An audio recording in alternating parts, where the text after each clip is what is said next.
you're the judge watching, and the judge is like, y'all got to help this motherfucker. That's how the first judge got kicked off. Imagine the referee watching two teams play and be like, this team sucks so much. Like the ball come in their direction and they just kick the ball to, you know what I mean? Or they just throw the ball in the hoop type shit. Like, yo, you got to help one team. So the judge, Glanville, they realize these black women, Miss Love and Miss Hilton, don't know how to control a witness. So they have an ex parte hearing, and the judge reaffirms to the guy, to Woody, you can't be lying in the court. And he started to referee in a way that's what the transcripts prove. Referee in a way in the ex parte hearing to benefit the prosecutors to say, you're facing this, like kind of almost like feels coercive, right? But why is the judge doing that? Because the judge is watching these rookies. Don't know what they're doing.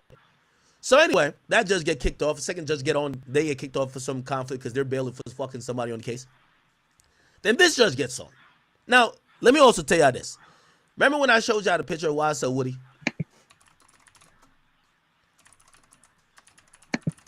Taking a picture with a court reporter?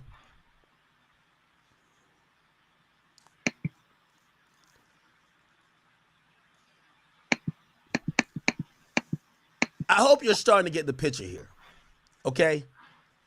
The prosecutors, either they're playing dumb or they are dumb. But even the neutral parties, say the court reporter, the judges, they fuck with YSL. Not Glanville. Glanville didn't. But like Shorty here, and this is Glanville's court reporter too.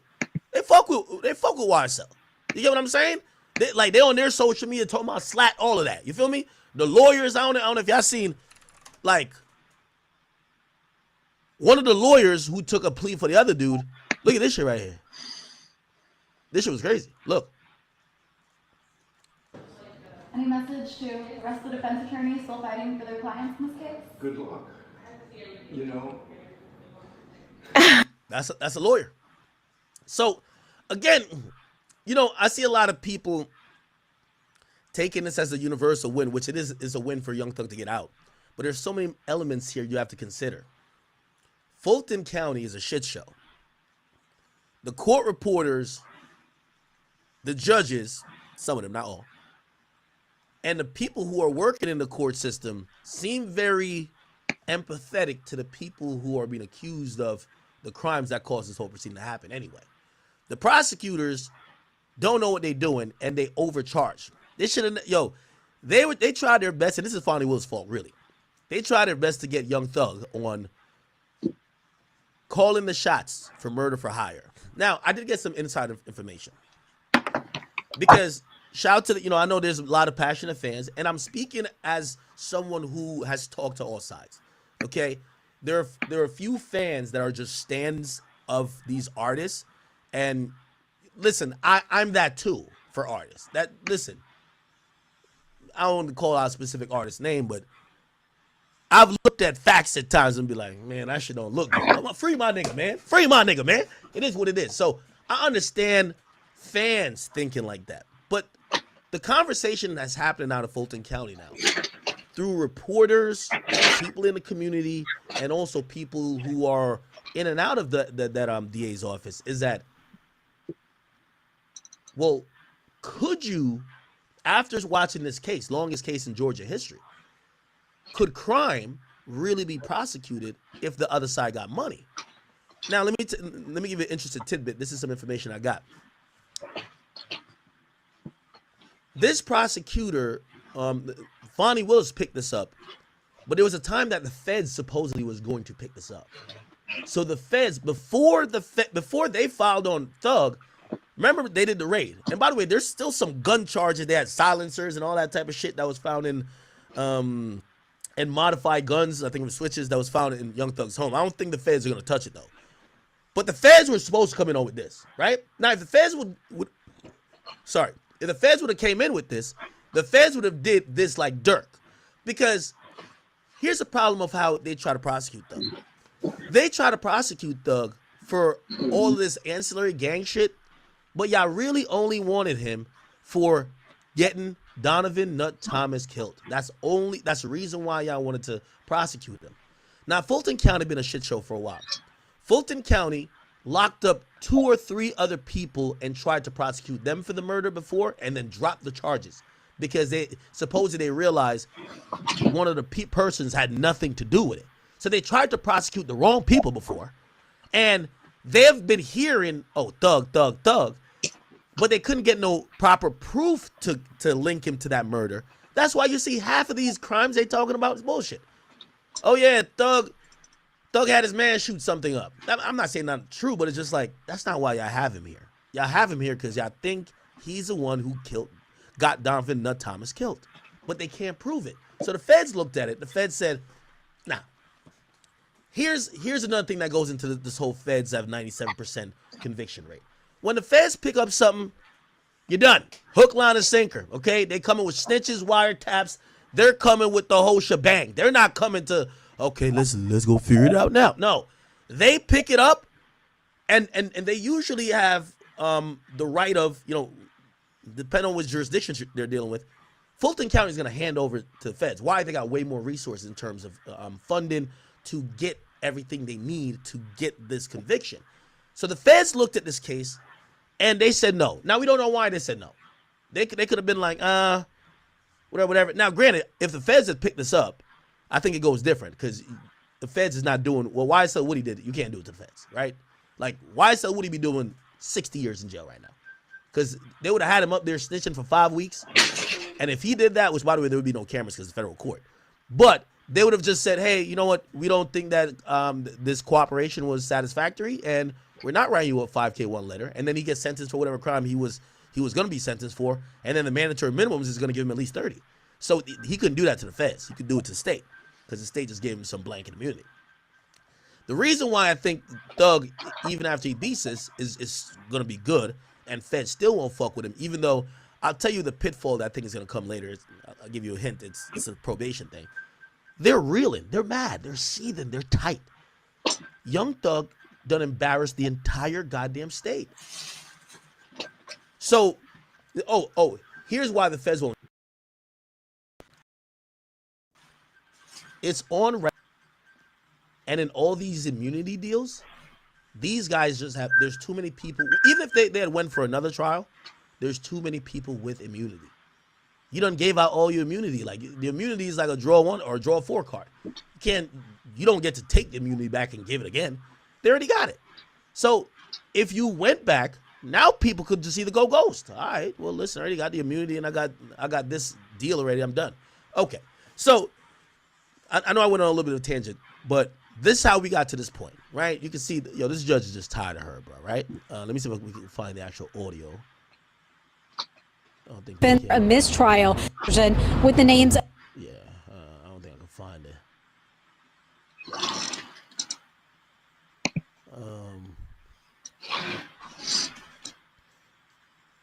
I think the judge is like, who else wants a mistrial?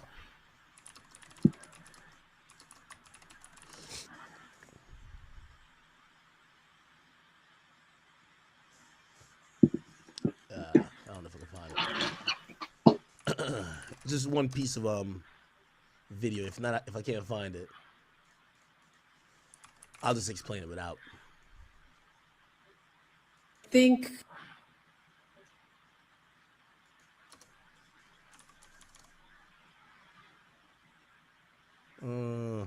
I can't find whatever. Anyway, is this shirt. No, this is way back. Anyway, okay, so here's the point. So, no, okay. So pretty much what happens is that the judge says, "Oh, this is the last mistake." The judge is already tight. Like, yo, y'all are bringing up these witnesses. Y'all haven't properly vetted. Every time the witness come up here, like, y'all seem shocked by what they're saying. They're playing in the court's face and in y'all face. They put up evidence. Like, there's mad objections to the evidence. There's like mad attorneys. Everybody, like, Thug got 4 attorneys. That nigga got 2 attorneys. That person got 2. So there's mad lawyers just watching the prosecutor just keep fumbling. Objection, objection. And every 20 seconds, this white judge is like, like, yo, could you get this right? So the last thing they did wrong was they put up a mistrial free qua. I think maybe this will get the clip. Can I get it? Yeah, right here. Didn't read that. I mean, so the jury didn't see. So this is what led to the last time where mistrial was offered. Then we get to the plea agreements, and we'll get to the plea agreements, break that down, then we're going to get to Thug's plea. So just give me some patience, all right? It, but now the jury has heard it. I don't think it is really that, much of a crisis, because there is going to be this stipulation that Quay is not always either of these defendants. So, nor is it obvious to everybody that free whomever is such a quote about who knows, everything these days. And so it doesn't necessarily indicate that whomever Quay spent time in jail or in custody or in prison or anything. I mean, they say it about, Hollywood stars who are in a breakup. Okay, so to kind of explain it, a witness was brought in. They asked him to read an Instagram post. They put the Instagram post up on a monitor, and on the monitor it had blurred out "Free Quay," right? Why is that important? Remember I told you you're supposed to have the jury be very neutral to in how they think of someone. Only the evidence presented to show guilt or innocence should use to have their mind changed. Well, it's the reason why when they show up to court during a trial, they're actually given a budget that they could get something nice to wear. You don't come in your prison blues. You don't come in with handcuffs unless you're just wilding, right? Because they don't want to taint the jury's mind to look at somebody in cuff in a prison outfit to say he probably sitting there in cuffs in a prison outfit because he's guilty already. So they have you come out in a suit, that you do your thing, right? So a big part of it is if you think someone is already locked up or has been locked up, you start to think, if you heard a nigga got locked up 15 times and now he gets charged with something that could send him to jail for the 16th time, you're going to be like, if it comes down to 50-50, you might be like, man, this nigga got locked up 15 times already, man. If they say he did it, right? So it was explicitly told that the prosecutors cannot remind the jurors of any time during the period of this RICO case that certain members were locked up. Okay? So you can't bring it up, right? If they, the jury comes up with their own, oh, maybe why wasn't he around for this part of the story? If they think that he was locked up, cool, but you can't say it. So they put up this image, and it's on the PowerPoint. And on the PowerPoint, they blur out the thing that says free Quay. They give the guy on the stand a paper. And on the paper, it actually says, it says free Quay. It wasn't blurred out. Now on the paper. You get what I'm saying? So, oh yeah, this was it right here. So you see right here, this is where free Quay was at, right? And this one popped up. That's why it says State's Exhibit. This is on a PowerPoint. So what the court is seeing is this, but then the guy is reading from like a booklet, okay? He's reading from like a pamphlet or reading like a printout of this. And on the printout, free Quay is not actually blurred out. So he says it in court. So he says, ain't nothing more compatible than a trench, a carbon, while in the trenches. NSLB, 2 B's, life, size, free Quay, booking riches. And as soon as that happens, the lawyers for the defense squad said, yo, whoa, we want to motion for a mistrial. Like, what the fuck? Like, you're telling you can't tell him that my client was locked up at this point. This happened already again. Okay. And now here's essentially what this turned into. Is fix your sloppiness. So again, she cussing out the prosecutors like, yo, y'all sloppy, y'all this. Your sloppiness. So that everybody won't have wasted, 10, 12 months of their lives in this trial. Wait, is it Quay? I don't know what the nigga name is, man. What the fuck? Is fix your sloppiness. I'll call him Quay. So that everybody won't have wasted, 10, 12 months of their lives in this trial. Okay, do it now. Damn. You know how odd this is? The prosecutor, you ever went to traffic court? The prosecutor and the judge working hand in hand. They're like gang members. They're like cool. They're like buddy. When you see the judge cussing out a prosecutor like this in open court, this is televised to the world. This just shows you how frustrated they are with amateur goddamn prosecution. Okay? You didn't read that. I mean, so the But I jury said- didn't see it, but now the jury has heard it. I don't think it is Yeah, so again, the jury didn't see it, but the jury heard it. really that, much of a crisis because it's not so obviously the free Quay reference. Oh, it's Quayle. Okay, my This bad. wasn't even his post, was it? Okay. So that happened, and the judge literally says, you know what? I'm gonna consider if there should be a mistrial. Okay, so are you asking, what kind of a mistrial are you asking for? Your Honor, I believe that we were goaded into the mistrial. Okay, well, I do not believe that because if So she turned down. So they all go for a mistrial, right? They all go for mistrial. The judge comes back, and by the way, the judge actually suggested it. Damn near. The judge was like, "Yo, who else wants a mistrial?" So one motion for a mistrial, then she asked who else, and then everybody else raised their hand. you had seen Miss Hilton's face when that came out of the witness's mouth, she was appalled. And I do not believe that they are purposefully trying to insert error into this trial to make y'all ask for a mistrial so that they can try this case again. I think it is continued, and I am sorry, y'all have, this gigantic, ginormous universe of evidence that maybe if you narrowed down, you would not be making these kinds of mistakes, but I believe that to be a mistake.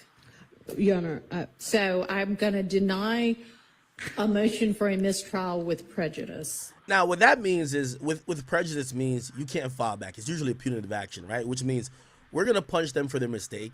We think they're playing around. They're just unprepared, and it's so egregious at this point. Not only do we feel like it's not fair to the defendant, but you have wasted and costed the defendant so much time of their life. You shouldn't be allowed to do this again, right? A mistrial without prejudice means they have about like 60 days in most places. Some will say 45 or 90 that the state has to elect to bring it to trial again, and you will go through the whole process again. That one, I don't believe that the facts bear out. Would you like a mistrial without prejudice?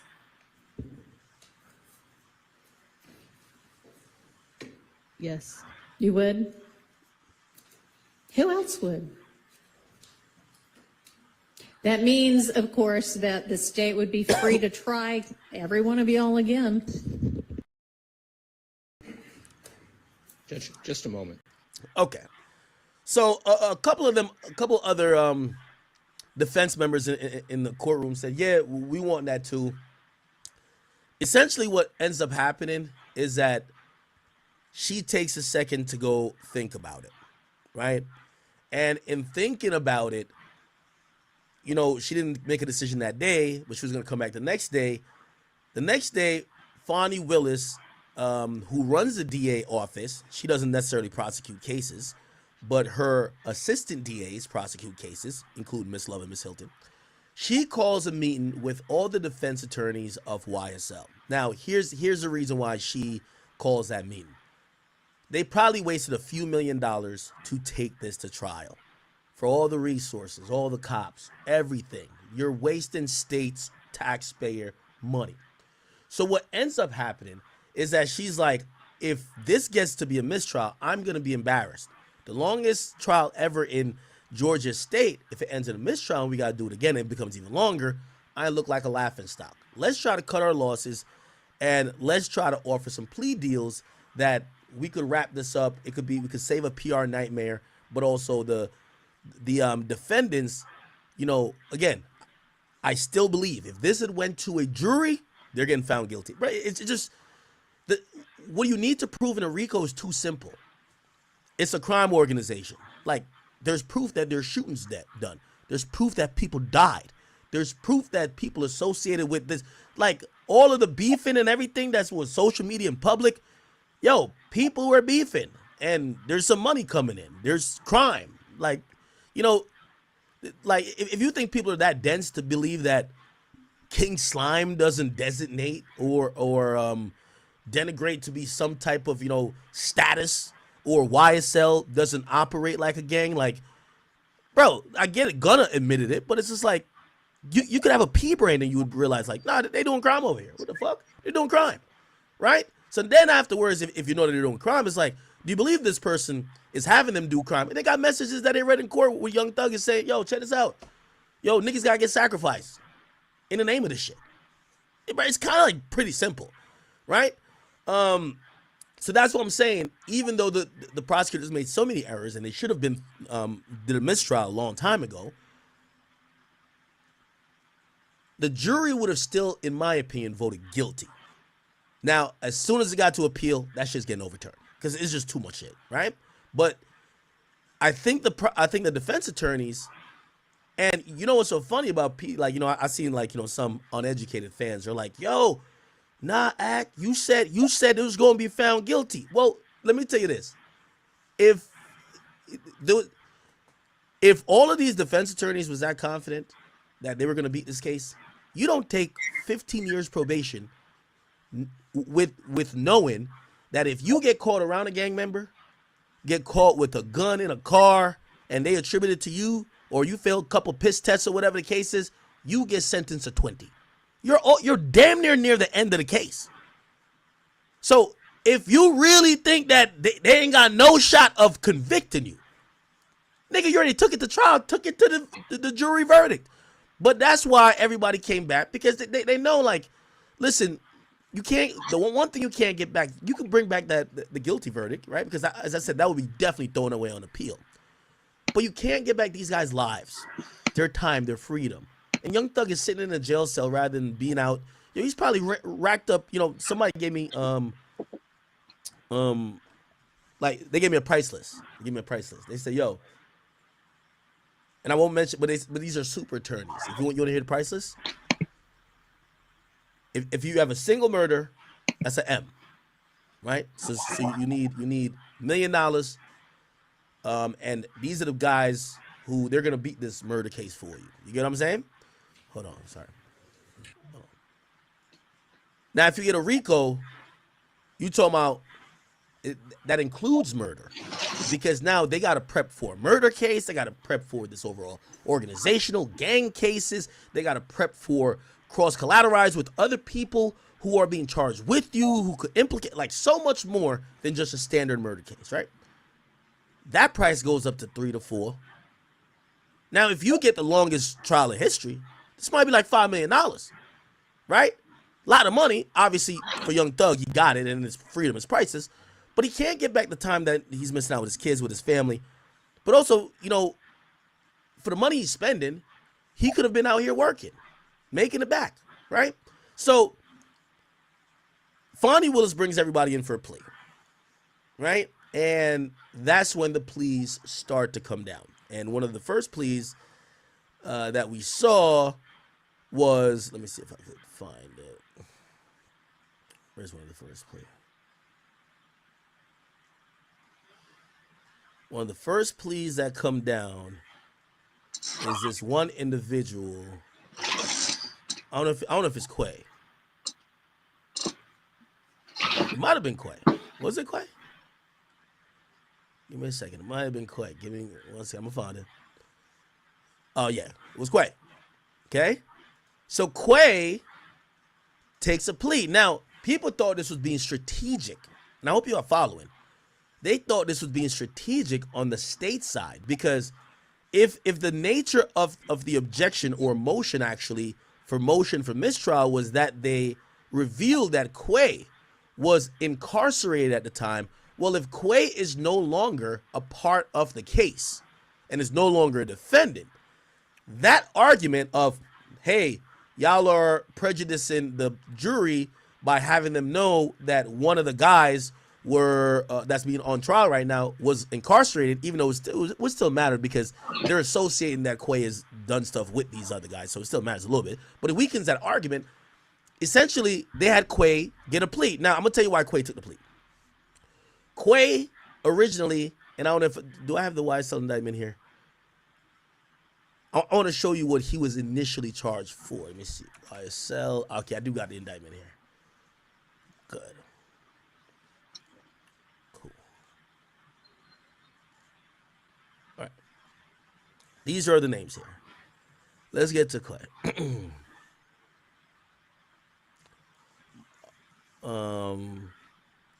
No, it's not this guy. Oh, this guy's Qua. Damn, there's all type of names in this bitch. Where's Quay then? Yeah, okay. Oh, they got the same. Both of them got the same joint. Quay. Okay, whatever. So Quay had theft by taking, attempted murder, and actually, I thought he had also a murder charge. Oh no. Never mind. No, sorry. He has count 1 RICO. My bad. Count 1 RICO, then count 49 to 54. So everybody has count 1, which is a RICO. Then he has count 49 to 54. Let's go to count 49 over here. So he has murder, participation in criminal street gang, participation in criminal street gang activity, another participation in criminal street gang, and possession of a firearm or whatever the case is, right? Because if it's up to 52. So essentially he had a murder. So they come back around, they say, hey, Quay, check this out, bro. Just check this out. Well, we're going to give you 20 years, but you got to serve 7. The rest you do on probation. So essentially, he's been locked up for damn near 3. He got to serve 2 more years in jail and they'll get out on good behavior. If somebody offers you a deal when you're facing murder, that all you have to do is 2 more years in jail and you get out, yeah, you're going to get out on 13 years probation, but nigga, it's not really beating murder, but it's kind of beating murder, right? That's the thing about people saying, let's be very clear, Young Thug didn't beat a RICO. Like, beating a RICO means you went to trial and a jury said not guilty, right? And any of these plea agreements, if there's more details that come up, like, for example, if Young Thug come back up and start doing all this no shit and, doing all this, kill this nigga, kill that nigga, they'll charge him with the same shit again. It don't matter. As opposed to you beat it, and even if they do charge you later, because, you could be in a criminal street gang at any point or get RICO at any point, anything that was prior to this acquittal could not be used because it was already adjudicated. But everything that, is now, it's in this plea, could be used again. It could be used again if deemed necessary. But these prosecutors are tired, man. They got their ass beat by Young Thug. They do not want to do this again. Anyway, so this dude Quay essentially got a murder and is going to spend 2 more years in jail, right? So they already spent like 3 in state jail. You only got to do like 60 to 70%. That would be like 5 years. So he got 2 more years and he's charged with murder, right? So of course he takes the deal. By the way, if you seen how the plea went down, his lawyer spoke in court, and I played this before, very clearly to say, yo, check this out. We want to let y'all know that my client only knows about what he doing. He ain't telling on nobody. He ain't doing nothing else. He only know about what he doing. And they argued about that for a while. The next day, there was like 1 or 2 other people that took a plea. And then finally, it was like Young Thug and one person turned down a plea. We got to look at who that was. YSL turned down plea. There's one guy who turned down the plea. Yak Gotti. Right? Yak Gotti. Is it Yak? Yeah, Yak Gotti turned it down. Which, everybody's celebrating like that. This case is over. It's not, right? So now, hold on. One second.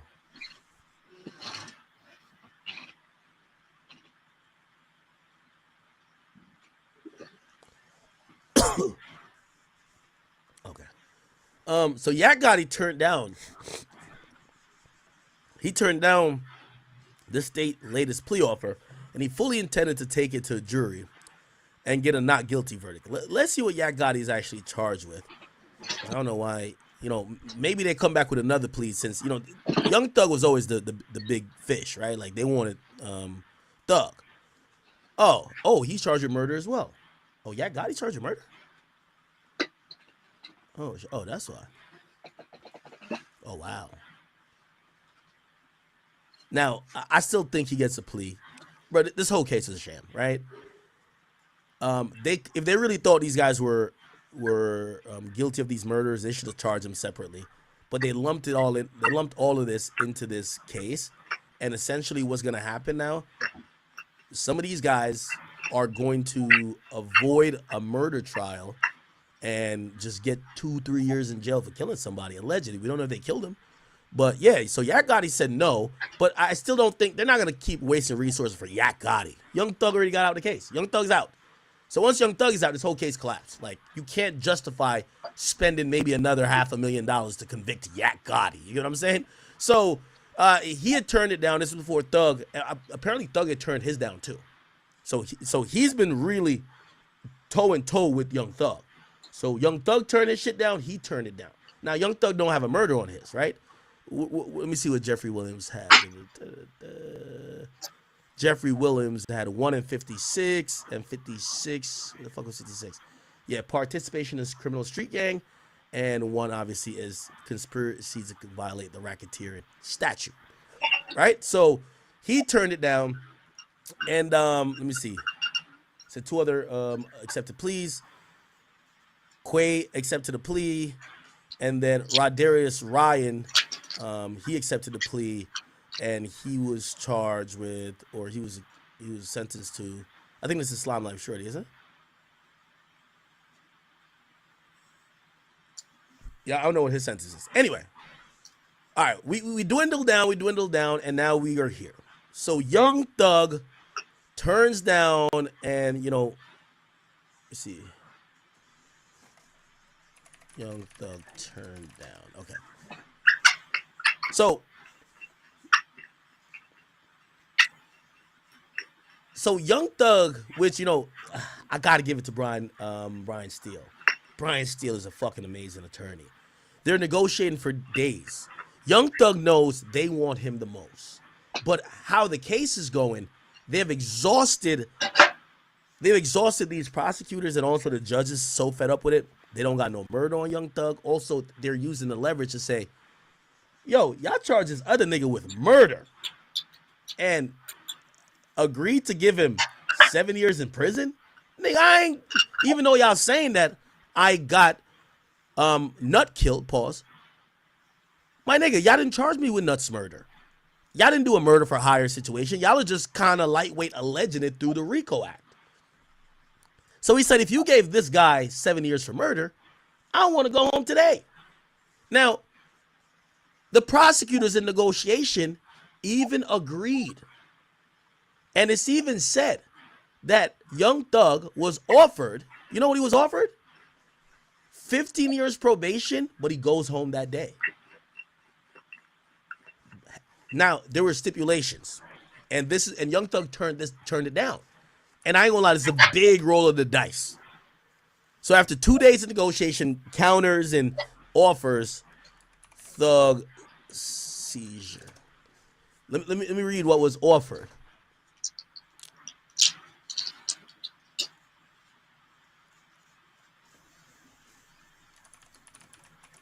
They wanted a seizure of Young Thug's property. Here we go. Oh, no. Actually, no. Let me stop.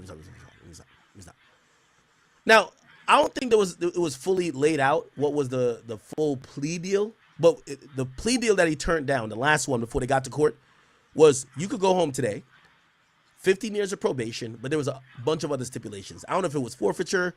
I don't know what it was, but he had to plead guilty as well to the RICO statute, which, by the way how it ended up turning out, he didn't. And he couldn't be around certain people. He also had to, he was going to remain banned from Atlanta. But it was way more stipulations than Young Thug was willing to deal with. So what Young Thug did in the most ballsiest move we've seen for some time in court, Brian Steele said no to the final offer, which is go home today and 15 years probation. I think there was some years of house arrest as well that might have been on it. But he said no, and he said, I want the judge to determine our fate. Because us and you can't come to a mutually agreed on plea. Let the judge determine our fate. Now, that brings it to an interesting process. And the prosecutor who wants to resolve this as well said, all right, cool. So it goes into what's called a non-negotiated plea deal, which basically means the judge is almost going to act as the independent arbiter and give out this plea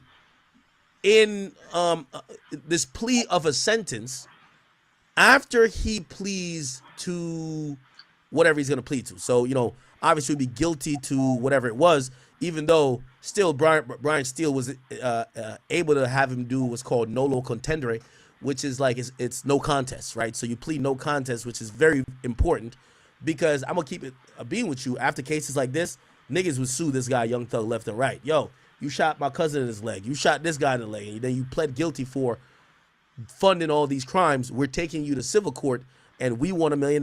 We want $50,000. We want this. You had everybody shot in the hood, my nigga. You pled guilty to it, whether you were just trying to get out of jail or not. That's how it works. In civil court, usually when you're found guilty of the crimes, in criminal court, civil court that requires less of a it doesn't use a reasonable doubt standard. Usually they say, all right, if you're guilty over there, you're guilty here too, right? So it's been a nightmare for Young Thug criminally. His lawyer carved it out where he basically pleads no contest to the biggest charges. He pleads guilty to, I think he pleads guilty to participating. I think he pled guilty to 56. What's 56? 56 is, sorry.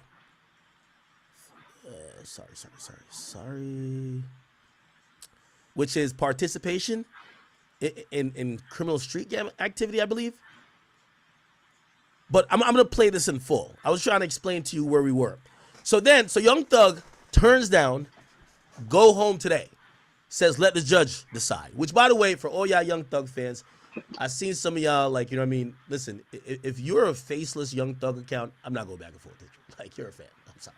Like, we don't even know who you are, right? Like, just, you're not Jeffrey. Just let you know that, okay? And this includes, like, Thugger Daily. I think he thought, like, me and him was like, brother, nobody knows who you are, okay? Your name is Thugger Daily. Relax. And if you're that bold, put a face on it. Put a face that actually have an account. You know what I mean? Because at this point, you're just the fan page of Young Thug, which, I get it. That's your guy. And we appreciate you, by the way, because you've done great work, not going to lie. But maybe you're not going back and forth. Now, for everybody who say he took it to trial and beat the case, that's just not accurate, right? It's just not accurate, right? However, he took it to trial. He did beat up on the attorney, the prosecutor. But the judge, so all that fuck the judge stuff, the judge actually was so fair and kind of issued probably the most fairest, sympathetic ruling we've seen of a defendant in a very long time. And I'm going to play this in full because this was very tense moments. Law and crime. And I got to give also Young Thug so much credit. I'm going to tell you why I'm giving him credit. Bro, if you've been locked up for 2 years, I don't know if I could tell my lawyer, or if I could go home today and be like, nah, tell him we turn it down. What? But he did turn it down, right? So here we go. Young Thug gives a speech. He did give a speech at the end. Here we go. The attorney. Okay. So essentially, Young Thug does this plea, and then we're going to quickly get into what the prosecutor says, then what Young Thug's lawyer comes back with. They both got about, it's supposed to be like, I think 40 minutes or so, and then the judge rules. Just as there would be from a conviction for transport a firearm, or if you use a firearm in a crime. I'm going to skip through this a little bit. We're not going to watch the whole thing, but they started reading lyrics, and I thought, damn, yo, for anybody who are rappers, when you think about if you've been close to street activity or you really putting money on people's heads, and I know that your lyrics shouldn't be used against you, But lyrics are definitely used to contextualize, right? You can't get charged for your lyrics like it's an admission of guilt. But if they believe that a part of you promoting what they believe is a gang is you also singing about the activities of said gang, they're going to be able to use relevant lyrics that you're not charged with the lyrics, but become contextual. When it came time for Young Thug's sentencing, they started reading out lyrics, and I said, "Damn, this sounds bad." Like these shit don't hit without Wheezy or Turbo, you know what I mean, cooking up a beat or Metro or something. Yo, Metro, like it don't sound the same. Listen to this. Do you understand? Yes. Has anyone forced these charges after a trial? Do you Yes. understand? Yes. Has anyone forced, threatened, or promised you anything to get you to enter a guilty plea? No. Is it your decision to waive these rights and enter a guilty plea because you are in fact guilty? Yes. Well, Your Honor, may I interject? You may. Your Honor, on count one, which is the racketeering conspiracy count, Here we go. Amazing lawyering. Mr. Williams is tendering a plea under nolo contendere. So he's tendering a plea. Now the judge could have came back and said, I'm not going to do this if you don't plead guilty. You got to plead guilty to racketeering. Now, again, this is where the civil situation comes in. If you were seen in the criminal sense and you pled guilty to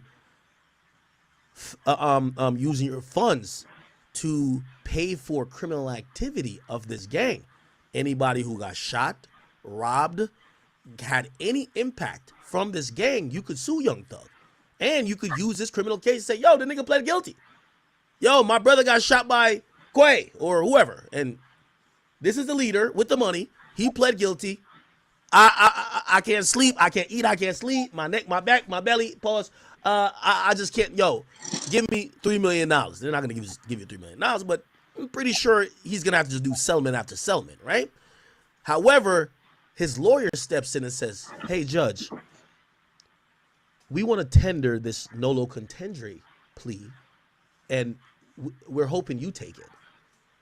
So if you would take the plea down for the racketeering shit as no contest, it means technically, by the way, they could still sue Thug, but they can't really use this case as a strong basis of his guilt because the racketeering acts is going to say, unless he did something to someone, if he slapped somebody, they can sue him.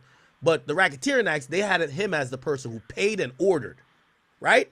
So he says no contest, which means it doesn't say guilty or guilty, right? Which again just doesn't help civil cases to come. As to count 56, which is participation in a criminal street gang activity as being a leader or a supervisor or organizer, Mr. Williams is also tendering a plea to this honorable court under nolo contendere, the balance of the count, so he is tendering a guilty plea. Your Honor. Yes, ma'am. So for that one thing, nolo contendere, which is no contest. If you've been even municipal court, at times if you get a lawyer, because they know certain convictions or you getting adjudicated as guilty will make you not, like, say if it's sometimes it's for drunk driving or whatever the case is, sometimes they'll take a plea where you do no contest, right? Would the court like to hear from the state or not? About the NOLO issues? Yes. Sure. Your Honor, the state asked that the court not accept a NOLO plea and require either a guilty plea or a not guilty plea as to these charges. All right. I'm going to permit a NOLO plea as to counts 1 and 56. All right. Yo, you can ether. So for counts 1 and 56, so both of them, the judge permitted. By the way, because you know why also the judge is saying fuck you to this lawyer? You had over a year that you could have gave this nigga a plea. You didn't. Then we stopped court for like 4 days and y'all went back and forth and you could have figured it out there. Now y'all coming in court and now you want me to be on your side after you've been fucking up this whole trial? No, we're taking a nolo contendere plea, okay? Mr. Williams. Yo, you see that stare down? Ether. Look, ether. She rambling through paper like, Oh shit! Look, that stare down. That stare down right here. Mr. Williams.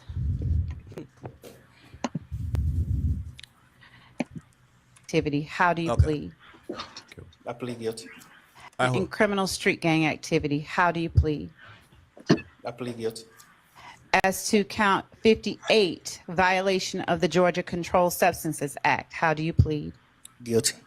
As to count 59, violation of the Georgia Controlled Yeah, these are the additional charges they gave him, essentially in the superseding indictment. But it's all good. Substances Act, how These are light. do you plead? Guilty. No law. Street gang activity under the leadership charge, how do you plead? No law. Yeah, he has to plead nolo, which means no contest. Because if you plead guilty as being the leadership of the gang, damn it, you responsible for everything they did. I think you didn't ask about count 62. As to count, thank you, Your Honor. As to count 62, Still helping the prosecutor. possession of a machine gun, how do you plead? Guilty. Oh, never mind. So in this plea, and this is how you know this, the feds ain't coming. Feds ain't coming, Chad. Feds ain't coming.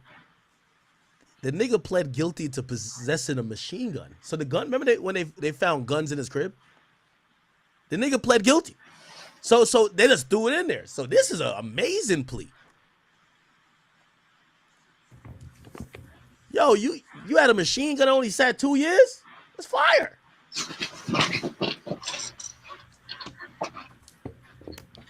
Are you pleading guilty to the offenses you have indicated because you are in fact guilty of these charges?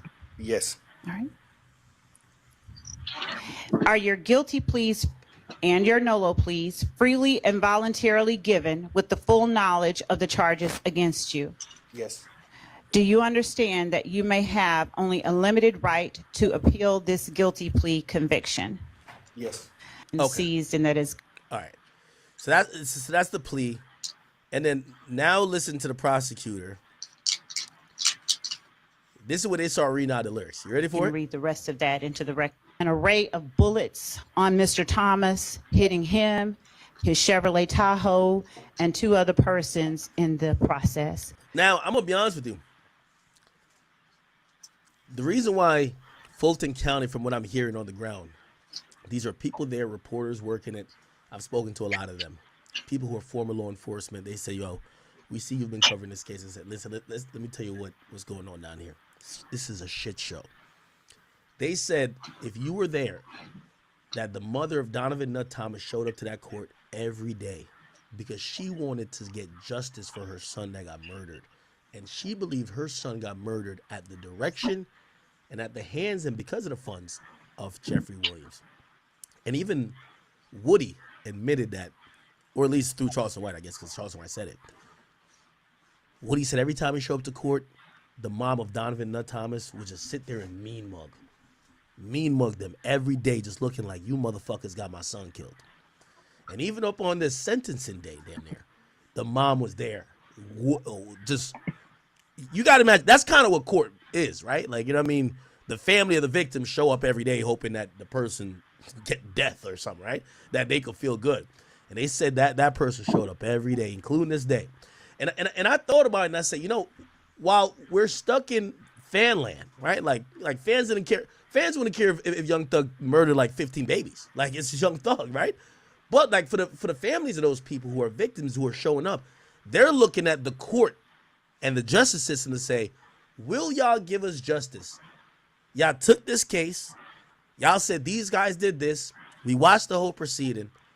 And essentially, they were describing the family of some of the people who were either shot or killed in the courtroom, mad as a motherfucker that the person that they claim killed their brother, sister, or not sister, brother, nephew, or son, essentially walked out of jail with 2 years in jail, and they were upset. And they were saying that the attitude is pervasive among the law-abiding victims that live in these communities. Cleveland Avenue, everybody who who watched Cleveland become a crime zone and a war zone because allegedly YSL was shooting that bitch up every day. They showed up because they want to see will justice will prevail. But what was proven is that not everybody getting out of jail. You know what I mean? Cleveland back hot. That's all it means. So I heard those people were upset, and you know, you're gonna see some op-eds about it. I see some of the reporters kind of buzzing and stirring about it. They're gonna be writing up a lot about the future of the Fulton County DA strategy and trying to convince the community that they could police crime, because a lot of people believe that, you know, even if it wasn't for Thug, right? Like, yeah, maybe you say, all right, you know, it's just too hard to prove that Thug was a part of it. And this is why, like, people, like, no rich guy is going to do the murder himself, right? Like, you're going to pay this guy to tell that guy to do the murder.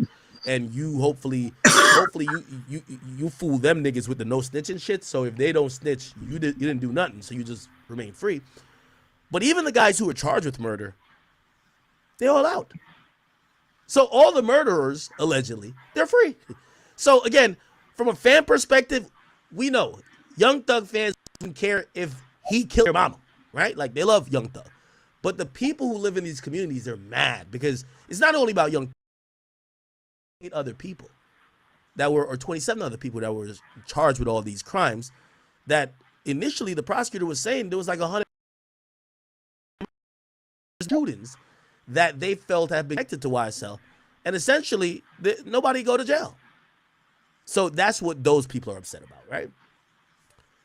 Anyway. Mr. Thomas died from those bullets.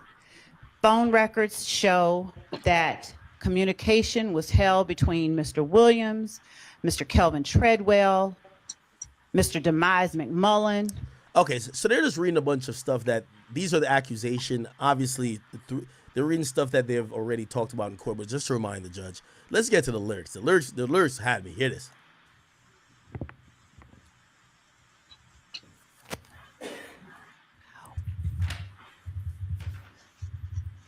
Accomplice with the performance location of... Hold on. I just want to get to the lyrics. On February the 22nd by a YSL associate, Stephen Harris. He was arrested at his home and a search warrant was between number.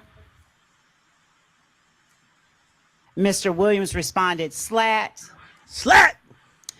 After Mr. Williams stole a star ring from one of the victims in the indictment, he asked Mr. Williams. Yo, Young Thug was keeping it chill. He's like, stole? Nigga, I ain't steal shit. Yo, Young Thug looked up like, nigga, I ain't no goddamn thief. Look. Star ring from one of the victims in the indictment. After Mr. Williams stole a star ring from one of the victims in the indictment, he asked Mr. Williams, do you have a star ring? Mr. Williams said, yes.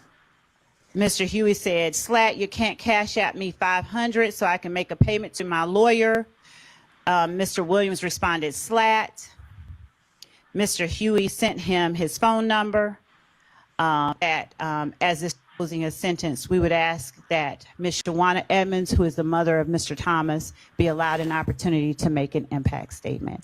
And that. See, so they wanted the mom of Donovan Thomas to talk. Who is the mother of Mr. Thomas, be allowed an opportunity to make an impact statement. And that is all that we have, unless the court has questions. Okay. Well, What do the lyrics say? Defendant Williams released a video on YouTube of a song wherein he states, I shot at his mommy. Now he no longer mentions me. Gangster. Yo, apologies for all the moms that got shot at, man. I'm sorry. Act like you want war and they gonna smoke you like a blunt. In a backwood.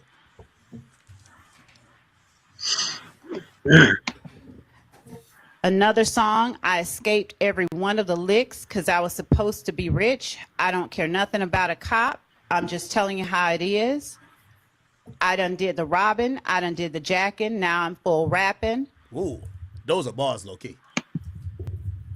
Gave the lawyer close to $2 million. He handles all the killing. I mean, if I give you $2 million, what you supposed to handle? What's the problem? We don't speak about shit on wax. It's all my business. We know to kill the biggest cats of all kittens. Holy.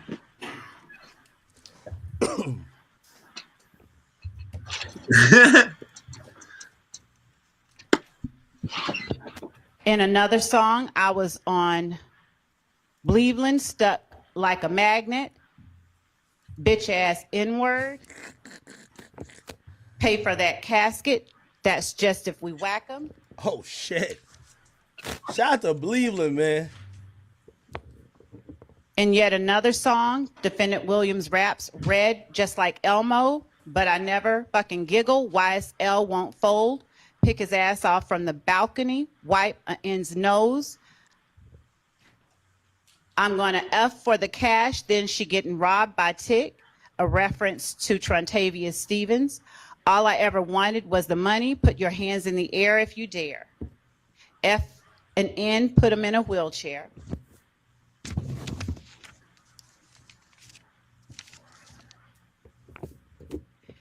And even later on, Mr. Williams, and I believe that this was in 2019, made a post to YFN Lucci or Rayshawn Bennett. If I ain't like what you do for your mother and kids, I would have been killed you. Shout out to the mom saving their son's life, man. Yo, hearing this read, like, right before the judge sentenced you. And in yet another song entitled Anybody, Defendant Williams stated, I never killed anybody, but I got something to do with that body. I got the streets on my back, carry it like I'm moving a body. I told them to shoot 100 rounds like he trying to movie the body. Damn. Ready for war like I'm Russia. I get all types of cash. I'm a general. Yo, chat. Y'all do like when y'all rappers live the raps, right? Yo, you know what this made me think? And all bullshit aside, and I want to have a real moment with y'all, right? And I'm not gonna make this too much of a long sidebar as we're listening to this. You see, us fans, we're the biggest hypocrites, right? If you rap, we want rappers to rap about shit, don't live it, but it to either sound real or feel real enough. But we monitor all their beefs to see if they're really beefing with those people. We'd love to see, oh shit, something happened. But the reality is this, right? Number one, we don't care about victims, right? Like, this is hip hop, we're hypocritical. We don't care who dies. We just want the famous nigga who make good music to live and be free. Let's keep it a beat. We over here saying free Dirk. We don't care about Lil Pop's family. Respectfully. I'm not saying actually don't. We just said fans don't think about Lil Pop's family, and maybe they want justice, right? Like, yo, we didn't know who Lil Tim was, but we like, yo, damn, why could anybody else die but King Von? Fans and how we perceive law and crime and justice is very disfigured and disoriented from actual reality, because our moral basis, no matter, like, I don't think no fan is like a horrible person, but when it comes to our entertainers, we're very hypocritical, right? These songs, like, first of all, I ain't gonna lie to you, Dirk's music went up by, like, right now it's at, like, I think 60 or 70% it's been up since his murder, right? You know why it's up? Because everybody's realizing he wasn't just rapping, even though a lot of people knew before he wasn't just rapping. But now these lyrics hit a little bit harder. You listen, this is why people drill rap. We listen more when we think it's real. So these guys, you know, we love to be hypocritical, like, no, they're just expressing themselves. Every time people say that, yo, lyrics shouldn't be used in court, Lil Tecca lyrics won't ever be used in court. But some niggas who's living the life and who's doing the shit that they seemingly are rapping about, it might get used in court. So we're kind of hypocrites in that nature. And I don't know if we acknowledge that we're hypocrites, because here's a reality. If we all love these guys and hope they're smart gangsters, but if Young Thug was doing half the things he was proclaiming to do and he was charged with doing, he should have never been rapping like this. He should never been posting on social media like this. But it kind of adds to the image and the aura that fans buy in. So, you know, like, I'm looking at this with them reading the lyrics and I'm like, yeah, if I was really getting niggas killed, I probably wouldn't rap about killing people. However, they're feeding that insatiable thirst by fans. Fans want that shit. Y'all like King Von's family is forever gonna get a $3 to $5 million royalty check every year just off of his streams, old music. I'm gonna tell you why. Because fans are obsessed with knowing that this guy was as real as it gets. And when you listen to his lyrics is the epitome of a real life story. We don't give a fuck about the victims who died. We don't give a fuck about the people who got shot in their head. And I'm not talking about Whiskey, respectfully. We're just talking about anybody. We're so wrapped up with the thought of we like this rapper, we don't even care about victims, right? Like I remember even with the 6ix9ine situation. This is before he snitched. When you listen to who Nine, they said Shotty and them hopped out the car, shot someplace up, and a woman got hit. Man, you ain't thinking about that chick. You're like, man, that shit does make Billy go sound harder, right? So again, we're hypocrites when it comes to this. You know what I mean? Like, honestly, if there was no music associated with this, we would say these are disgusting charges and disgusting allegations. But to be honest, when we hear about this with the rappers we like, we listen to the music and we like, this shit fire, even more fire.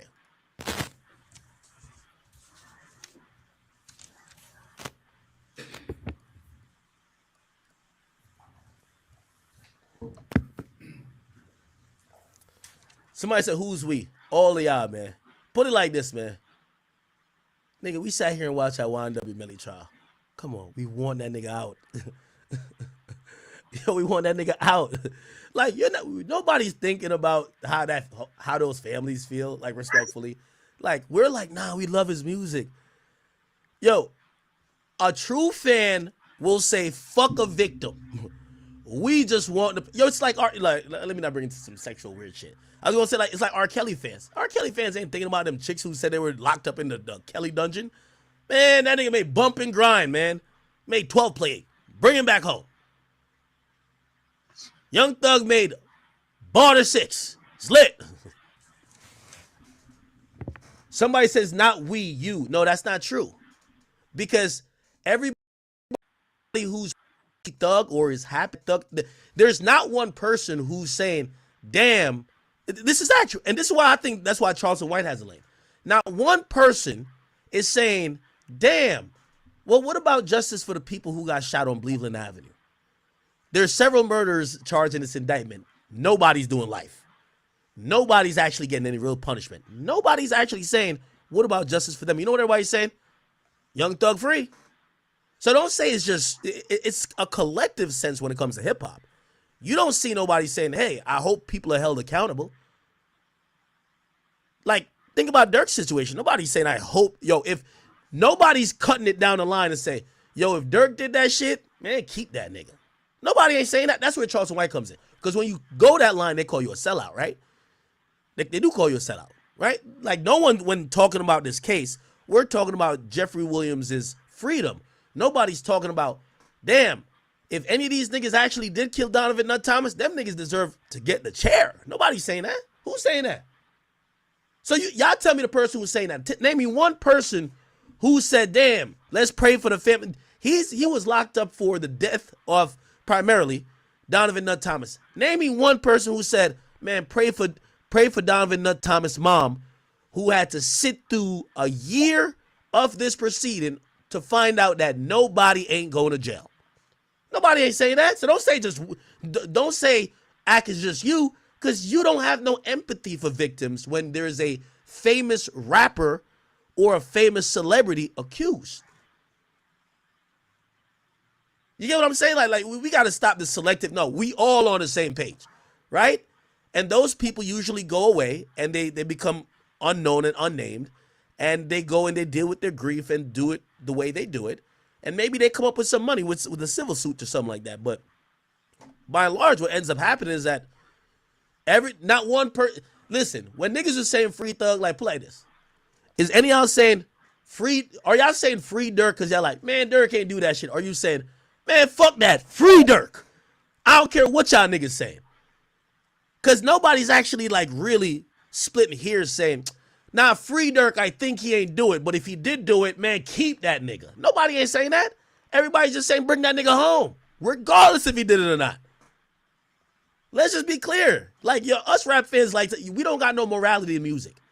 I don't think rap fans are immoral. We don't have fandom and morality don't go together. By the way, fandom is something that is usually of the devil.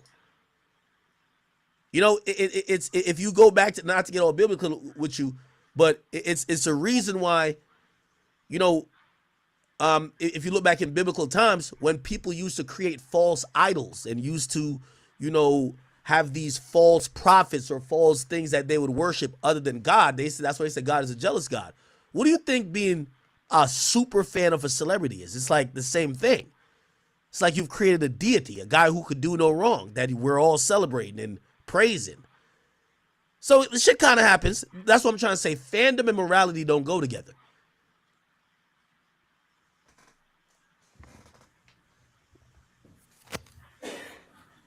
And also, the last thing I'm gonna just challenge y'all with, half of these cases I be watching, bro, just true to the core. Like, again, I'm a fan too, so I'm not talking to y'all like I'm talking down to y'all. There's a couple times I'm watching these cases, I'm like, this nigga definitely did it, but still free that man, because I do like the artist, and I don't have a physical connection or a emotional connection to the victim. I don't feel the pain that they're feeling. I'm not going through what they're feeling. But if you've watched enough of these cases, y'all know deep down in y'all core, despite if we're arguing about evidence here and there, deep down in your core, if somebody be like, you think he did it? You're like, nah, he did do that shit. But, nah, that's my nigga though. Come on. Like, y'all know y'all be thinking that too. Like, deep down, y'all like, did he do it? Y'all be like, yeah, that nigga did do that shit, bro. But, that's my nigga though. Just being honest. It's okay to call out our own hypocrisy. As Mr. Williams' prominence in the music industry rose. Oh, and the last thing I'll say with that. Now, some people will say, well, they look at when shit like this happens, let's use this thug case, like, well, that's the streets. So you can't look at it as right or wrong because every action, there's a reaction. If somebody got killed here, it's probably because somebody got shot over there, there, and there, and that person got killed. And revenge, you know what I mean? If you look at a revenge, like, for example, like, say the duck situation, right? If you just look at that one singular incident, it says, damn, these guys from O Block are just murderers like scums. They're just thugs. But then if you look at it in the fact of most of these killings are just not random. They're retaliatory, ongoing beef, this, that, and then someone dies. And when that's not the only death there. One guy died here, another guy died here on the other side. And it's been, when you look at it like that, that's when some people say, well, if it's like that, I don't have too much of a stake in trying to promote that anybody goes to jail because street justice is taking care of it, right? And me, usually, I don't really give two fucks. Obviously, I love the artist. The only thing that, you know, when it becomes sad is when the parents show up. Now, obviously, Mama Duck in the O Block shit is a little bit different. Like, Mama Duck looked like she was with the shits too, right? But then when you see like the civilian mom show up like, yo, y'all killed my son, or say somebody got shot, you know, they just are a bystander and they got killed. Now it looks real fucked up. Anyway. His ascension within or in leadership in the gang YSL became more apparent as he rapped and talked about the crimes that YSL. Here we go. There's then a series of calls between Dora, Greer, and Treadwell, and then Treadwell calls Demise McMullen or Nard. Now, remember when I told you back in the day, I said, yo, Birdman got out of Atlanta and stopped that rich gang shit at the perfect time. He was so smart. You're going to hear them start making allegations with Birdman in this. Some of them that weren't charged, but some of them that were going to be fodder for the evidence that kind of loop in Jimmy Winfrey Roscoe, and Thug. Hear this. All of those calls happened within 15 minutes of the 911 call. And as I have stated before, the calls happen. And then there's then a series of calls. And then immediately after that call, Mr. Williams calls his sister Dora Greer and then calls Kelvin Treadwell. There's then a series of itself. Here we go. The conflict between YSL and members of If Gang continued. Black and red Mercedes-Benz G-Wagon. And if do for your mother and kids, I would have been killed you. 2020 in Lucci. Williams responded, slat. Handle that. I got you. FASHO. I've been out the way and appreciate you for everything, my brother. Never about money with me. I'm built on loyalty. Mr. Williams responded, slat. Handle that. I got you. Through text messages and on a separate occasion, Mr. Huey said and conveyed to Mr. Williams that he would sit down for any one of them. And I believe that to be a reference of going to jail. Back and forth shootings back in 2015. On February 9th, 2022, Rashawn Bennett was stabbed by Jaden Myrick at the Fulton County Jail. And after that stabbing, Mr. Myrick reached out multiple times to Mr. Adams for some type of compensation for the stabbing. Mr. Adams reached out to Mr. Garlington about the payment. 2022, Here we go. a shooting by a YSL associate, Stephen Harris, in YFN territory occurred. That's picturing him, Mr. Shamel Drinks, and Mr. Jasper Walters. Mr. Garlington and also found was the machine gun with which the defendant has been charged in this indictment. This was subsequently arrested along with other YSL members. A lawyer was going to go and talk to another YSL associate, asking Mr. Williams to send him some money to pay his lawyer off. Mr. Williams assured him through his responses, slat, that he would take care of them. In May 2019, he got away with robberies. And what happened? A flyer to Marquavius Hewitt. I've been out the way. Mr. Bennett. I'm trying to find the part where they talk about Birdman a few. 11th through March 14th, there were a number of social media posts going back and forth between members of YSL and YFN. Later, within this indictment, has been shown throughout the course of this trial. Asked Mr. Williams, do you have a star ring? Closing a sentence. I'm going to F for the cash. Then she getting robbed by Mr. Rashawn Bennett's home. Shootings at Mr. Darren Mills' mother's home. And I said Mr. Rashawn Bennett's mother's home. Shootings unrelated to the... Yo, one thing I got to say about Young Thug and his homies, you diss him, your mama house getting shot up. Jesus Christ. Conflict with members of If Gang, of a Lil Wayne tour bus. Okay, here we go.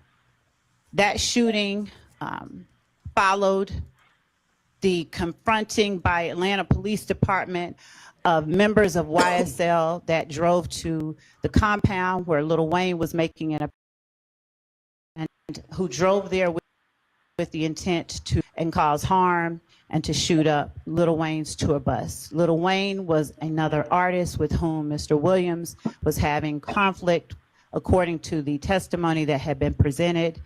Mr. Williams had come out at that time with a mixtape that carried the name of an album that Mr. Carter was set to release and was not able to because his label would not allow that to happen. That caused a contractual or the threat of a lawsuit. It caused Mr. Williams angst. He posted about it. He said derogatory things about the persons who were threatening him with the lawsuit. And as a result, he had to rename his mixtape to something different than what he initially intended. The person who ultimately was convicted of shooting that tour bus up, Jimmy Winfrey, is a person that I believe that recordings have come in regarding jail phone calls, rather, from Mr. Winfrey,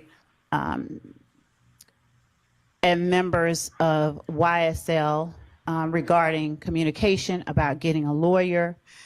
Following the shootings that occurred in 2015, music, social media postings, Okay.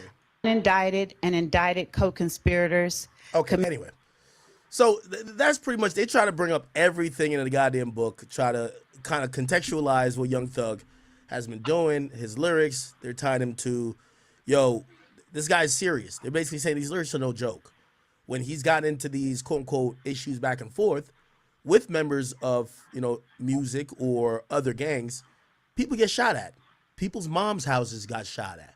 There's people who died. This isn't some shit where it's just Twitter beefing. Bullets are getting fired at buses, moms' houses, and there's people dead. Okay? And essentially, Young Thug's lawyer went to went to bat to try to defend him against all of those things with his own rebuttal. Right, Mr. Steele or Mr. Adams, does the defense want to put anything on the record? Obviously, you need to make a recommendation. Yes, Your Honor. Go ahead. Many of the statements made I'm gonna speed this by up. the prosecutor we vehemently disagree with. The prosecutor misstated many pieces of evidence and then took liberty that that is the state's theory. Mr. Williams has tendered a nolo contendere plea to the RICO conspiracy count. And in that count, there are several overt acts. And the first one, Your Honor, deals with a traffic stop. It's on September 9th of 2013. And I won't go through every one because it might take a long time, but just for completeness for this, the court knows, Mr. Williams is driving a car. There is a dash cam video of the stop. The officer who testified at the trial 11 years later, the case was a gun was found under the passenger seat. Mr. Williams is not tied to the gun. He's not convicted of that. And the dash cam video that the officer said would have picked up sound as well as definitely video was never turned over to us, supposedly lost, could not explain the loss. The armed robbery in another overt act of Mr. Dodson, D-O-D-S-O-N, has the following information. The state only, because we haven't called witnesses here. So the state put up a man who said nothing except, I don't recall. And then they put in his prior recorded jail calls. That man was taken, his name is Mr. Bean, B-E-A-N. He was taken to Grady Hospital, and he was spoken with by a detective. The state vehemently accused me of lying. All right, let's get to some of the things where he's going to try to explain the I shot up your mommy's house and stuff like that. Prethro's on my witness list as well as a detective, and I have the recordings. Here we go. Your Honor, what the evidence would really show if we kept going to trial, and I could tell you that Mr. Adams and I never thought we'd be in front of this honorable court. We always thought it would go all the way through trial. Was the state is saying that Rich Homie and Jeffrey Williams don't speak since the fall, and they have a bad relationship the fall of 2014. We would have shown, and we served on the state, December 15, 2014, Jeffrey Williams in a private plane with Mr. Lamar, Rich Homie Quan, and they are high-fiving and laughing with each other. That is on audio video. There's a man who the state hasn't called yet, Mr. Martinez Arnold, also known as Duke. It's on the state's witness list. He's represented by the Honorable Ashley Merchant. He's on that plane as well. He would have identified the item, and he would have testified that Mr. Williams and Mr. Lamar were very close in December 2014. Then on December 29th of 2014, Mr. Williams, Mr. Rich Homie Quan, Mr. Arnold, others were at Brian Williams' home in Miami, Florida. There was a posting by Mr. Lamar, Rich Homie Quan, and a picture of Mr. Arnold and Mr. Lamar, and they said, Mr. Lamar says, this is my number one man, Duke, or something to that effect. We would have put that into evidence. In addition to that, Your Honor, on December 8th, 2 days before Mr. Thomas, God forbid, was killed, Mr. Williams is with Mr. Thomas, as well as Mr. Sledge and Brian Williams in Brian Williams' tour bus outside of a fabulous entertainer, artist, Mr. Clifford Harris, T.I.'s studio, and at that time, they were very close. But you also have the detective with the gang unit, Detective Underwood. I asked her within the last 2 weeks or 3 weeks, did you do any, and she was on the gang unit the entire time, including today. And I asked her, do you have any evidence about Mr. Williams and Mr. Thomas being close friends? And she said, yes, of course I knew that. I said, how about in January of 2015, close to time of Mr. Thomas's death? She said, yes, they were close friends. Mr. Michael Sprinkle, he's a deputy district attorney in the Fulton County DA's office. He has a recording with Mr. Treadwell. You've heard the name O.G. Bentley. And in that, they're going through the evidence. And Mr. Treadwell is important because he has a child, two actually, with Mr. Thomas's sister. So he's family.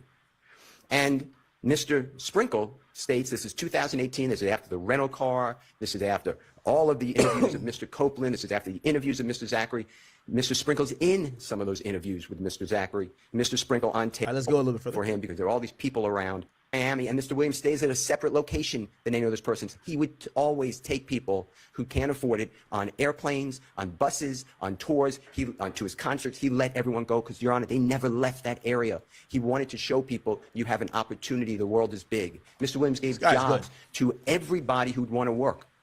He'd give them jobs and security, and I'm not insulting them. They really weren't their jobs, but they were being mentored, but they were given titles and tried to give them respect and opportunity. But if they did not wish to work, Mr. Williams would not allow them to work with them. This has all been turned on its head by the state. The fact that the state has put in Mr. Williams' lyrics are offensive. Mr. Williams has tens of thousands of recordings. On our witness list, we are bringing in all of his people, his recording artists, his engineers, his managers, his record label, and an expert, the Honorable Dr. Eric Nielsen, to talk about how Mr. Williams creates his music. His music is then changed around and merged. Mr. Williams, some of the lyrics you just heard are not even uttered by Mr. Williams. The state has no idea when these lyrics were made. Some of them were made before the shooting of Donovan Thomas that the state is saying this applies to the Donovan Thomas killing with the Tahoe. They are so far afield of where we need to be when we are trying to, God forbid, take somebody's liberty, Your Honor. The state is talking about things like F the judge and I rep my life for real. That's not even said by Mr. Williams. But they don't care to find out. They are on a tunnel vision to try to convict a man who should not be convicted. The statement about I never killed nobody, but I got something to do with that body. If the state just bothered to talk with anybody, that is a Nicki Minaj song with Jeffrey Williams. It is written by Nicki Minaj. That is on the text messages I gave, not the text message, the Instagram or Twitter rather, that I gave to the state. That is out well before this, but the state doesn't care. This is out. You look at Thug. Thug like, damn, where you getting this shit from? This is good. In 2015 or 16 or 17 or 18, I can't remember, I think 18, where Mr. Williams was asked who wrote Anybody, and his response is Anybody was written by Nicki Minaj, and it was. But it was really written and sung. It's a takeoff of a song by Tupac.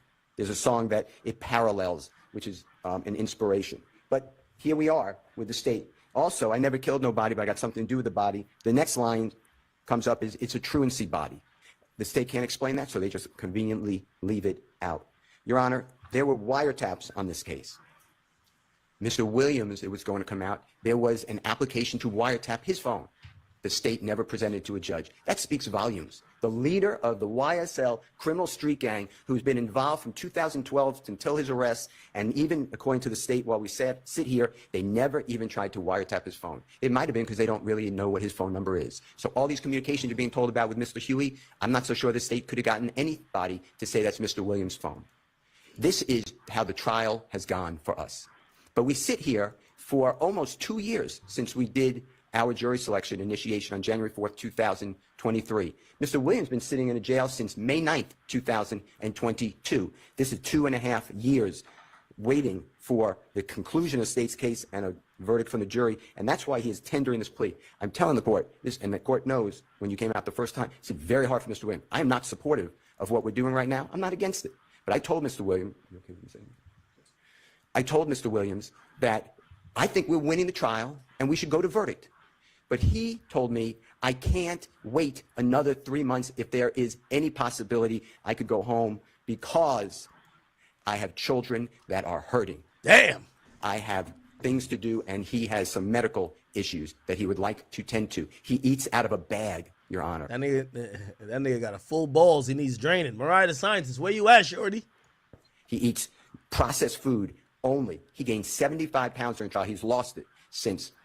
but it is hard. You know, for me, it's only 3 more months. It's enjoyable, actually. I enjoy coming. It's not that enjoyable for Mr. Williams. He told me he wakes up.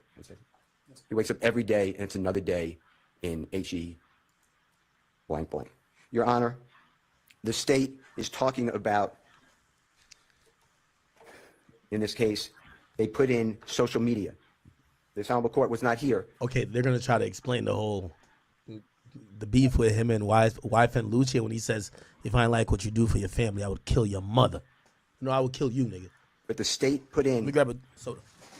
that Mr. Williams, in the indictment, Mr. Williams put out a call for murder. He put $24 million murder for hire on a person's head. That is a lot of money, and that is awful. If they would have read the chat, the Instagram chat, Mr. Williams, right above it, there's a picture of a very well-known, very accomplished musical artist who actually had surgically implanted in his forehead a pink diamond worth $24 million that day. That's what Mr. Williams would talk about. That's the type of evidence that is coming from the state of Georgia in this case. Damn. It is wrong. This is all wrong. And I know we're pleading guilty, and I know we're pleading nolo, and I know we're asking this honorable court for a certain sentence, and we'll get to it with the court's permission. But this is the type of evidence that there is. But it is holding this man hostage. And that's not really what we're supposed to do, district attorney time, in the state of Georgia or anywhere. The state then, because I opened on that, then they never bothered to put in all of the chats. Why did it take me to read the chats? In addition to that, going back to Donovan Thomas, talk about Mr. Williams involved, the state did a geofence. A geofence tracks his devices. It doesn't have to be a phone. It could be an iPad. It could be any type of electronic device that targets and is used. You don't have to be on the phone. It's the contact. If he has an app open, it'll capture it. And the state targeted the McDonald's, where they keep saying that Mr. Williams met with people there. They targeted the barbershop where, God forbid, the killing occurred. And they targeted a third location, no, 2 locations. And it comes out, Mr. Williams' devices are not there. It's exculpatory. I don't get that information. I got that because I interviewed Lieutenant Crabtree, and the results can't be found, according to prosecution. I did a motion for that. They just can't find it. That is great evidence for Mr. Williams. It would have also shown clearly that when he does go down from his house after getting this call that I'll talk about from Demise McMullen, he's not with these other people. And the expert for the state, the FBI agent who does the telephone analysis, Mr. Williams' phone does not ping off the same tower as a Demise McMullen or a Mr. Copeland. Nah, this man working.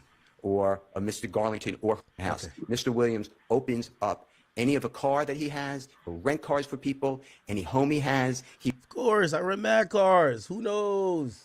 Might be the car that kill a nigga, but who cares? Not his lawyer working. He will allow people to live in hotels because people that he knows, unfortunately, are homeless. And he gives them all places to stay, cars to drive around. He is not involved in criminal activity. Mr. Williams just got back in our country. His passport shows it. Right before he was arrested on May 9th of 2022, there were other people in that house with the drugs and the guns. There were people whose the guns are in their names. They were going to come in court and claim the guns. Everybody else was doing as well, but Mr. Williams has entered a guilty plea. I'm not going back on that, but I just want you to know that this case is just wrong to do to somebody with no bond and to hold him hostage. He wants to, you may not do it. He's aware of that. He's aware of that. But the state offered him 15 years on probation. But they keep piling on these conditions. He just said, he made up his mind. He said, I'm just going to go with it. I got to get home. Judge may not let me home, but I'm not doing these conditions and admit that I'm the leader and I'm involved in the killing. Oh, this guy's good, bro. And my music just promoted everybody to do it. He's not going to do that. So he did not do that. And that's how we wound up here. The state, the night of the killing, people came to Mr. Williams' home. The state tells the court, he said, lay low. What they don't tell you is right after that, he gave money to Mr. Sledge, who said, they're going to kill me. They think I did it. And Mr. Williams said, if you had anything to do with it, I don't want to be with you. And Mr. Sledge said, I just need a hotel room with my children and my bride or my significant other to get to. And Mr. Williams said, be safe, lay low. That's the lay low. In addition to that, Mr. Williams told Mr. Copeland, Mr. Copeland's with the police. Hours after the killing of Mr. Donovan Thomas, Mr. Copeland goes to the police department. Mr. Williams is the person who told him to go. Mr. Copeland said, what do? They're shooting at my house, at my family's house, at my significant other's mother's house. And Mr. Williams said, if you had anything to do with the murder, get out of here. Mr. Copeland denied it. And Mr. Williams said, then go tell the police. Mr. Copeland said, "Do you want me to go to the police?" And Mr. Williams, Chat, y'all believe that? Under that would be snitching, right? Young Thug tells his man, go to the cops. Go tell the cops they shooting at you. What you? Nah, this lawyer's cooking. He cooking. said, "If you had nothing to do with it, they think you did it. Go to the police." In addition to that, Mr. Copeland said, "Well, I'm going to retaliate." Mr. Williams told him, "Don't do that. Let 12 handle." That's on recordings. That is on recordings on Let 12 handle it. January 11th of 2015 with Detective Yeah, I got a scratchy throat. That's why I'm drinking water. My bad. Thorpe. Usually drink liquor. Dedicated.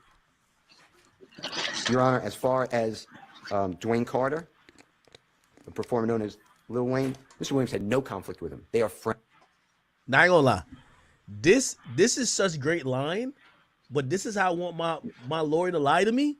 Yo, as far as Lil Wayne, him and Young Thug were buddies. They were friends. Listen to this. This is the best line ever, bro. I ain't gonna lie to you. You need a lawyer like this. Carter, a performer known as Lil Wayne, Mr. Williams had no conflict with him. They are friends. We were presenting evidence that right before this shooting of the tour bus is April 26th of 2015. Mr. Williams is performing in New Orleans area. And that's the area where it's Holly Grove, where Mr. Carter, or Lil Wayne, a performer known as Lil Wayne, comes from. And in order to drum up popularity and interest, people get on the internet and they start what's called rap battles, arguments, feuds. That's what happened here, and you would have heard testimony from Mr. Williams' management that they said, start a rap battle. It'll be better for your career. Mr. Dwayne Carter is aware of that. Mr. Dwayne Carter's interview, the state's aware of this. He has interviews after this. Are you mad? What's the real deal with Jeffrey Williams? He states, no, he's great with me. He brought popularity to me. He loves me. He idolizes me, and I love working with him. They did an album together. In 2014, they're in the studio together, making music together. It is all made up that Mr. Williams is involved. Mr. Williams gives a statement. The state refuses to put it in and then stop me, the previous judge, from cross-examining the detective. His name is Racy.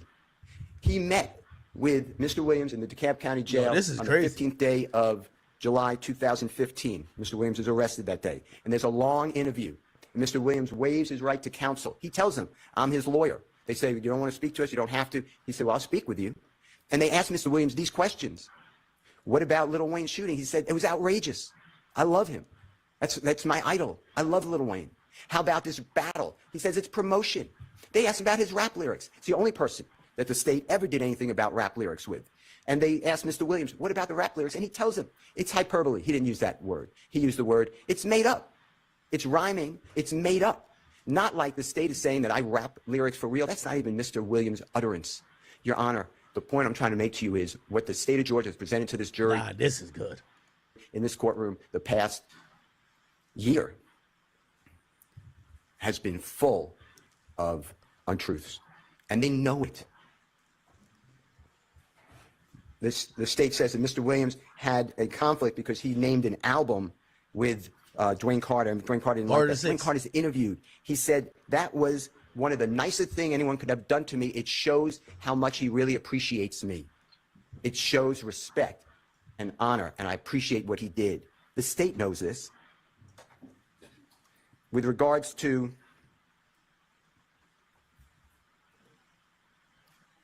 Nah, this is good. Jimmy Winfrey. What the state did is they put in a recording. It's not Mr. Williams. It's a jail recording, Mr. Winfrey and an unknown person. And an unknown person says, when you get out, you're going to get a Porsche and $250,000. Mr. Williams not privy to that. The state looked at all of Mr. Williams' bank records, everything. They undressed him financially. There's zero evidence Mr. Williams did anything for Mr. Winfrey. The state tells you that Mr. Winfrey asked for money for a lawyer. The conversation was, and it's recorded, it was with Mr. Williams' manager. And Jimmy Winfrey said, I need to show that I was gainfully employed for the court. Can you get me something from YSL? And the manager said, yeah, if we have it, and if it's true, yes, you can have it. That is it. There's no evidence that Mr. Williams paid for anybody's lawyer, Mr. Winfrey or otherwise. In addition to that, Your Honor, social media postings with Mr. Rashawn Bennett, also known as... If he could explain how Young Thug said, I'm going to kill you, This is the lawyer of the century. YFN Lucy. So Mr. Williams, the state tells Mr. Bennett on social media, I would have killed you if I didn't like the way you take care of your mother and children. That is the Chat is My no way name to in the explain. title. Like, that shit was so wild. That was like one of them posts that says, lock me up and throw away the keys. No way you can explain that. That is the post. Who dedicated What they that? don't tell you is Mr. Bennett, who is also, to his credit, trying to drum up his career. Mr. Bennett is picking on Mr. Williams, who's a much higher profile artist than Mr. Bennett at that time. And Mr. Bennett is saying that he slept with Mr. Williams' fiance, Jericho. while Mr. Williams and she are a significant couple, that Mr. Williams' music is awful. Nobody should listen to his music ever. Mr. Williams responds by saying, we can do an album together if you want. Stop this. The man continues of how he's sleeping with Mr. Williams' significant other, and then Mr. Williams responds by saying, I would have killed you except for what you do. That is the context that they don't tell you about. And Mr. Williams did nothing to Mr. Bennett. In fact, the evidence would have shown, if we had time or we would have gone forward, that Mr. Bennett and Mr. Williams are on the red carpet receiving awards in California, sitting right next to each other and taking photographs. This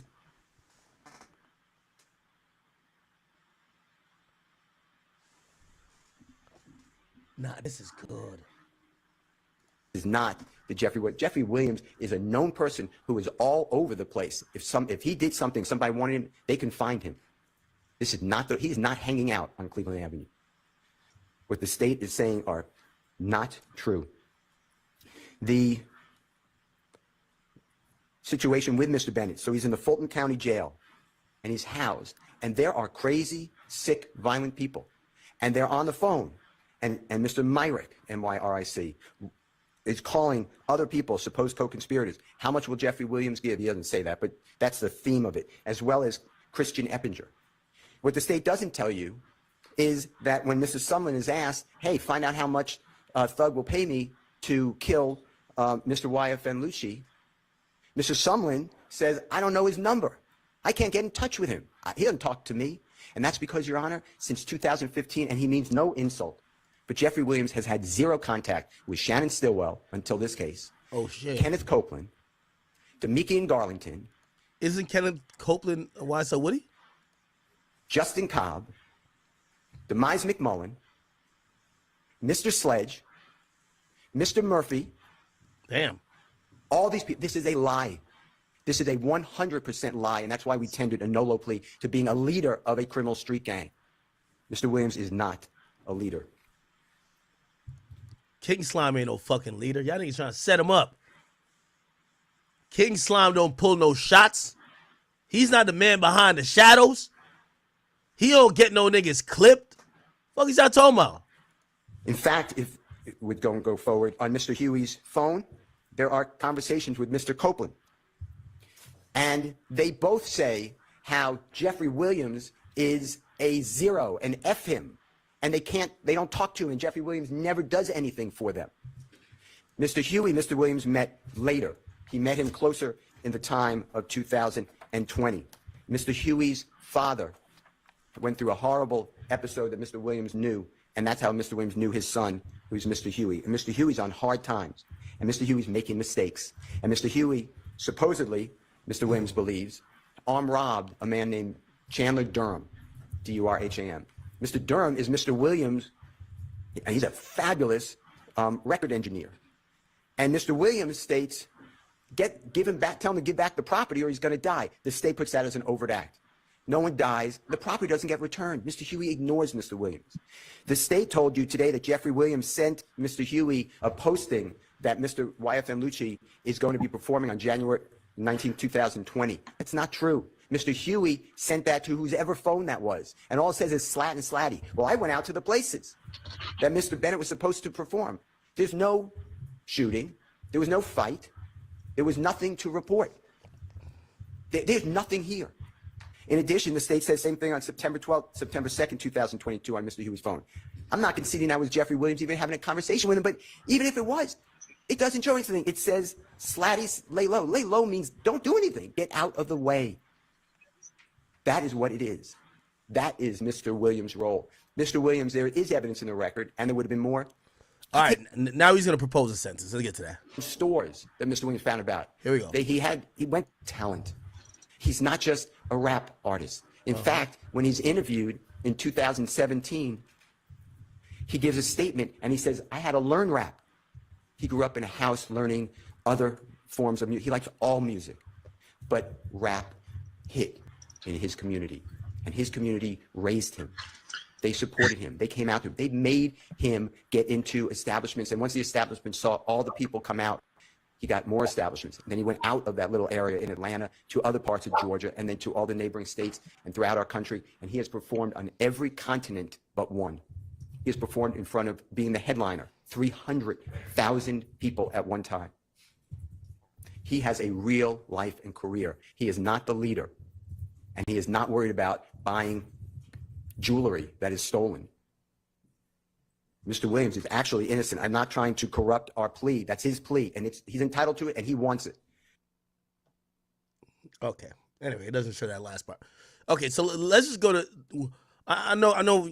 Again, we missed a day of streaming it live, and some of y'all might have watched this without me. I just want to be meticulous because we did miss this whole day. So I want to play all the relevant parts, and the next relevant part is Young Thug giving a speech, and then we'll get to what the judge did. Okay. Also, there's another video that we could have played, which is that's another case. Here we go. Yes, ma'am. Actually, let me just play this before. Sorry. So this is what Mr. Williams opens up any of a car that here we go. 5 years in custody. So this is what the his lawyer suggested the judge think of. I mean, to interrupt you, No, it's fine. And Your Honor, I'll answer any of your questions, but the point I'm trying to make is 45 years to serve 25 years in prison when just...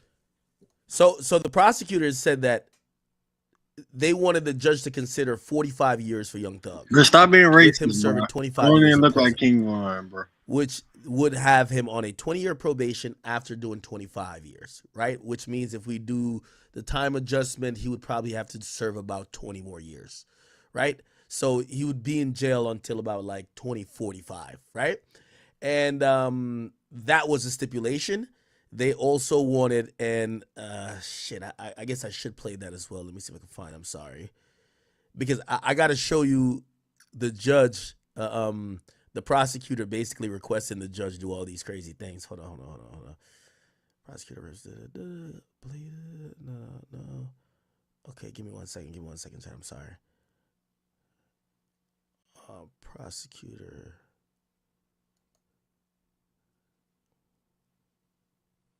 I don't know if we got it. We probably don't have it. The armed robbery. Let me see. I checked on that, Your Honor, with respect to count one. As a co-conspirator, Mr. Williams is responsible for all of the acts of the other co-conspirators, the overt acts. The overt act of the murder of Donovan Thomas is one of those acts. I know, and this trial is not complete, and so y'all have not yet proven that. Not to mention that you responsible for, given that those negotiations have broken down, we are asking that the court sentence Mr. Williams as we asked earlier. And prior to the court imposing a sentence, we would ask that Ms. Shawana Edmonds, who is the mother of Mr. Thomas, be allowed in. Okay, she's not going to just say that. I'll tell you what they wanted. So they had offered Young Thug privately 15 years probation. You walk today, but shit ton of stipulations. Thug said no. Let the judge decide. Now that they're done with that negotiation, they said to the judge, I think you should give him 45 years, okay? This nigga just won't learn. 45 years, let him serve 20, right? Or serve 25 or whatever the case is. Seize all his cars, seize all of his property, seize all of his jewelry. Those will be held for compensatory restitution in terms of the damages that was caused by all of this YSL shit. for the Do your victims research. and ban him from Do your Atlanta. research, nigga. And there was a couple more other stipulations. There was a lot that was there. Actually, I think it's written out somewhere. Let me see if I can find it. Somebody on Twitter wrote it out. 45 years. Sees the. Let me just look that up.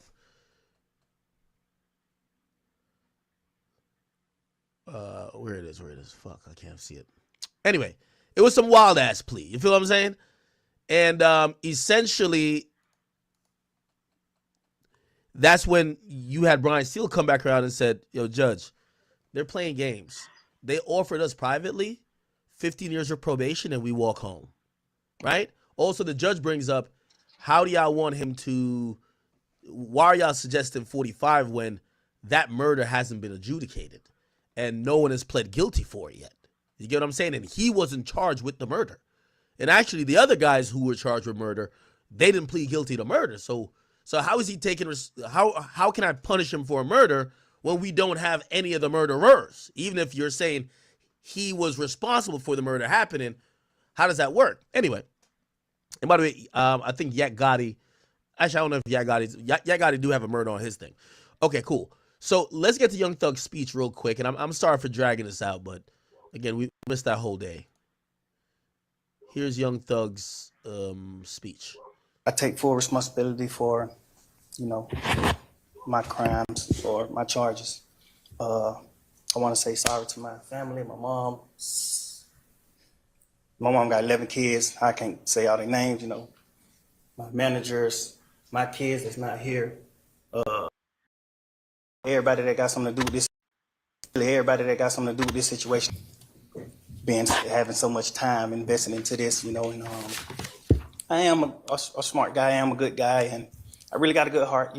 I find myself in a lot of stuff because I was just nice or cool, and I understand that you can't be that way when you reach a certain height because it could end bad. And it don't really have to have nothing to do with you, but it could end bad and it could, fall on you. And I know the choice is yours, it's up to you. And I hope that you allow me to go home today and just trust in me to just do the right thing and never see you again unless it's at a, bar in the future or something. Just out of this type of situation, I promise you I won't ever be in this type of situation again. I'm going away.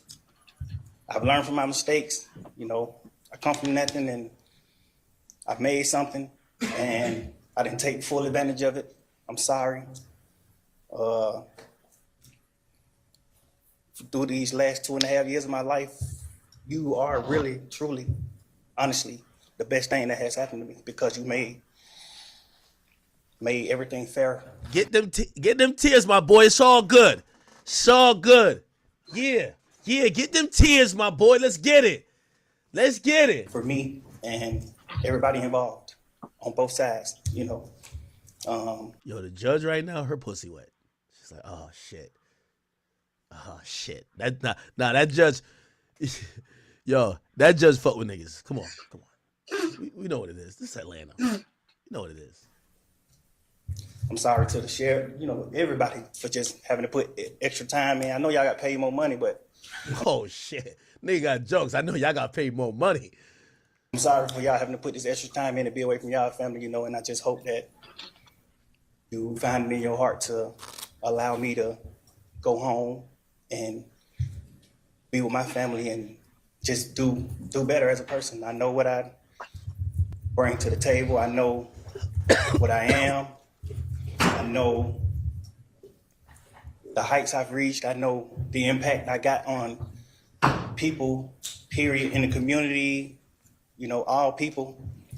I learned that late, like these past 2 or 3 years of my life, I kind of learned that late. And maybe it was because I was, probably on drugs or anything, I don't know. But I have came to my senses and I understand what I mean to this world. But I am a good guy, I don't mind doing stuff like, like free shows, and I always did that. You know, I did free shows and gave it to single parents, millions of dollars. You know, I made $1.8 million on a free show, and I gave it all to single parent charity. And I did like 2 or 3 shows that made like $700,000 a piece, and I gave it to the breast cancer organization. Like, you know, I Hold on, bro. You want me to watch Mourn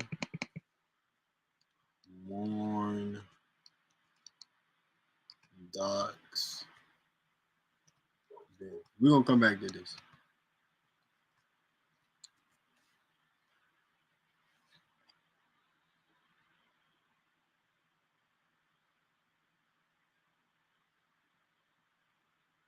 Bro, it's not on YouTube. It's not on Draco YouTube. got my name off drilling. Check the records, bitch. Yo, what up with y'all? Big Ike in the building, early, bright and early. Got some shit to do. From actual reality that anybody goes to jail. Big you. 11 through March 4th. No idea when these lyrics, Mr. There was nothing to report. There's nothing here. Those.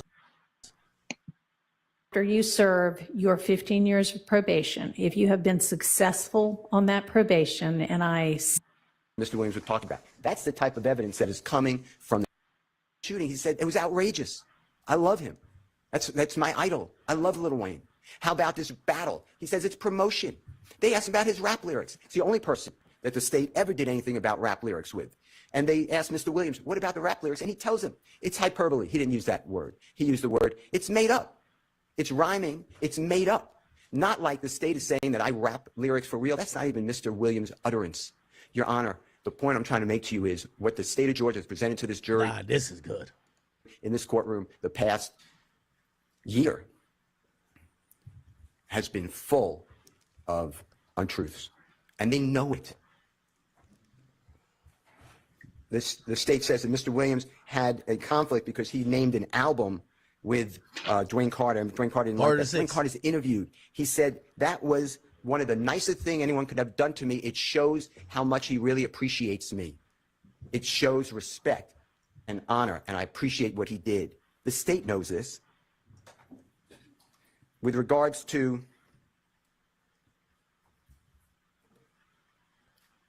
Nah, this is good.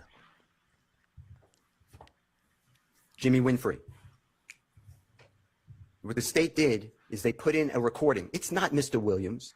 It's a jail recording, Mr. Winfrey and an unknown person. And an unknown person says, when you get out, you're going to get a Porsche and $250,000. Mr. Williams not privy to that. The state looked at all of Mr. Williams' bank records, everything. They undressed him financially. There's zero evidence Mr. Williams did anything for Mr. Winfrey. The state tells you that Mr. Winfrey asked for money for a lawyer. The conversation was, and it's recorded, it was with Mr. Williams' manager. And Jimmy Winfrey said, I need to show that I was gainfully employed for the court. Can you get me something from YSL?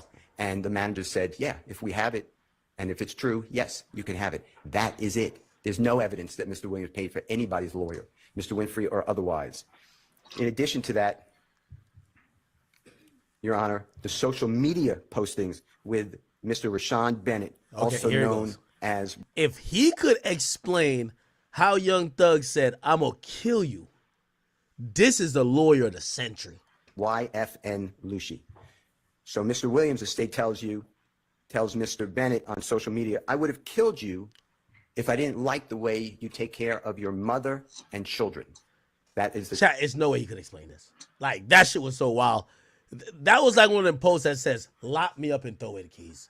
No way you could explain that. That is the post. What they don't tell you is Mr. Bennett, who is also, to his credit, trying to drum up his career. Mr. Bennett is picking on Mr. Williams, who's a much higher profile artist than Mr. Bennett at that time. And Mr. Bennett is saying that he slept with Mr. Williams' fiance, Jericho, while Mr. Williams and she are a significant couple, that Mr. Williams' music is awful. Nobody should listen to his music ever. Mr. Williams responds by saying, we can do an album together if you want. Stop this. The man continues of how he's sleeping with Mr. Williams' significant other, And then Mr. Williams responds by saying, I would have killed you except for what you do. That is the context that they don't tell you about. And Mr. Williams did nothing to Mr. Bennett. In fact, the evidence would have shown, if we had time or we would have gone forward, that Mr. Bennett and Mr. Williams are on the red carpet receiving awards in California, sitting right next to each other and taking photographs. This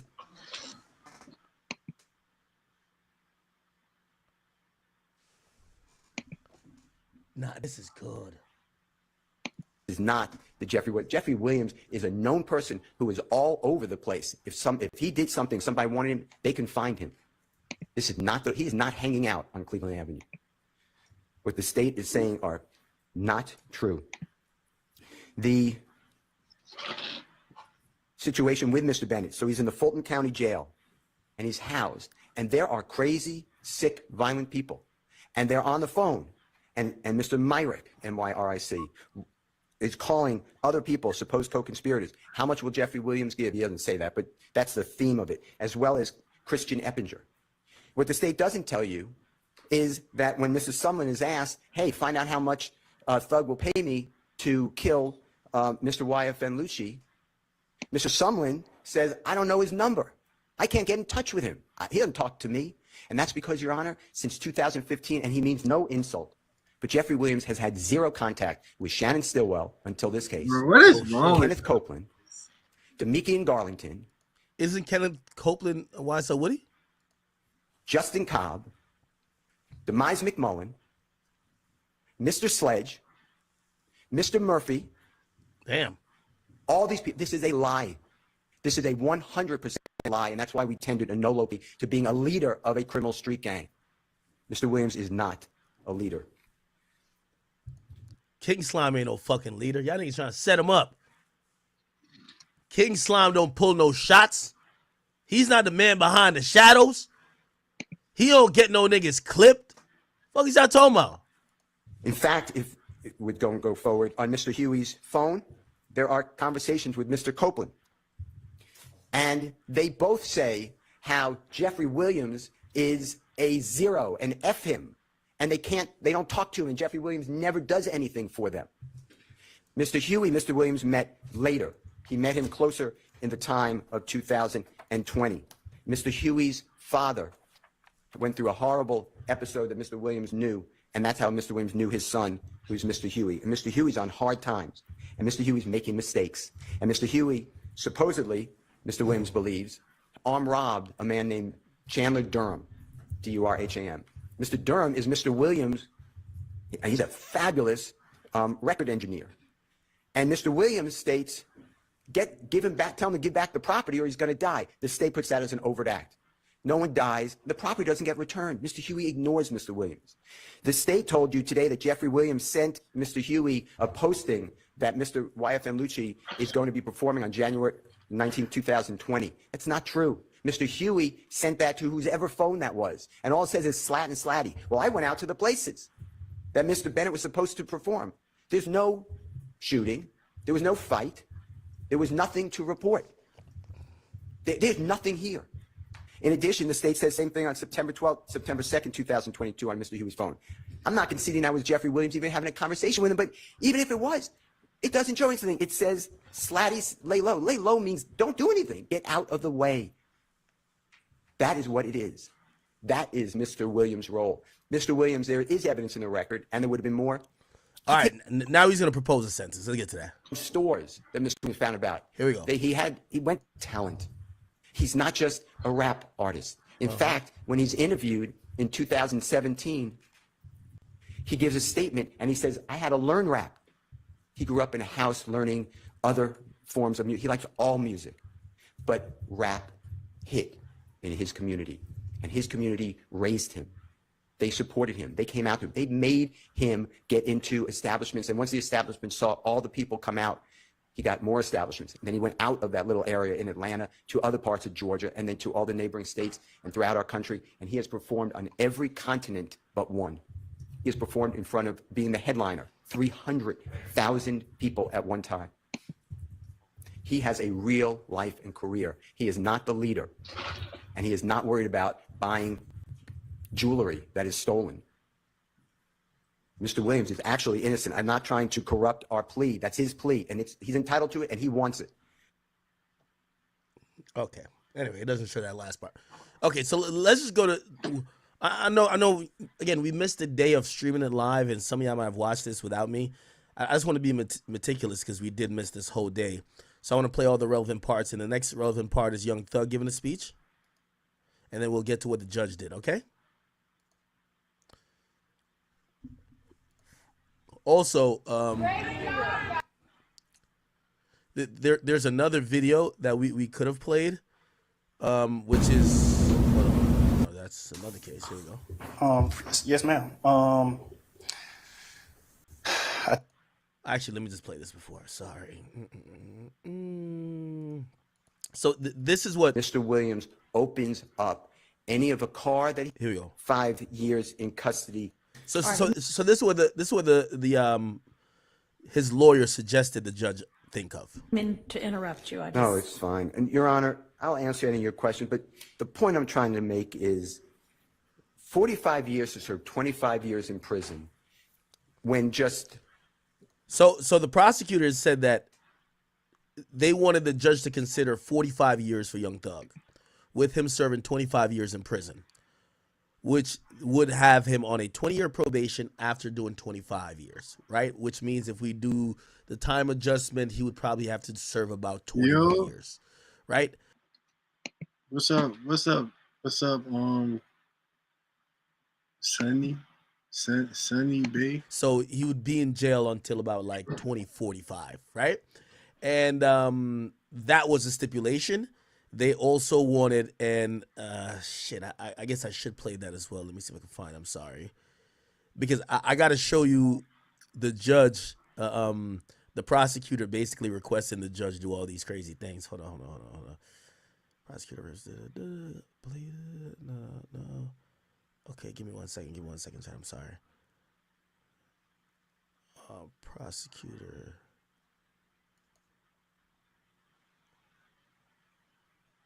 I don't know if we got it. We probably don't have it. The armed robbery. Let me see. I checked on that, Your Honor, with respect to count one. As a co-conspirator, Mr. Williams is responsible for all of the acts of the other co-conspirators, the overt acts. The overt act of the murder of Donovan Thomas is one of those acts. I know, and this trial is not complete, and so y'all have not yet proven that. Not to mention that you responsible for all. Given that those negotiations have broken down, we are asking that the court sentence Mr. Williams as we have asked earlier. And prior to the court imposing a sentence, we would ask that Ms. Shawana Edmonds, who is the mother of Mr. Thomas, be allowed an opportunity. Okay, she's not going to just say it directly. I'll tell you what they wanted. So they had offered Young Thug privately 15 years probation. You walk today, but shit ton of stipulations. Thug said no. Let the judge decide. Now that they're shout out to what the fuck? Shout out to Azerbaijan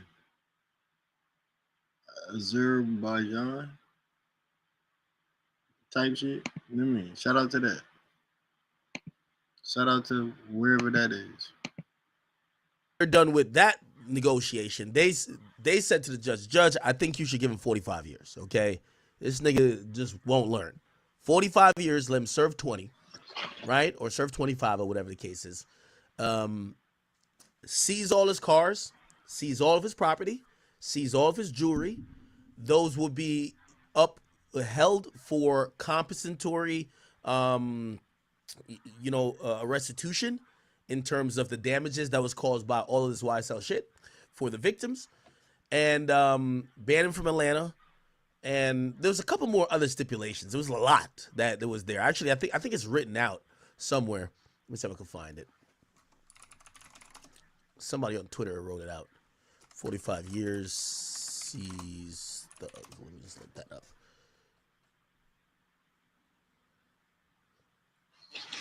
Where it is. Fuck, I can't see it. Anyway, it was some wild ass plea. You feel what I'm saying? And essentially,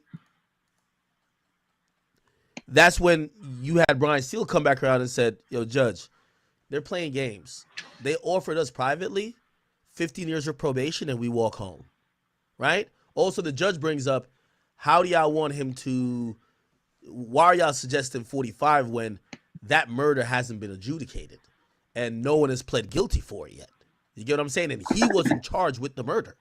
And actually, the other guys who were charged with murder, they didn't plead guilty to murder. So how is he taking, how can I punish him for a murder when we don't have any of the murderers? Even if you're saying he was responsible for the murder happening, how does that work? Anyway. Bruh, is this a, bruh, what the fuck? Bruh, is this a girl, bro? I'm getting nigga vibes. I'm getting nigga vibes. And by the way, I think Yak Gotti, actually, I don't know if Yak Gotti do have a murder on his thing. Okay, cool. So let's get to Young Thug's speech real quick. And I'm sorry for dragging this out, but again, we missed that whole day. Here's Young Thug's speech. I take full responsibility for, my crimes or my charges. I want to say sorry to my family, my mom. My mom got 11 kids. I can't say all their names, my managers, my kids that's not here. Really everybody that got something to do with this situation, I want to say sorry for just having so much time invested into this, and I am a smart guy. I am a good guy, and I really got a good heart. I find myself in a lot of stuff because I was just nice or cool, and I understand that you can't be that way when you reach a certain height because it could end bad, and it don't really have to have nothing to do with you, but it could end bad and it could, fall on you. And I know the choice is yours, it's up to you, and I hope that you allow me to go home today and just trust in me to just do the right thing and never see you again unless it's at a bar in the future or something. Just out of this type of situation, I promise you I won't ever be in this type of situation again. I'm going away. I've learned from my mistakes. I come from nothing and I've made something and I didn't take full advantage of it. I'm sorry. Through these last 2.5 years of my life, you are really, truly, honestly, the best thing that has happened to me because you made everything fair. Get them tears, my boy. It's all good. It's all good. Yeah. Get them tears, my boy. Let's get it. Let's get it. For me and everybody involved on both sides, Yo, the judge right now, her pussy wet. She's like, oh shit. Oh shit. That judge.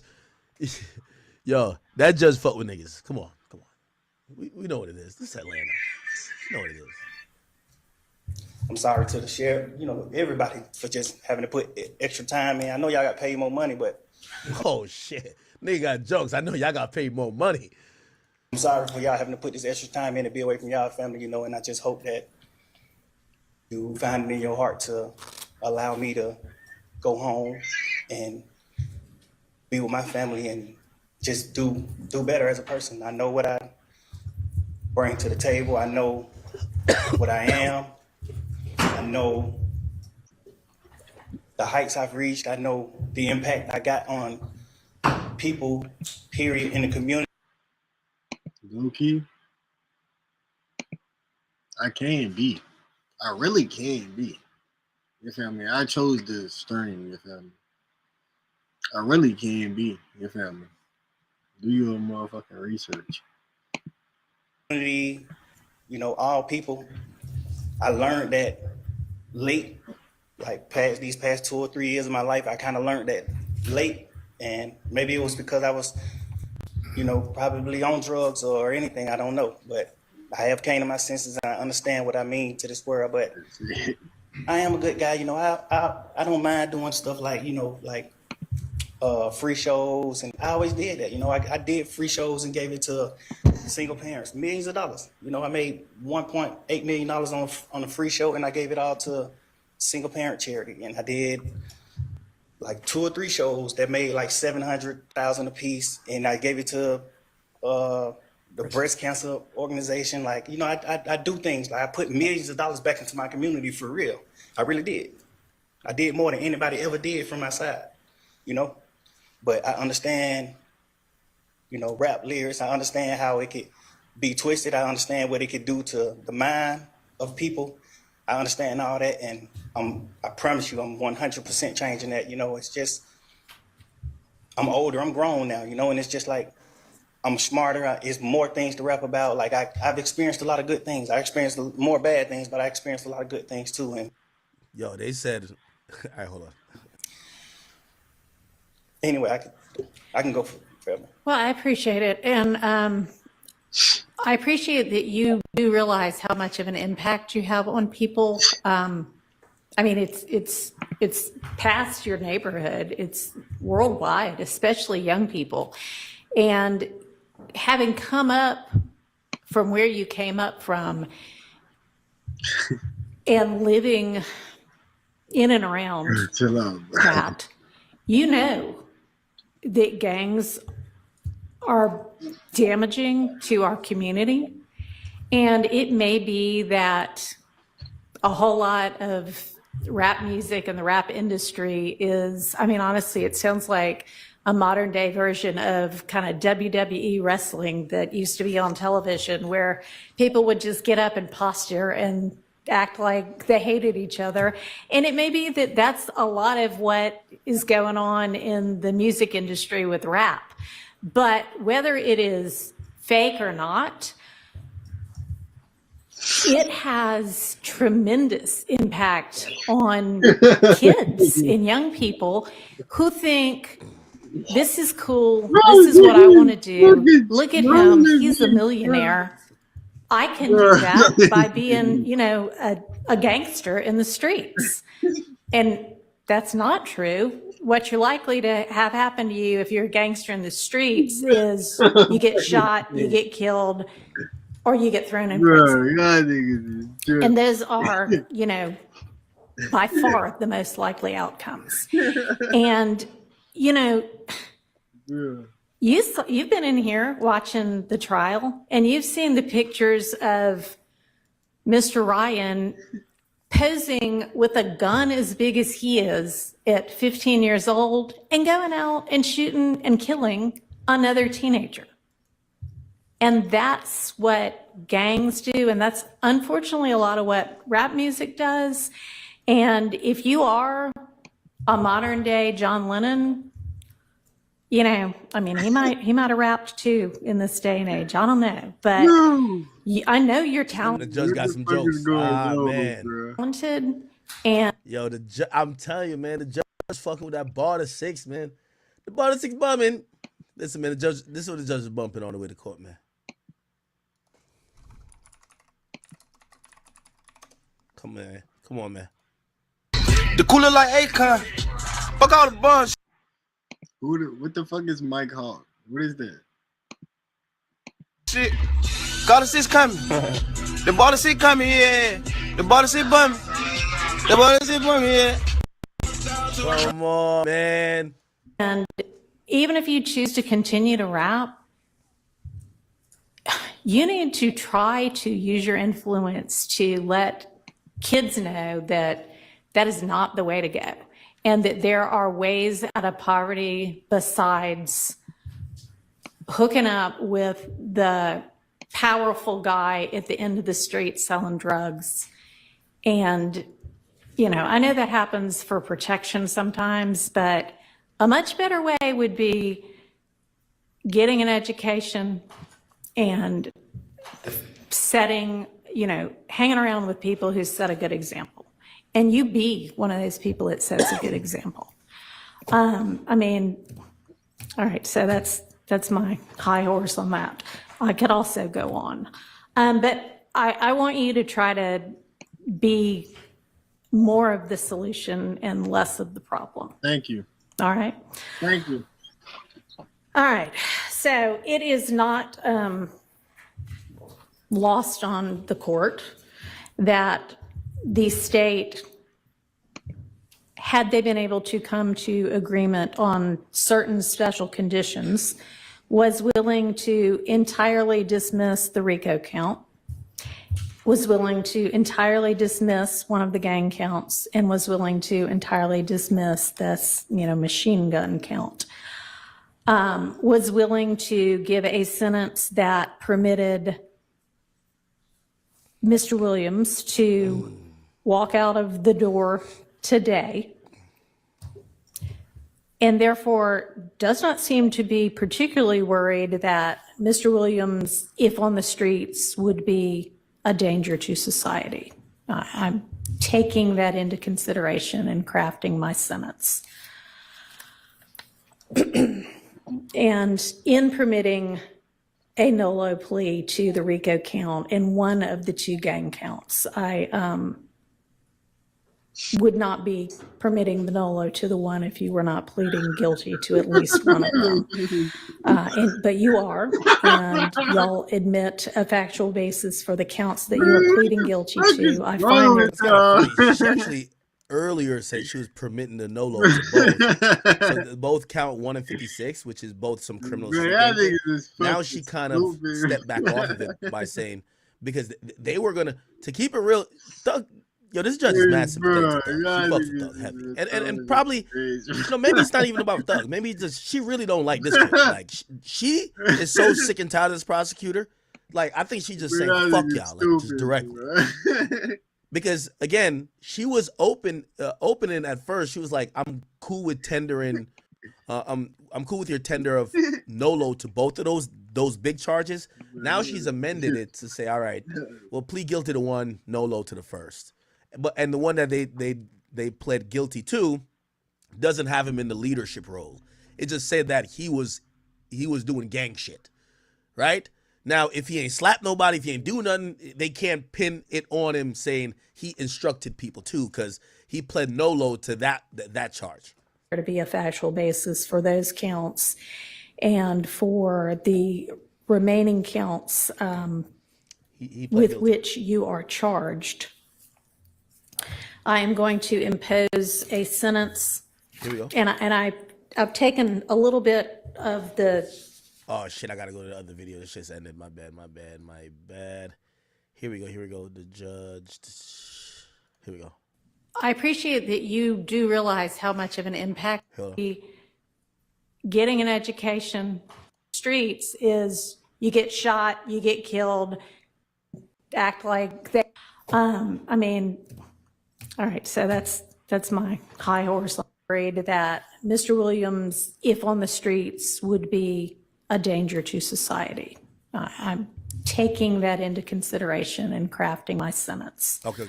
Let me go a little further. That's permitted on that count.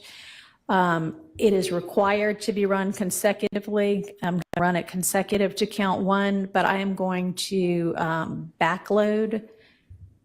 Oh, I'm sorry. That is not commuted. That is 5 years to serve, and it's going to be run consecutively to count one, backloaded, by which I mean after you serve your 15 years of probation. If you have been successful on that probation, and I sincerely hope that you are, then at the end of that 15 years, I will commute the entire rest of any service portion of your sentence to time served. So I'll get to the end of it and give you the total sentence, but I'm also going to impose a $15,000 fine with regard to that count. Count 57, 20 years to serve 5, commuted to time served, the balance of 15 years probated, concurrent with count 1. Count 58, 10 years to serve 5, commuted to time served, balance probated, concurrent with count 1. 59, 5 years to serve, commuted to time served, concurrent with count 1. 60, 5 years to serve, commuted to time served, concurrent with count 1. Count 61, 5 years to serve, that is required to be also a consecutive sentence, so that's going to be run consecutively to count 56 and backloaded. Count 62, 10 years to serve, also required to be served consecutively. That's going to be consecutive to count 61, also backloaded.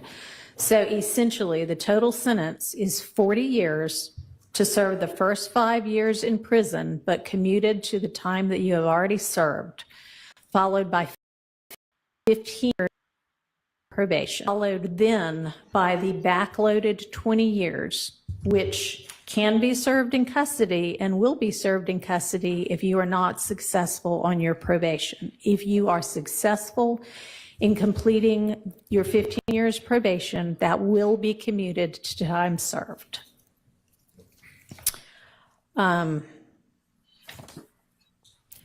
You are to remain on reporting status for the first half of your probation, active reporting for the first 7.5 years of your probation, and that is pursuant to OCGA 17-10-1, subsection 2, A2A. And Mr. Steele and Mr. Adams, in order to keep him on reporting status, there needs to be good cause shown. We all concede that good cause is shown here? Stipulate. All right, I appreciate that. Special conditions of your probation. What good cause? What do they mean? Can I have a second, Your Honor? Sure. Like the judge.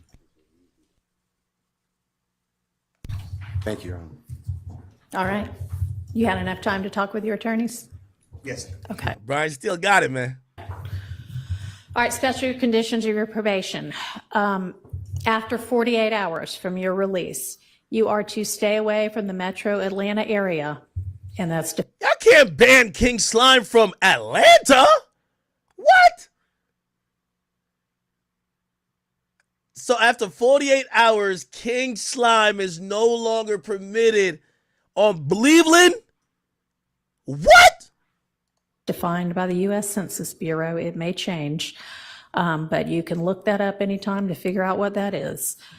For the first 10 years of your probation, subject to the follow what that is, Census Bureau, it may change. So it's Metro Atlanta, and she made sure to say Metro Atlanta because it holds a significance. Metro Atlanta area. I think that might just come up with a map. Oh, there's 5 counties. Okay, so he's banned from more than Atlanta. So the Metro Atlanta area, and that's why she said by the U.S. Census Standard Bureau, which could change. So the city of Atlanta, we have Atlanta, Sandy Springs, Roswell, Marietta. Other places are Athens in Clark County, Gainesville, LaGrange, Rome, Jefferson, Calhoun, Cornelia, Cedartown or Thomaston. Okay. Okay. That's a lot of people that live there. So there's 6 million people that live in the... Oh, well, this says Sandy Springs. It says Metro Atlanta, though. Let's see. The Metro Atlanta designated by the United States of Office Management Budget is known as the... Oh. It's known as this area. Okay. So, okay. So, damn, it's a lot of places. He basically got to move out of Georgia, essentially, right? He got to move out of Georgia, damn near. Fayetteville can't live there. Yeah, it's mad kids. Okay, so he can't live in Fulton County, Gwinnett County, can't live in Cobb County, can't live in DeKalb County, can't live in Clayton County, Cherokee County, Forsyth County, Henry County, Douglas County, Fayette County, Rockdale County. Oh. You know what? So someone was breaking this down to me, and they said so previously, so what this is known as, I don't know if I could Google it and find it. Let me see if I can Google it and find it. I'm staying on topic, don't you worry. It's called banishment, right? Banishment, Georgia. Let's see. Georgia banishment law. Okay? Now, here's what happened.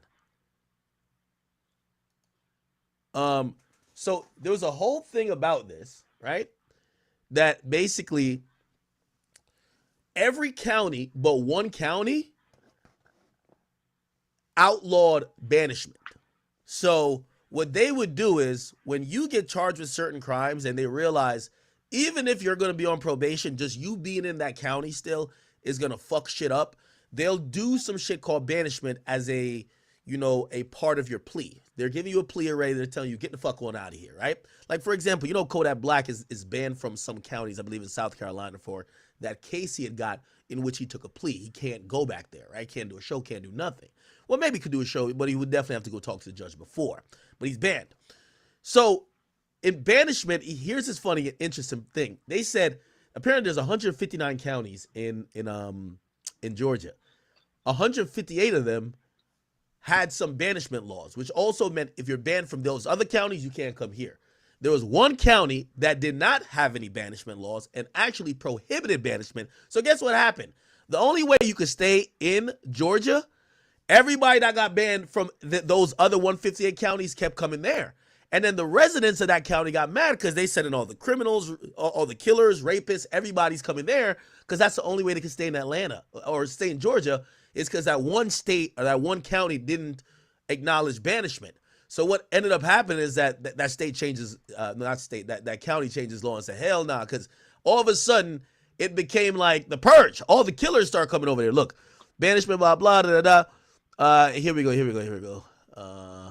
However, courts have figured out a workaround. Georgia has 159 counties, so a judge can't banish someone from the state altogether. They can legally banish someone from 158 counties. Most often, they'll banish someone from every county except Eccles County, a swampy spot to the south, with the assumption that everyone will fully flee Georgia instead of going there. Except what would happen is that by the nature of some people still trying to get, you know, whatever benefits of still being in Georgia, they would just go to Eccles County. So imagine you the killer, you're the kidnapper, you're the biggest drug dealer, biggest rapist. Y'all all go to this one county. And the people in the county like, what the fuck? Y'all keep bringing all the killers over here. So that's the interesting thing about banishment. So pretty much, you know, Thug isn't banned from the whole Georgia, but damn near he banned, right? He got to get out of Georgia, right? So that nigga's, Young Thug gonna take up, he probably gonna move to Houston or some shit like that. Houston. Or he could move to Alabama, but I feel like he like being in the mix somewhere, right? I can't see Thug doing Miami. I can't see him doing Miami.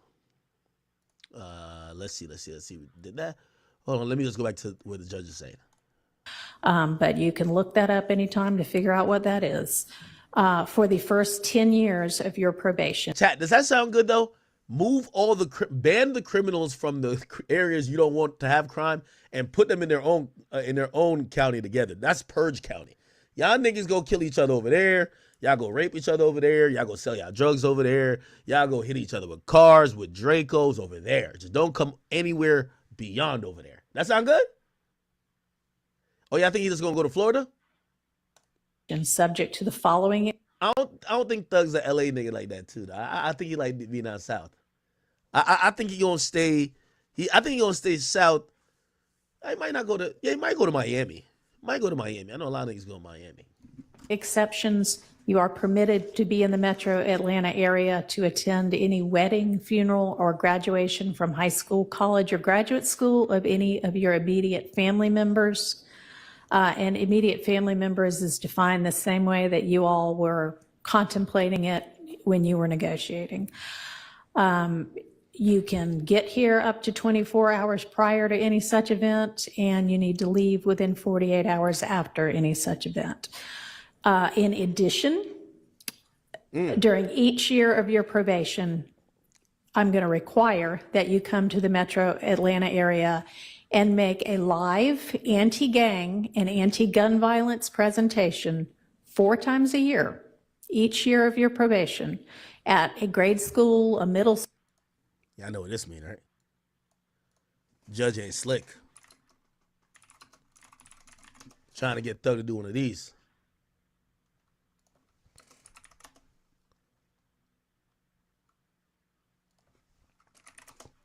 Trying to get Thug to do one of these, chat.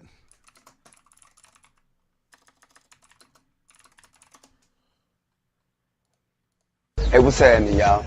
Some people call me Tip, but this is about another kind of tip. It's about another type of tip right here. They call me Thug, but this is about catching another type of thug. Yo, they call me Young Thug, but this is trying to stop the other youngins that are thugs. Like, we're going to have something like To this. help our mothers, our sisters, our brothers, Yeah. and our fathers. That's what they try to get out of that nigga Thug. Thug gonna do it the swaggy way, though.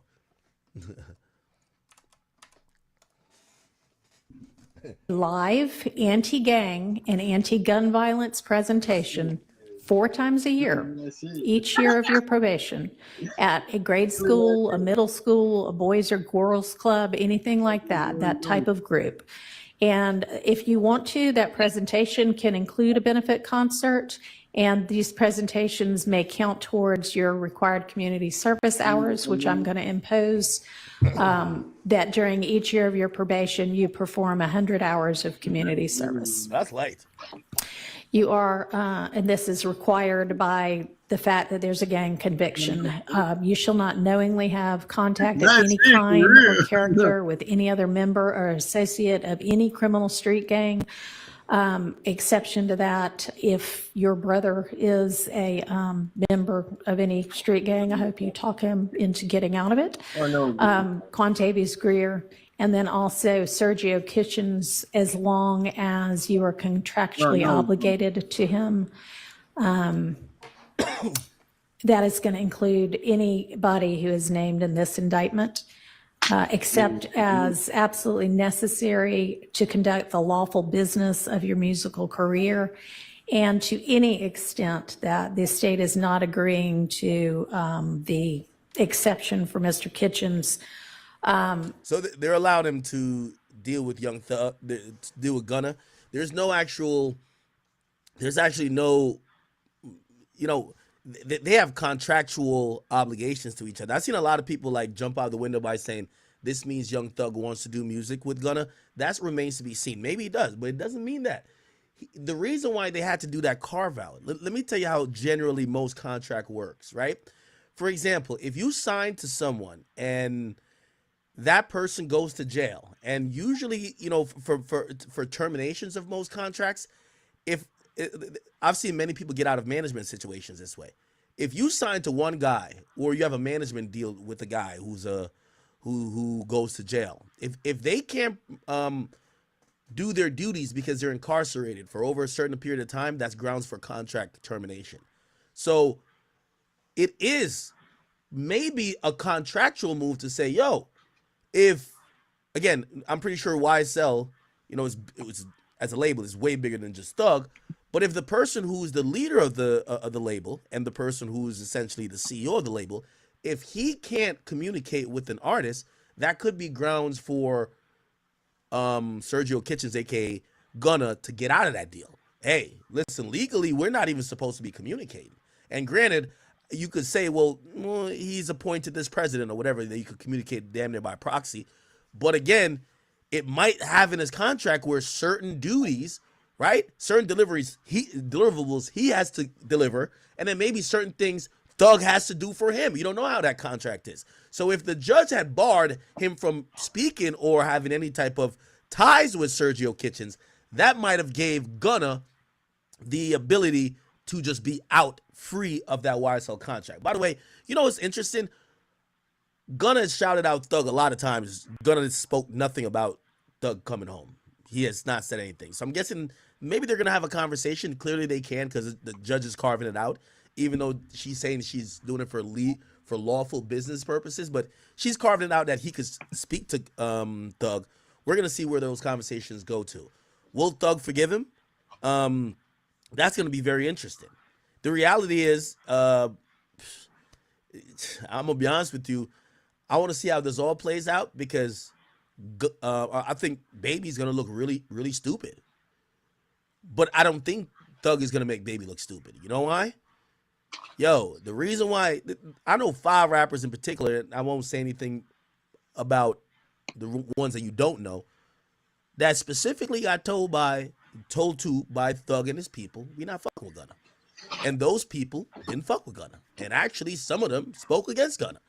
And if it comes back around that Young Thug gets back with Gunna, they kind of look crazy, especially if, maybe they sacrifice some of their career by ostracizing a guy who I think Gunna's kind of succeeded throughout this whole thing.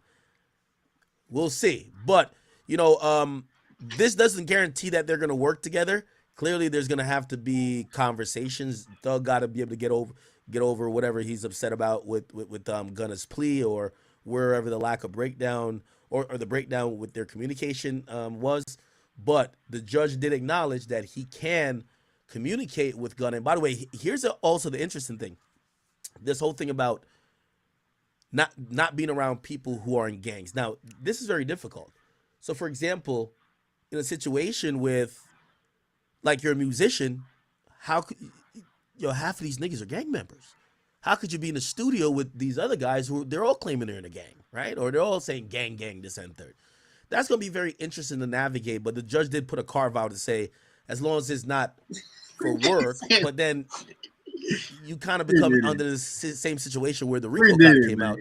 Yeah, he's gonna say, "Oh, the lyrics are entertainment." Then the judge, then the prosecutor is gonna say, "Nah, these lyrics are promoting street gang." So suppose he links up with some street dudes, but they were talking about doing some music, right? So it's gonna become a slippery slope.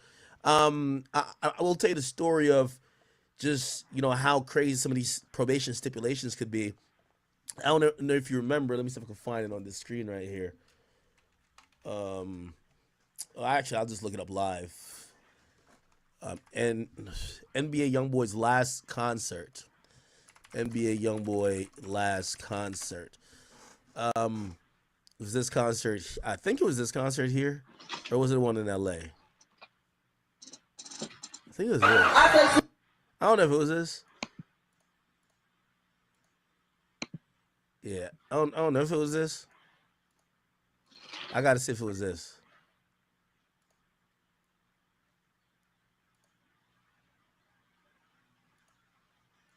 Is it this one?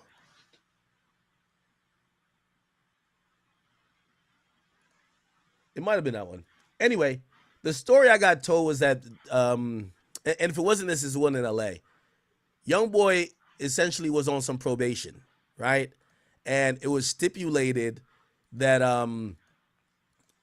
YoungBoy, because he had a provision of probation that he couldn't be around gang members and he couldn't interact with them, to not violate the probation, YoungBoy had to stay outside the venue for the whole time until like 15 minutes before his call time. When he went in, he had to, first of all, he had to pay for a police officer to escort him. The police officer escorted him in. He couldn't chill with nobody backstage. He had to go damn near directly to the stage, perform, and then immediately leave the building. Why? There were gang members around, and the probation or whatever, supervised release statute said he can't be around them people. But, you get a carve out, okay, I'm doing a concert, but the cop has to like be the liaison. I don't know if they're going to be that crazy. I mean, it's Fulton County. I feel like Fulton County, anything goes. So they're probably not going to respect that statute that much, but apparently with NBA YoungBoy, it was that crazy where like he literally had to walk in with somebody who was a police officer, and they stayed there until he performed, and they left right afterwards. So I don't know. I got to figure out the actual show we were talking about, but I don't know. Anyway, all right. In the event that that part is not enforceable because it is only a portion of a special condition, going to provide that that be severable from the rest of this, and I'll put some case cites in the Senate sheet for that. You are in no way to promote any criminal street gang or any criminal street gang activity, including on any social media platform. You are not to utilize any hand signs, terminology, or language that promotes any criminal street gang. You are not to participate in any criminal street gang activity. You are not to knowingly engage in any contact with any of the victims that are listed in this indictment or with any of their family members. And you may not have in your possession or with arm's reach. Now, what that does say is that it does also ban him from speaking to, about, or continuing to ignite any feud with YFN Lucci. YFN Lucci is a victim in this case. He's a victim of the stabbing and he's a victim of an attempted shooting. So that's going to be very important when it comes to, who could Young Thug speak to afterwards. Ironically, it would have, unless they carved out a special provision, this would have also banned him from being able to speak to Rich Homie Quan. Not that he was going to, but if Rich Homie Quan was still alive, Rich Homie Quan is also listed as a victim. You get what I'm saying? Any kind of a firearm because you're going to be a convicted felon. And that is, except I know that you have security and you need security. You can be within arm's reach of a firearm that is in the possession of either licensed law enforcement or licensed security personnel that are in your security detail or anybody that you're performing with. You are to submit to random drug screening. Wait, what did it say? Hold on. Felon, and that is, except I know that you have family members, and you may not have in your possession or with arm's reach any kind of a firearm because you're going to be a convicted felon. And that is, except I know that you have security and you need security. So security could have guns, not him. Good. You can be within arm's reach of a firearm that is in the possession of either licensed law enforcement or licensed security personnel that are in your security detail or anybody that you're performing with. By the way, I'm just telling you the interesting, the interesting stipulations that could get put down in some of these courts. When I spoke to Young and Ace said that the judge banned him from having any security detail that had guns. So not only could him nor his immediate crew have guns, but he couldn't hire security guards that could carry weapons. They only allowed him to hire police officers that could carry weapons. And sometimes hood niggas don't want to be around police. So essentially, it nerfed him having security. He would have to get cops or do no security. You submit to random drug screens and not use any drugs unless they are prescribed for you by a licensed physician. You are to execute a Fourth Amendment waiver that will permit the search of your person, residence, vehicles, and electronics for any firearms, any criminal street gang paraphernalia, or any illicit drugs. Whoa, hold on. Let's go back on that statute. You said what? Or that provision? Residence, vehicles, and elective Fourth Amendment prescribed screens, and not use any drugs unless they are prescribed for you by a licensed physician. Okay. You are to execute a Fourth Amendment waiver that will permit the search of your person, residence, vehicles, and electronics for any firearms, any criminal street gang paraphernalia, or any illicit drugs. And wow. Now, that's huge. That is very huge, chat. He says you're gonna exercise a Fourth Amendment waiver. Now, granted, when you do become What's up, guys? What's up, guys?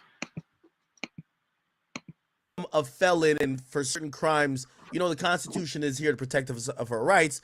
But when you become a felon, like for example, your Second Amendment right is then almost damn near infringed upon because you're not allowed to have guns. And Second Amendment right actually allows people to have guns, so you give up on that. This one is very important. It basically says that if a cop pulls Young Thug over, he don't gotta, weed is pretty, ain't weed legal everywhere? They don't have to have probable cause to search your car. They'll probably run Young Thug's name, and when they run his name, they'll know he's on probation, and a part of the probation statute says he could get searched for guns and drugs at any time, which also is going to have to shift how he travels with people, because maybe he don't got the gun on himself, but his homeboy got the gun. Well, his homeboy not supposed to have the gun. Only security guard or police supposed to have the gun. So he gonna have to move a very different. Also, here's the thing.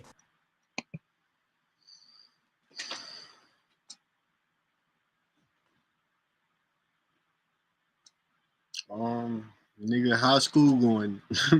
How's school going? I guess, little nigga. You still be smoking vapes, little nigga? You still be smoking vapes? Fuck. What your little badass man doing, bro? And by the way, even if they didn't ban him from Georgia, essentially, he got to leave Georgia. You know why? Bro, this DA and the cops who spent hours, you got to imagine, these cops put in months and years into the investigation. And to see Thug walk, they're probably feeling worthless. So if he did stay in Georgia, and you hear what the judge just said, you're waiving your Fourth Amendment right. If you don't know what that is, the Fourth Amendment right is your right that protects you against illegal and unlawful searches and seizures, which means they need probable cause to search you. Okay? If you're driving a car, they need to have some probable cause. That could be smell of weed. If they see a gun in the back, they could search you. That's probable cause. And that standard of probable cause raises when it comes to your house. They got to really know you got some shit up in there. They got to get a warrant to search your residence. With Thug, they could just. Bro, you got to make a YouTube channel. You got to make a YouTube channel like Maddie. Maddie got like 100 subs now. And she be going live and shit. You got to make a YouTube channel like Maddie. No bullshit, bro. She be streaming in school and everything, bro. She gonna blow up one day. No bullshit.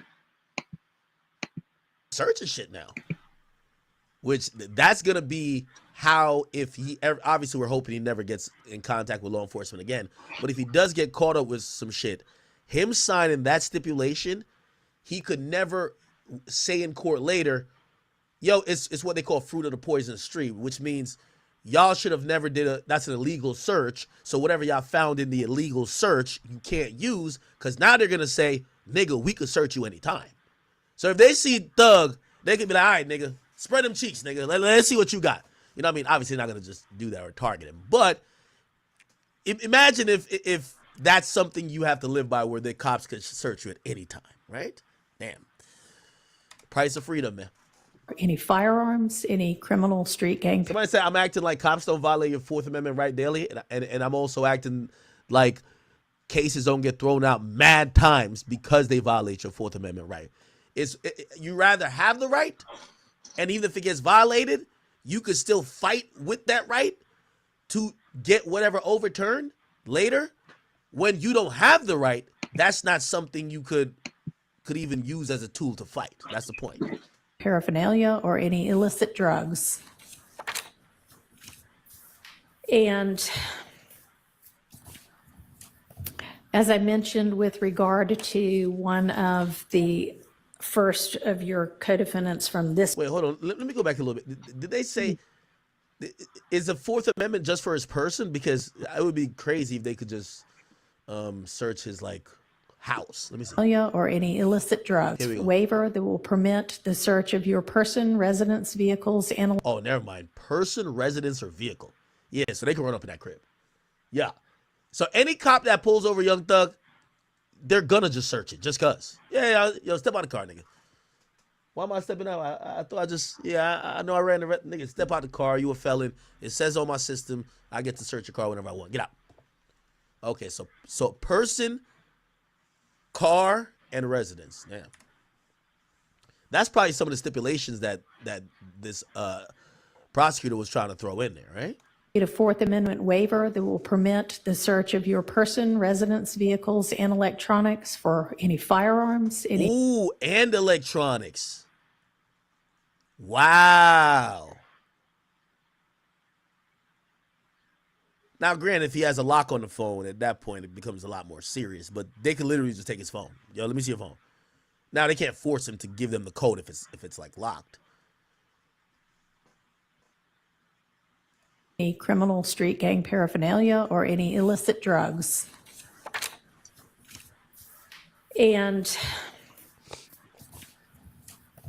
as I mentioned, with regard to one of the first of your co-defendants from this trial, at least since I've been involved, to plead guilty, our Uniform Superior Court rules instruct and provide that it is absolutely proper for a judge to grant leniency in sentencing when, quote, the interests of the public and the effective administration of criminal justice are served, unquote.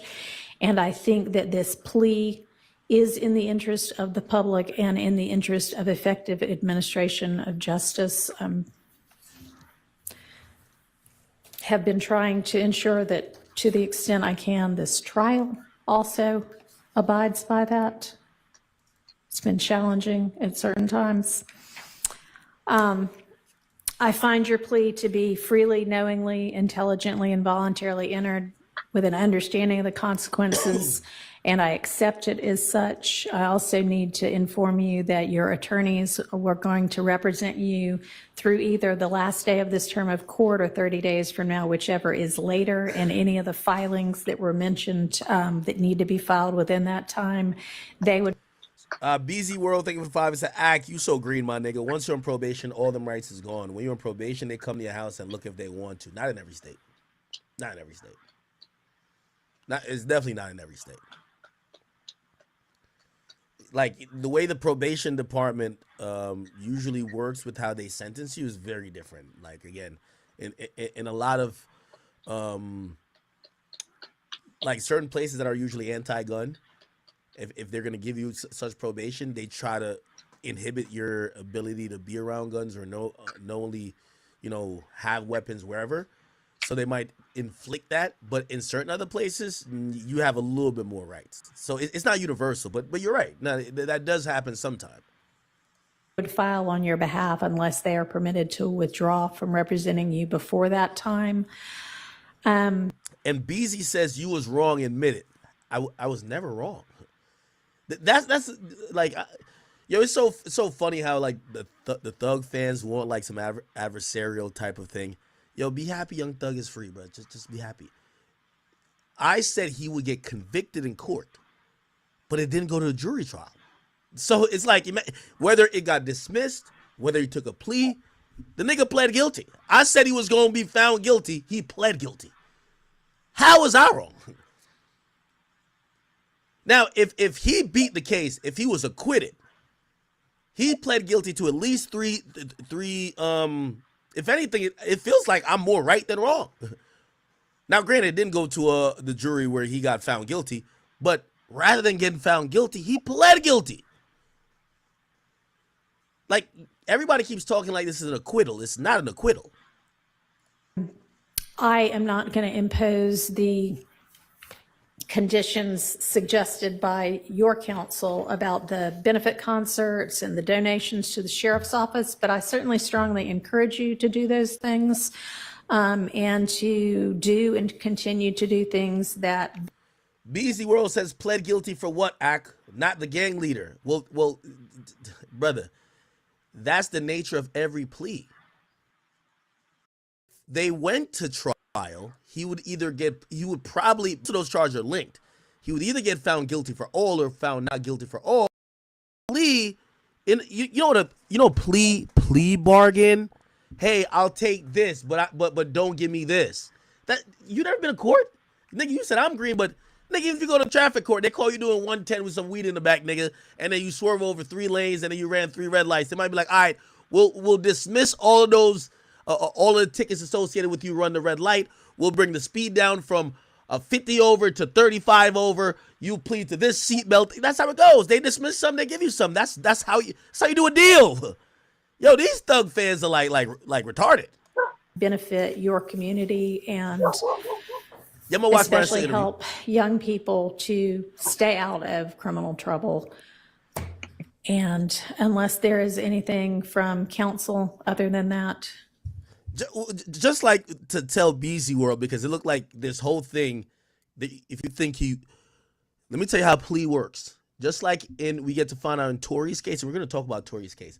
In Tory Lane's case, they were going to drop the assault charge, which is him shooting Meg, but they wanted him to plea the discharge of the gun charge, right? The shooting of the gun. Yes, that's how pleas work. We're going to dismiss this. So technically you could say I wasn't charged with shooting her, but then you're pleading guilty to shooting a gun. He couldn't take that because people are smart. They put 2 and 2 together. Well, she got shot, and you plead guilty to shooting a gun. Well, you shot her, nigga. I have one matter, Your Honor.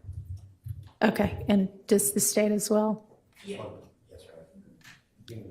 Your Honor, with regards to Mr. Williams being permitted to come to the Metro Atlanta area or Cleveland Avenue area for funeral or the other items, Right. can you also consider, God forbid, there's a serious medical condition of a person that In is his immediate family, certainly, we can add that. And I also meant to mention, because I know you do travel all over in order to pursue your career, that it's permissible for your probation. Oh my God, Chay, y'all be just saying anything. The only thing I'll admit that I am incorrect, but it's not even really me. I think it's the prosecutors. I think they're rookies. I thought he was going to do some time. I thought he was going to do significant time.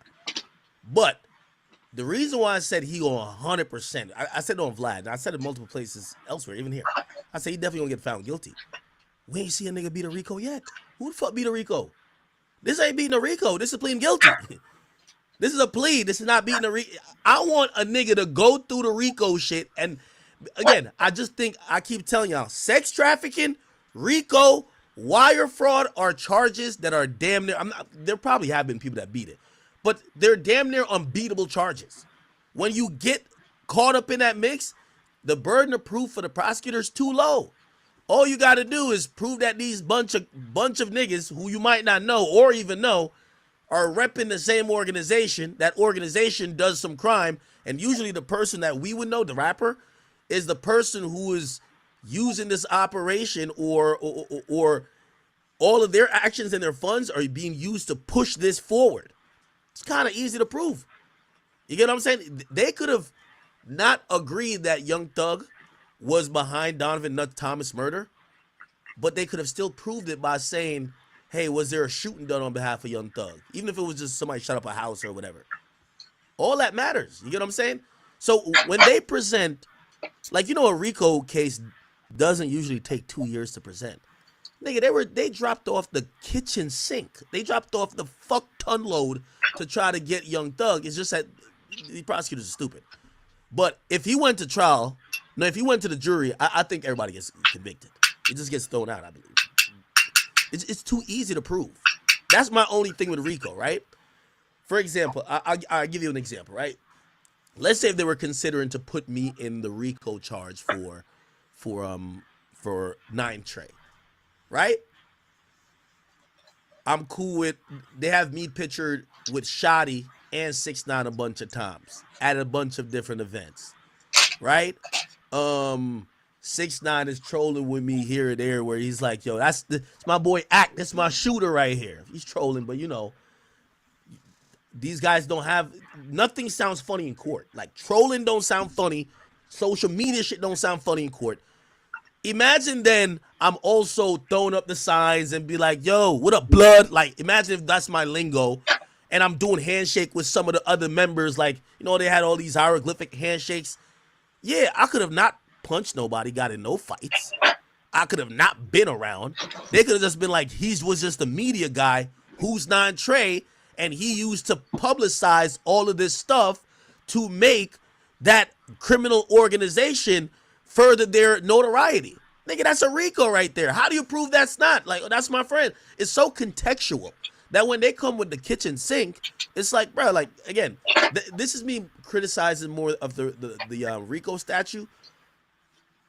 It's broad, bro. Like, when niggas get hit with a Rico, my nigga, it's like, it's completely hard to really beat, man.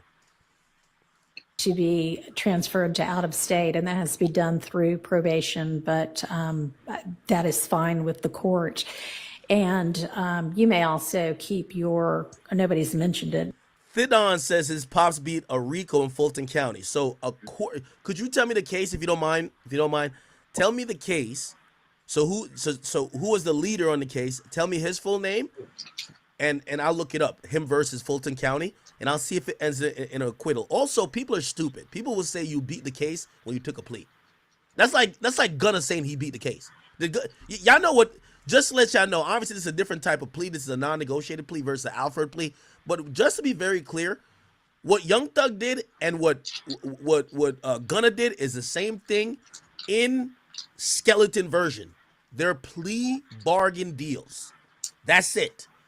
Take it to trial has the thought of take it to the jury. They took it to trial, but they cut the plea. Let's be very clear, okay? But keep your passport and travel out of state and internationally to the extent that you need to do that for business. Okay, so they didn't take his passport. That's good. That's good. Hold on. You may also keep nobody's mentioned it, but keep your passport and Okay. travel good. out of state and internationally to the extent that you need to do that for business purposes as well. All right, Mr. Body. Yes, very briefly. Thank you. The district attorney just wanted me to urge the court, due to the fact that the Thomases have been negatively affected incredibly traumatically by what has been discussed by both parties here today, to make a brief statement as she believes that they fall within the exception or within the bounds of Marcy's law. If the court would allow, I understand the court made a ruling earlier as it relates to that, but she wanted to. All right. Thank you. And I appreciate, I cannot even begin to understand what they must, anybody must be going through when they lose a family member to violence or criminal violence. Mr. Williams himself has expressed his own sorrow to the family. I, again, am going to stand by my belief that the appropriate time to hear. Yeah, that's interesting. Yeah. The judge denies Donovan Nutt Thomas's mom twice to be able to speak. That, wait till, who gonna interview Donovan Nutt Thomas' mom first? Vlad or Say Cheese? When that person talks, bro, you got to be heartbroken. They sat for all 155 days of this trial. And when they're giving Young Thug time served and they just want to add their 2 cents, like y'all talked this whole time about my son dying. Can I just say a few things? Because I've been the one crying. I've been the one hurting. I had to bury him. I had to do this. Can I say something? Judge said, nah, Thug, get your shit, nigga. You leaving. You live in jail. Hear a victim impact statement. Oh, yeah, I think Adam 22? No, I don't think you should do Adam 22. From them is at the close of the trial that contains the. And to be fair, the judge denied it at that time because she's saying that the murder of Donovan Nutt Thomas is still being adjudicated because there's other people on the still gonna stand trial. So this trial isn't completely done. Thug's just getting out. So she's saying that I don't need to hear what she has to say for this plea, but if she does want to give an impact statement, she will at the time of sentencing, when all those matters connected to the murder of her son is wrapped up, which is not yet. The murder count with regard to their family member. All right, thank you. Okay, court is adjourned. Good luck to you. And I'm going to have there better be no violations, but if there are any, you're coming back to see me. Yeah. All right. Okay, that's actually good. I think the judge, one thing I got to give this judge, the judge was fair to the process. I think she was handed a shit show, and she tried her best to try to help the prosecutors get shit right, but she realized she was dealing with incredibly incompetent people. And let me see. Let's hear what the lawyers have to say. That is not the way to go. Is just in that courtroom. And in particular, I don't know. We want to hear Brian Steele. DLB.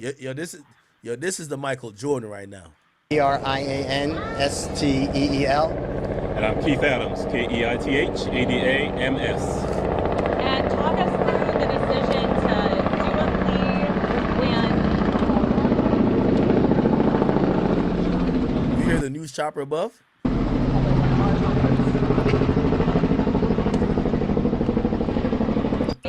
Well, this was excruciating because hopefully, in our collective opinion, Jeffrey would have been found not guilty of everything.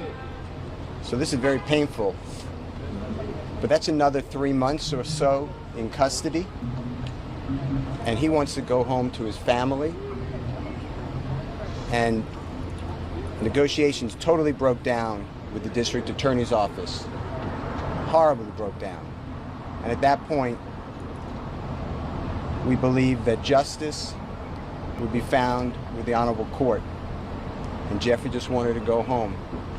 How agonizing it is to know that we've spent a year trying a case where the prosecutors have put on lies, knowing lies, hiding evidence, is insane in 2024 in the United States of America.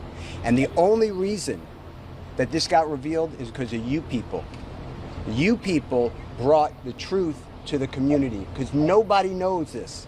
This is not the only courtroom it's happening in, and I just want to thank all of you. I especially want to thank Jeffrey for letting me represent him. I think he's a wonderful person who does wonderful things and will continue to do things even greater. I cannot express to you how Shaquille Kokomo, how Trisha Renard, how Haley, how my wife Colette, how Bram, how countless people, but especially Miss Courtney Edwards, has worked without sleep for 3 years representing Jeffrey and helping him. I will never be able to stand with anyone more ethical, honest, hardworking, insightful, intelligent, and kind than the Honorable Keith Adams. The gentleman to my left is the best lawyer in the country. Damn, that's an alley-oop of a century. That's an alley-oop of a century. Damn. That's what Shaq used to be doing. You know, Shaq would get Finals MVP and he'd be like, listen, I couldn't do this. I mean, thank you to Dikembe Mutombo after I just elbowed him 50 times. But I wouldn't be able to do this without my boy Kobe. And you see Kobe over here looking like, damn, my turn to get MVP, nigga. Yeah, okay. He passing the ball, though. Think prosecutors negotiated in good faith at all during any of these negotiations? Why don't you let me take this one? Let me answer that. The short answer is no. This is a case that possibly could have been resolved if folks were reasonable. But we did not believe that we could enter into good faith negotiations with people who wanted a case resolved in a manner simply to save face. And Jeffrey Williams was not going to say things that they wrote for him, that they wanted him to say, that was their theory when it wasn't true. And so, good faith, no. I don't believe we will ever really negotiate. Oh, that's a win for Thug, though. So in the non-negotiated plea, you know the whole thing with the Alford plea with Gunna. The big difference here is that Gunna had to agree to some of the things that the prosecutor was saying. And that's where you get the yes, ma'am, yes, ma'am, yes, ma'am. And if he had taken the plea that the prosecutor was saying, Young Thug would have to basically do the same, but admit to certain things, right? Like, yes, I did send people to go kill this guy or whatever the case is. Or I did rent the car. It's probably not going to be up to the level of saying you sent somebody to kill somebody, but he was going to have to admit to a bunch of stuff. And shit, I think that would have made Thug look a little crazy as well, right? Because he might have to admit things about other people, and we know how that comes across in court. Snitching, right? So Thug avoids all of that. And shit, great lawyers. Negotiating in good faith. And you've been here the past year that this case has been on trial. You've seen the numerous motions for mistrial. Mm-hmm. You've seen the behavior of the state. You've seen the dishonesty. You've seen everything being hidden. You've seen things come out in court, in front of you. And so you know what kind of prosecution we were dealing with, and that's okay. You know, Mr. Steele and I have fought through this the past 2.5 years. And as he said, we ultimately decided we were going to put our faith in the court as opposed to the folks on the other side of the aisle. And, you know, the best thing out of all of this is that Jeffrey Williams, in a very short period of time, will be home. And that's all we've wanted from May 9th, when they went and picked him up and have held him in jail without a bond for the past 2.5 years. He'll be home shortly. Keith and Brian, this either one of you can answer. So I have 2 questions for you. First off, you go into a blind plea, you don't know, right? There's nothing for sure. What was your emotions like when you guys went into that? I would imagine the conversation, can you kind of take us into the room before you went out into court, what the conversations were back and forth? Obviously, I know there's attorney-client privilege, but it's a big decision. Well, I didn't want to give up the jury trial, but that was a decision made, and once that decision was made, we were just thankful that there are people like the Honorable Judge Whitaker who understands what a trial is like and what it should be like. And I cannot thank the Honorable Court for being here and coming in. She is not our first judge, but she's the first time we received justice. Mr. Adams, this is your second high-profile RICO case here in Fulton County. Do you think that maybe the prosecutor's office is abusing that statute? And what are your opinions of RICO generally? I have, for the 30-some-odd years that I've practiced law, always believed that if you, as a prosecutor, think that someone has committed a crime, you charge them with the crime, you put it in front of a jury, and then you do it fairly and let the chips fall where they may. The courtroom is not the place to get adventurous, to get inventive, to think, well, we don't have evidence on him for any of these incidents, but maybe, if just maybe, we tie him up in a RICO and put him with people who may have committed crimes, we can get him that way. That's an abuse. And so, yes, for some strange reason, the Fulton County DA's office seems to be in love with RICO, and my honest opinion is that they're in love with it because it makes it easier for them to try and convict people that they otherwise could not convict. And that's what was happening here. We're fighting a mountain, reams of evidence, most of which didn't have anything to do with us. And so, is it an abuse? I think it is. There are better ways to, and I used to be a prosecutor, right? And I can tell you that there are better ways to prosecute cases than the way this case was prosecuted. You guys obviously rejected initially what the state was going to offer. Is there some details you can give us? Because it sounds like from what you guys decided in court, I mean, it's still pretty stringent. There's a lot of different details, but what was the state asking for that you guys rejected? I'm not going to get into plea negotiations because they are privileged under statute, but it was outrageous. They would let him out of custody, but they would have a tether around him so tight that it's unconscionable. And how are y'all feeling about what the sentencing is, especially with not being able to be in Metro Atlanta except for specific parameters, and how is Mr. Williams feeling about that decision? You know, we're okay with the sentence. There comes a time in any case, if a person is sentenced, that we're out of the courtroom, and now what happens to that person is entirely up to them. Jeffrey Williams is a fantastically talented man. He is a great person. He's become a great friend over the course of the last couple of years. And he has the ability, the incentive to go forth and do everything he needs to do to put this behind him. And we're confident that he will. One of the questions you asked a little earlier was, what was that feeling like stepping into a courtroom to do what's called a blind plea, not knowing what's going to happen? You know, it's a scary feeling for all involved. There's probably no feeling quite like that other than sitting in a courtroom waiting for a jury to come out and tell you what your fate is. But we walked in there knowing that we were in front of a fair tribunal and being comfortable that the right thing was going to happen, and the right thing did. What do you think about your client just serving as a role model? Obviously, as part of the agreement, he's going to be participating in the community, doing events, things like that. Obviously, he has a huge reach for what he does for a living. I've known Jeffrey Williams. I've defended him for over a decade. I have been with him where we go to young children, children in need, children who are going down the wrong way. And he tells exactly what he's going to continue to say. He tells everybody this is not a good life. We have to stop the generational disaster that is plaguing the community. And although right now I'm successful, I'm a product, but every one of you can get out. And he always stresses education. A great person, great role model, and he will do even better now, hopefully, if you allow him and his words to get how he's feeling now.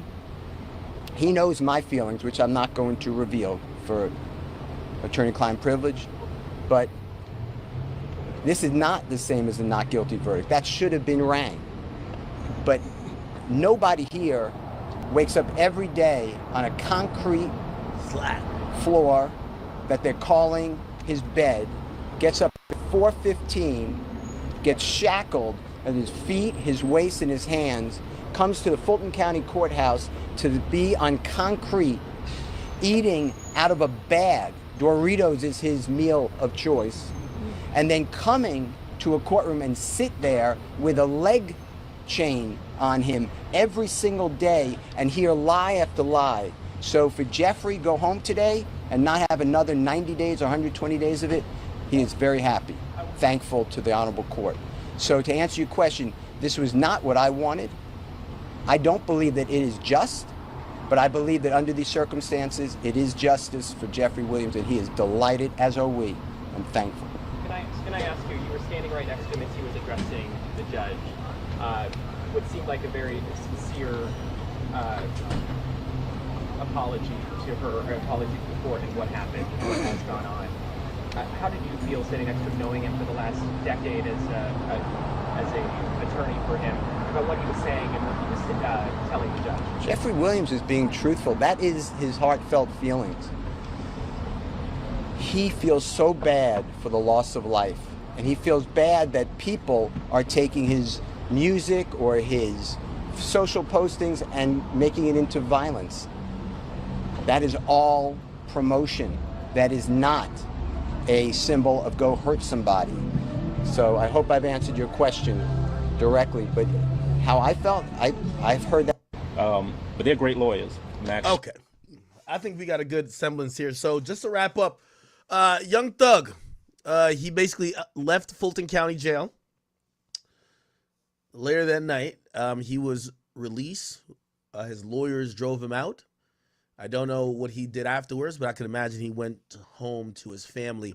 He had 48 hours to evacuate Atlanta, and that meant he could not be in the metro Atlanta region, which means he pretty much would not be allowed in a lot of Georgia. And it's a good thing for him. As we talk about, and this is why I'm confused by certain fans saying, yo, you say you'll be found guilty. It's like, at a certain point, it's not about being found guilty, taking a plea, or being found innocent. It's about, are you locked up or you not? And Young Thug could say tonight and last night, he spent his night on hopefully a nice soft Tempur-Pedic bed instead of some cold concrete slab with a very thin mattress, right? So he took the best of a situation that, he could have did a bigger gamble by taking it to the jury box, but I think he took the right choice right here. Brian Steele fought tirelessly and endlessly, and when he said initially he was going to fight with every drop of blood in his body to make sure that Jeffrey Williams does not go down for this. And yes, he was facing pretty much the rest of his life damn near in prison. This lawyer did an amazing job. Of course, 3 years or 2.5 years of him being incarcerated, 2.75 it seems, is a very long time, but at least he gets to, enjoy his current time not in jail. Now, here's the thing. We do have to be very clear. He is still under the control of the Georgia State Probation Board or however they call their thing there. He will be tested for drugs frequently. He will be required to do community service. He will be required to do benefit concerts. He will be prohibited from continuing to rap about gang and other type of destructive means of sorts. Now, that's going to be very iffy. You know, when they say like what constitutes as that? Suppose he's just making even though they argue this in court, hyperbolic, you know, music about maybe a character or something like that. He could never rap about violence, or is it particular type of violence, gang violence, maybe specific threats that they could actually map to someone? That's gonna be very tricky how they kind of police, but I think Young Thug is gonna try his best to try to keep up with this. Now, this is what I personally believe. It's gonna be incredibly hard. 15 years on probation just sounds like, whoa. Now, some people even believe that Young Thug would have probably been better off by taking a 5-year sentence and just not having probation. Why? If these people feel embarrassed by how you handle them in court, they're incentivized to try to make your life hell and try to get you to violate, that they could get you on some backdated 20 years. There's 20 years backloaded.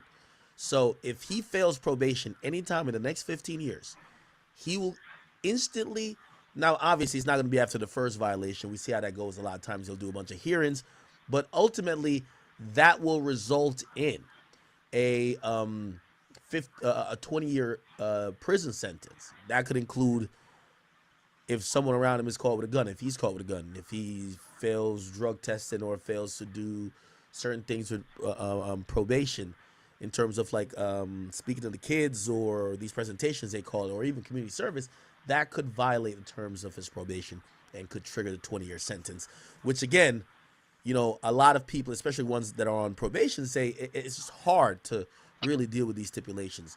They basically say you can't be around anybody who you've been friends with for a very long time, because all those guys are gang members and felons, and all those guys indulge in certain things that, again, they have not prohibited you from doing. So we'll see how it goes. But of course, today and for the foreseeable future, Young Thug is probably going to be celebrating his freedom and celebrating his new shot at life, and hope that he doesn't get caught back up in it, because yes, there's a 20-year sentence that's being held over his head.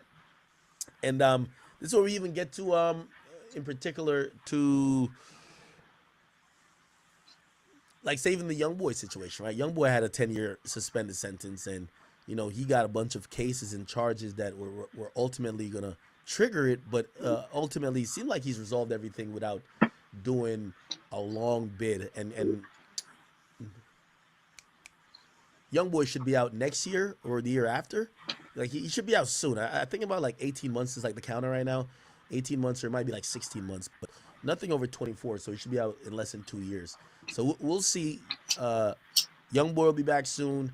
It appears that Jeffrey Williams, he's not going to be free. And man, good for him, bro. Good for him. You know, that's another thing that, you know, fans trying to like, this ain't a who's right competition. First of all, y'all fans wouldn't give a fuck if a nigga murdered your mom, so it doesn't matter. The justice system here, and for everybody watching this, let me tell you this, and for all entertainers, save your money, because when trouble comes for you, that's the only thing that can save you. And what saved Young Thug here is his money. Let's be honest. Even though I would say his fame helped him in this. So his fame put him in some trouble, because the mere fact that you're posting something that I could have killed you, that goes so viral, every blog in America picks it up, that then becomes evidence in your own case. Your fame and anything you do or subliminally do becomes so overt, that doesn't help him.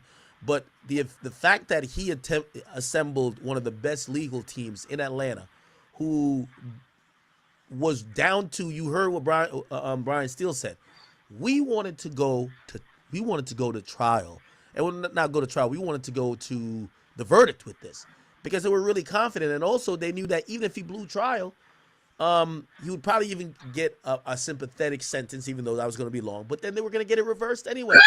That's what happens when you have the legal means to go at the state where, you know, if you don't got money and you're getting represented by some public defender or some attorney who's just knowing they told you they could represent you for 15 bands, and now this is taking over a year of their time and they got to be in court for a year straight, they're going to tell you we need more money, or they're going to like come to you with a plea saying we can't do better than this.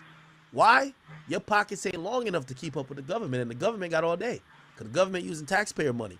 Young Thug, I think without him in this case, everybody gets railroaded. If you notice, and we watched the case primarily for a long time, Brian Steele, even though he only represented Thug, not the other co-defendants, they knew that's Young Thug got the deep pockets. Let his lawyer do the majority of the research and the majority of this, and really take the state to task. And he definitely did it. So, congratulations to everyone. We've seen people were Because my next guest. hold on, we'll get to it. People were very ecstatic. Even people saying, "Yo, Mariah the Scientist." They're saying Mariah the Scientist is, that's one of his girlfriends. I don't know how many he got, but they're like, "Yo, she was celebrating." Listen to this.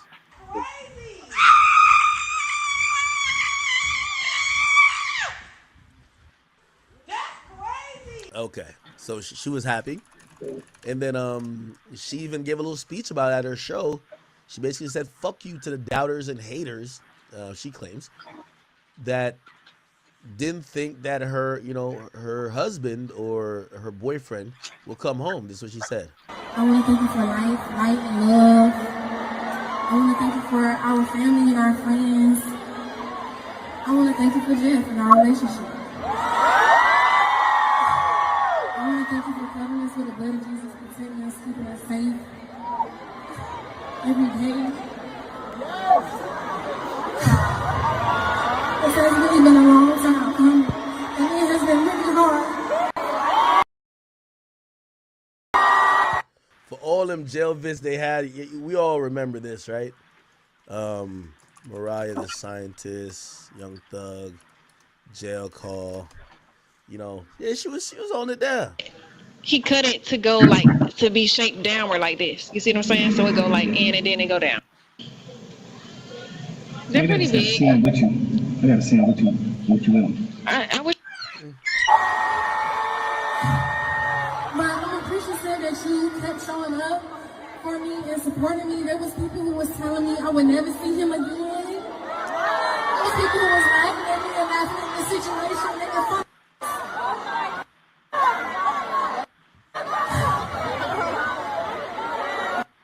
were praise name. You're supposed to need a prayer. Hold on. Thank you, God. Amen. Now back to you. All you doubted me and it was never coming down, God.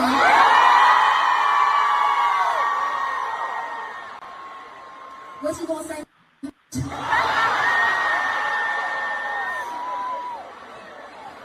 Now when I say Thug, we gotta switch it up. Unbelievable. Let's just make it to the end so I can get on this shit.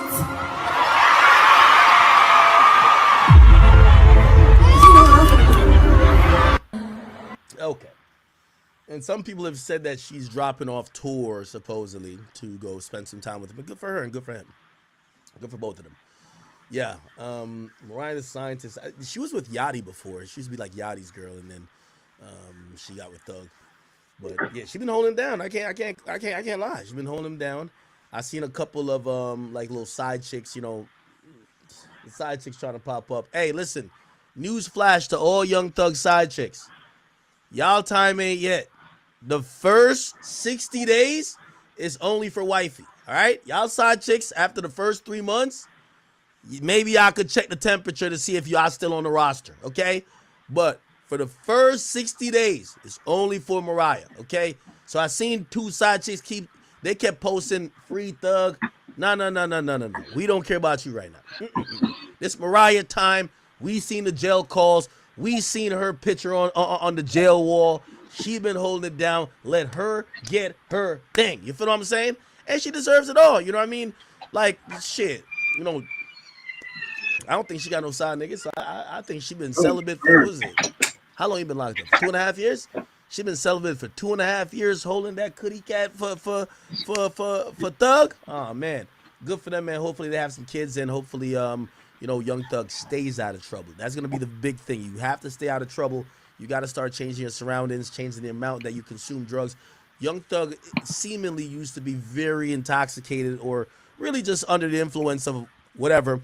He has to learn how to cope with that and not have to do these drugs. Move a little bit different.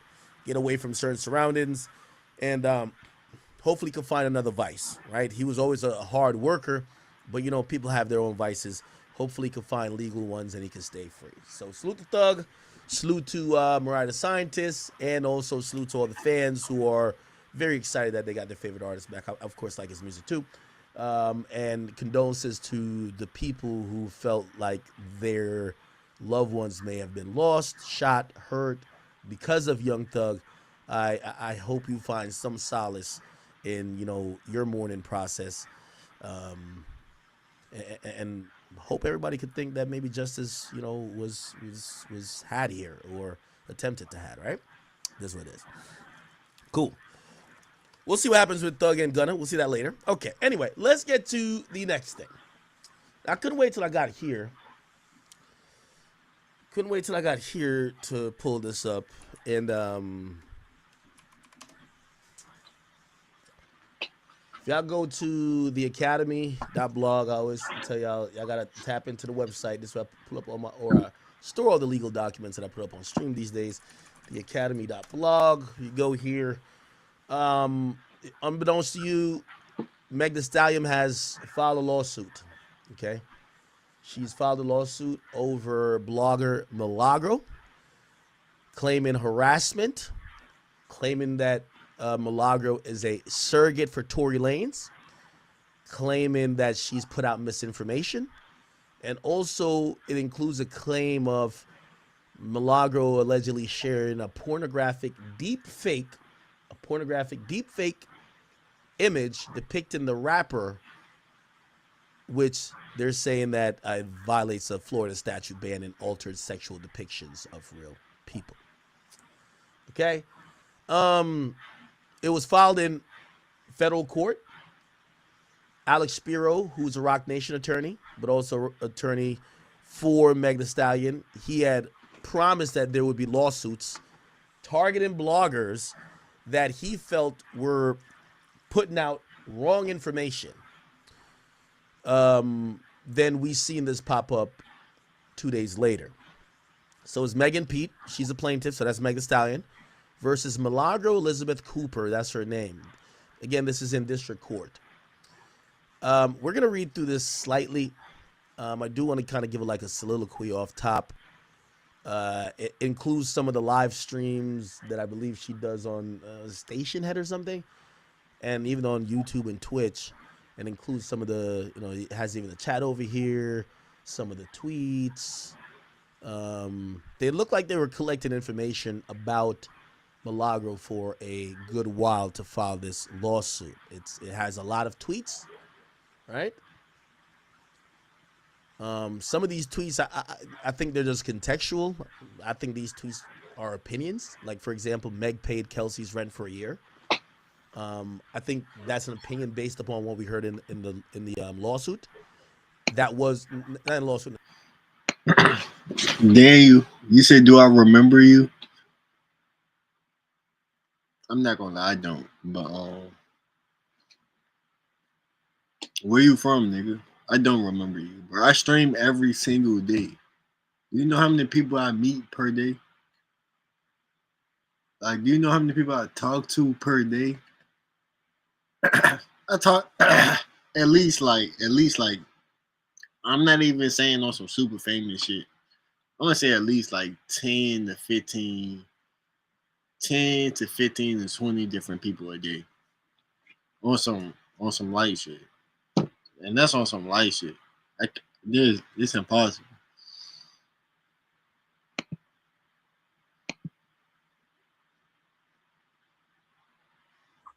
Bruh, y'all niggas is fucking weird, bruh. Do not click that fucking chat, bruh. Do not click that fucking link, bruh. Y'all niggas is weird, bruh. Y'all niggas is fucking weird, bruh.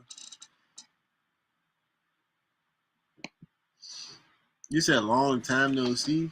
That's because y'all niggas don't be in chat. YouTube be dead. You gotta come fuck with my kid. You feel me? I be on YouTube. And then I use YouTube for my IRL streams. Kick and Twitch, I can listen to all the music I want. I don't gotta worry about copyright. You feel me? I use YouTube for my IRL streams. You feel me? When I'm out doing something, when I'm going to drive to the store. or when I'm going to get some food, or anytime I go get in my car and just drive around. I film me driving around. You feel me? That's what I use YouTube for. I use YouTube for IRL streams, and I use Kick and Twitch when I'm in the house. No bullshit. What's up, Akila? What's up, Akila? Yeah. In the trial, there was something about rent being paid between Kelsey and Meg for a year. So she says if that would have been Tory, that would have been a bribe. Now, I actually, Bro, I just said, hey, what are you talking about? I just said, what's up, bro? Chill out, bro. disagree with that because they were friends, and she's the rich friend, and the other one's not the rich friend. Okay, but whatever. It's her opinion. Guess what? Sean Holly wasn't representing Tory when Kelsey says Tory said my lawyer said what? Okay, all right. There's a lot of these tweets. A lot of these tweets.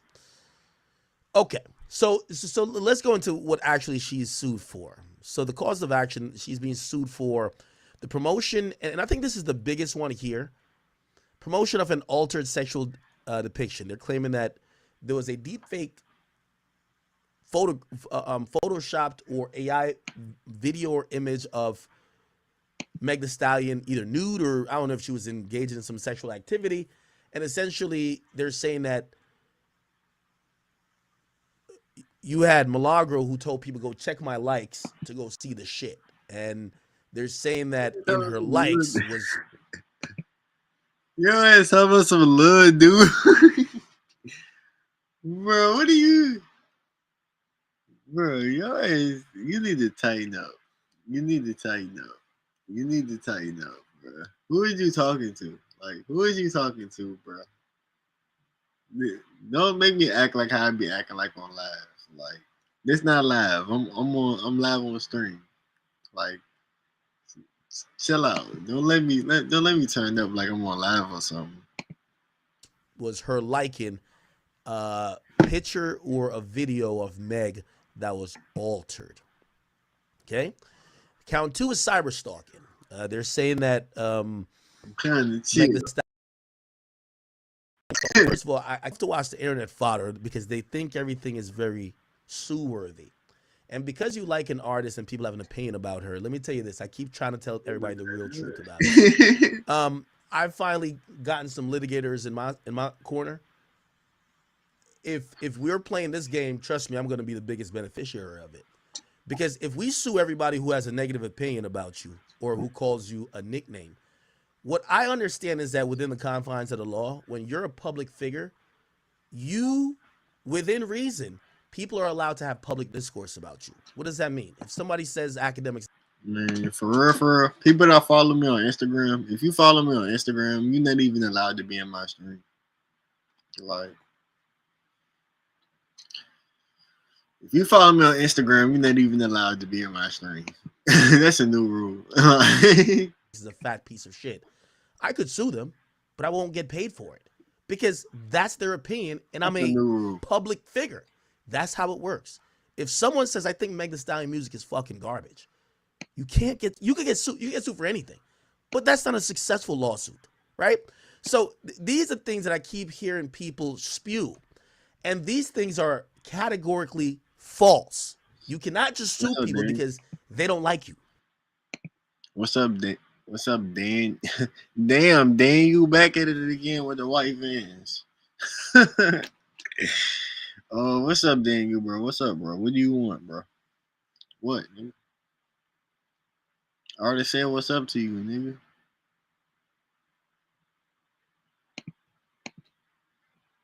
You can't sue people because even if they're selective with their reporting, they only report negative things about you. Now, if they are purposely reporting false things about you, right? That is basis for a lawsuit. Remember what I'm saying. Purposely putting out lies. Yes, right? Now, the interesting thing about this whole Meg and Tory situation is this. For the most part, and I don't know everything that Milagro has ever reported about, like even this first thing here about, like, you know, the publication of some, I don't know if it was a photoshopped or altered thing, the promotion of that image. I don't even know if I don't know how true that is, or I never knew that Milagro did that, truth be told. So everything I'm gonna say here, I have a bigger fight to fight. And I always say, you know, I like to lead from the front, not from the back. Because everybody, and pause on that. And the reason why I said that is that everybody likes to talk the good fight, but when they get to number one, they're down with the program, right? Because everybody's so happy to be down with the program when they get to be the guy, right? They ruffle the feathers and they shake the table when they ain't number one. And I told y'all from the get-go, when Complex named me number one, I wasn't just gonna say, yo, okay, they finally said I'm the king of this bitch. Let me just chill. Instead, even if I ain't number one next year, let me use my time to just point out what's wrong. Because again, I've been doing this in reality, the chat been number one. So who gives a fuck who says what we're number one or not? We have to make a stance because I fought and I've sacrificed a lot for this independent wave that I am enjoying. And I don't take that for granted. And it's bigger than a Milagro. It's bigger than anybody else. And I see a lot of people, they're cool to, you know, to stand up when they're irrelevant. Yeah, you know, because it's a whole little guy, big guy thing. No. Ak is here. I'm now at the forefront of media. And I'm telling you, I want to use my time here as long as I last in this position to stand up to the bigger entities who think that they could bully smaller creators, bully and censor and silence other people. So we're going to get to that. By the way, let me finish this speech before I finish reading out the rest of these counts in this case. Because what I'm going to say is bigger than Milagro, and this is not a Milagro thing. I want any blogger who's followed me, listen here, listen loud. I'm not saying this to brag. I'm saying this because it's facts. A lot of what y'all do now, I paved the way for. A lot of what y'all do now and y'all copy or whatever, and I'm glad y'all doing it because I love everybody. I love this wave we got going on. Whether you're inspired by me, whether you saw me do it 10, 15 years ago, I love it. But I also do know that with, you know, heavy is the head that wears a crown. And I always knew this. I told people 8 years ago when I first started interacting with labels because my platform was becoming slightly big enough. The biggest thing I ever learned, and for anybody who's a content creator, listen to me very clear. I not only try to build my platform, I try to build myself, and I wanted to build my own voice. Listen to this one statement. If they could control you, you don't matter. That's always going to be very important. If they could control your opinion, you don't matter. If you wonder why I get on this platform here every day and I speak whatever way I want to speak about whoever, I had to fight for that. And I lost a lot because of that. And I do that and have gotten to the ranks where I have to be mentioned with some of these little industry puppets who just get, you know, ushered along the way for everybody else to realize that this is possible. And I'm going to give you this story. I've had to come to that crossroads many times where my opinion, and maybe it wasn't like, you know, again, I know we're talking about the Meg stuff now. Again, this point is just way bigger than Meg. But it matters because all of these, when we talk about the Source, Complex, all of these, they're paid for. I told you about my time working at Complex. They wouldn't print a negative story about a motherfucker if that person was going to come in to do a goddamn cover. So how real are they? If they got a story, they ain't going to put it out if it's the person that's going to help them sell some newspapers. You get that. Or magazines back in the day. All of these people, that's how they operate. So I watch how they operate. And the reason why I'm glad to do what we do is that that's not the incentive here.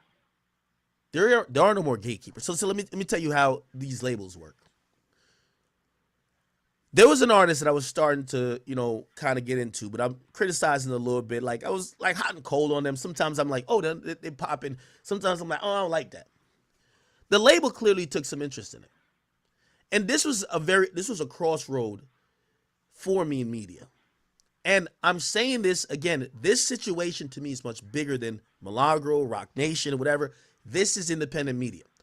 I was offered 5 digits, tens of thousands of dollars to do campaigns with this person's label. Now, labels pay for promotion all the time. I'm not no stranger to that. They pay for a consultation. They pay for a lot of stuff. The main goal of that was, how do we make ACT feel good to stop criticizing this person?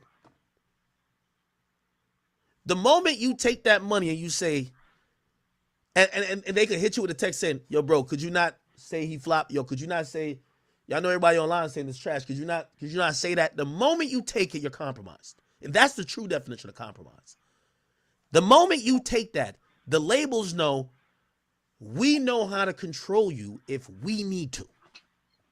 All right, so if they're criticizing one of our interests, we throw them a little money and shut them the fuck up. That's how you neutralize somebody. This is why I go back to when I mentioned the complexes in them of the world. They won't say nothing bad about nobody they got to cover with. What makes dollars make sense. Their morals lies with also their bottom line. So for me, I've always taken my perspective of how I do media as I'm not an organization. When I went into Complex, they fired 200 people. Go ask them. Joe would tell you. And when they fired those people, and I remember the guy, they actually fired him too. But he said for the last 6-7 months, I had a team of people studying your YouTube. Why when we do a news topic and we got teleprompters, white screens, and all these like they're doing crazy production, when you do you get 8 times the amount of views. What they couldn't understand because they were a corporation is because I was a single entity and I was a real person. The reason why people were watching me more than them, y'all were reading from a script, saying what you thought someone should say, what a writer said you should say. I was speaking from my heart, whether people agree with me or not. That's really important. So as we get to this point, and I'm going to get to this Milagro stuff, but again, this is bigger than that. What we are getting into is people realizing that independent media is really important. I get it all the time now. These labels, I tell you now, sometimes they try to send me different stats. They know ACT is the person that's gonna break everybody's heart when I say so and so is on pace to sell so and so, and that's the flop. How many times have they attacked me for that? So the labels do now, they just send me some other stats. Hey, could you just point out the fact that blah blah blah blah blah blah? They're the first person with 1 eye and 3 legs and this to do this. Can we make it sound special? No, I'm reporting the first week. Shut up. Shut up.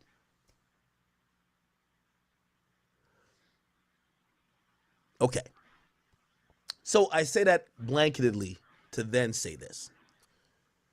And going back to that one statement, if they could control you, you do not matter. So now independent media is growing. With all due respect to all the outlets that I've named as non-independent, some of them might have a presence.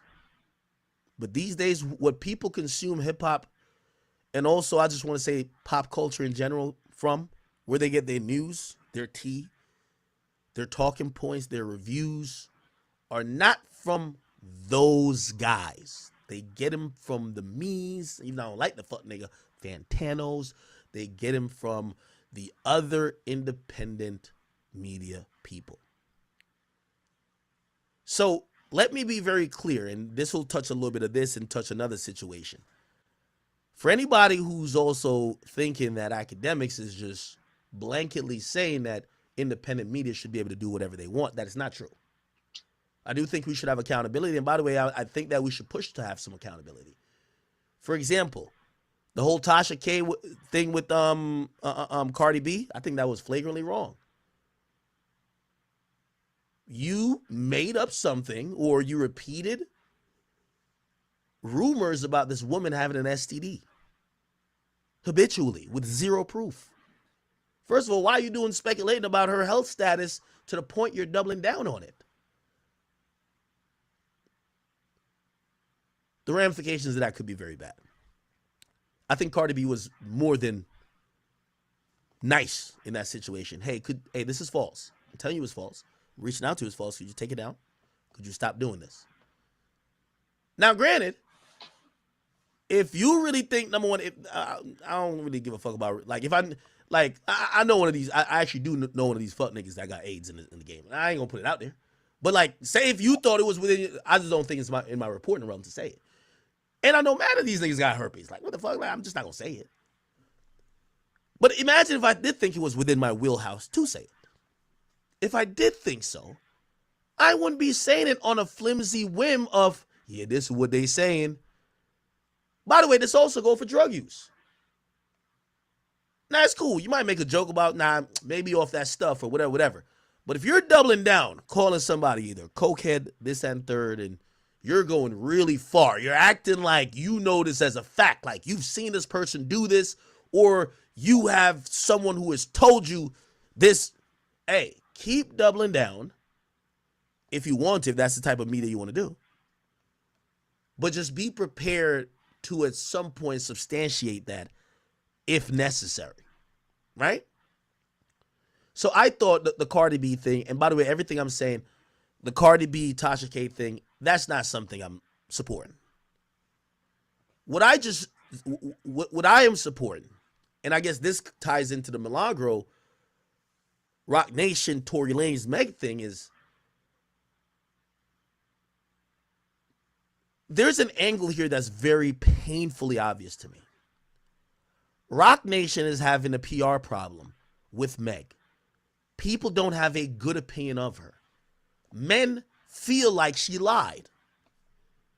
There are media outlets and personalities, and it's not only Milagro. Joe hasn't believed this chick. Shit, even the biggest rapper, Drake. Yo, this chick she lying about shots. She, she a stallion. There's a lot of people that don't believe this woman, right?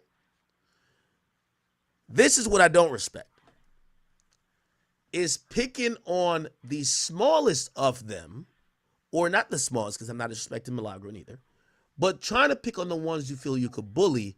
But and by the way, let me just point out, if Milagro did post up some stuff about, some fake picture, which was, I haven't read the full thing. If she did do it, it's a fake picture of Meg naked, I'm not supporting that neither.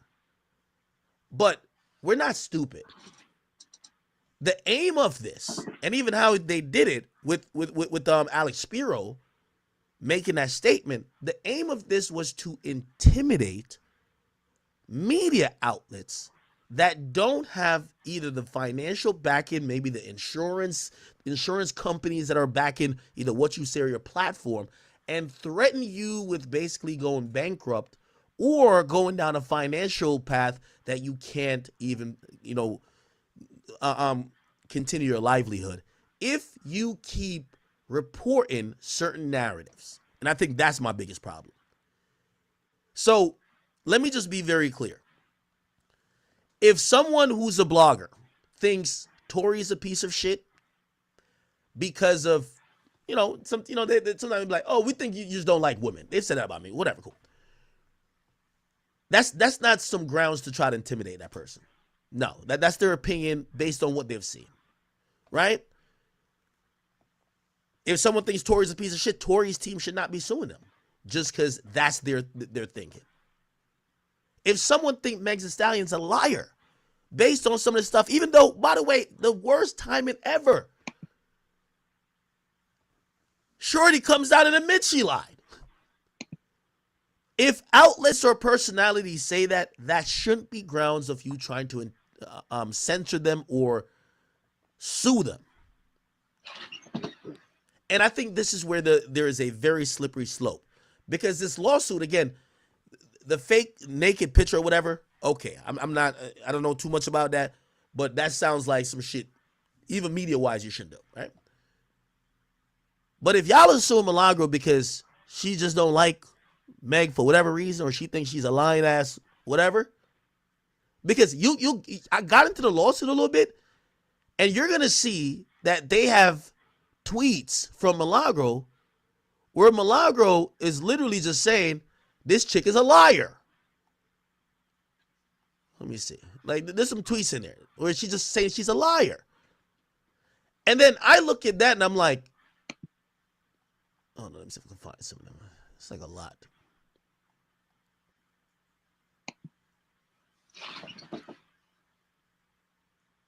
Okay. Yeah, told my credible. It's kind of lewd into her line. Whatever. That's my problem with this lawsuit. And Rock Nation know what it is. Rock Nation specifically is targeting this person to send a bigger message to people in the media because they can't change the perception of Meg when people keep calling her a liar. They want to silence people who are dissenting or in disagreement about what happened. Newsflash, and let's be very clear. Even after the trial, it would be, if you're in the media side of things, Tory got convicted. Now, people do get wrongly convicted. So if you have a doubt about that, cool. But Tory did get convicted, right? Now, Meg also did lie. So, wait, are we going to sue everybody who said Meg lied? That's the only part about this lawsuit I like. Like, they point out, let me see if I can search it here. Lie. Look, on June 23rd, whatever, shared an audio of the defendant, Mrs. Cooper, which is Milagro, calling Mrs. Pete a lying ass hoe, claiming that Miss Pete ruined Tory's life. That's an opinion. That's an opinion. That's the opinion of a lot of people. So that then becomes, wait, are y'all just trying to censor or stop this woman from giving her opinion? And by the way, I'm saying this woman, but I'm extrapolating it. Because if we allow this overreach, and again, not everything I'm agreeing with that Milagro did, but if we then say, oh yeah, just sue everybody,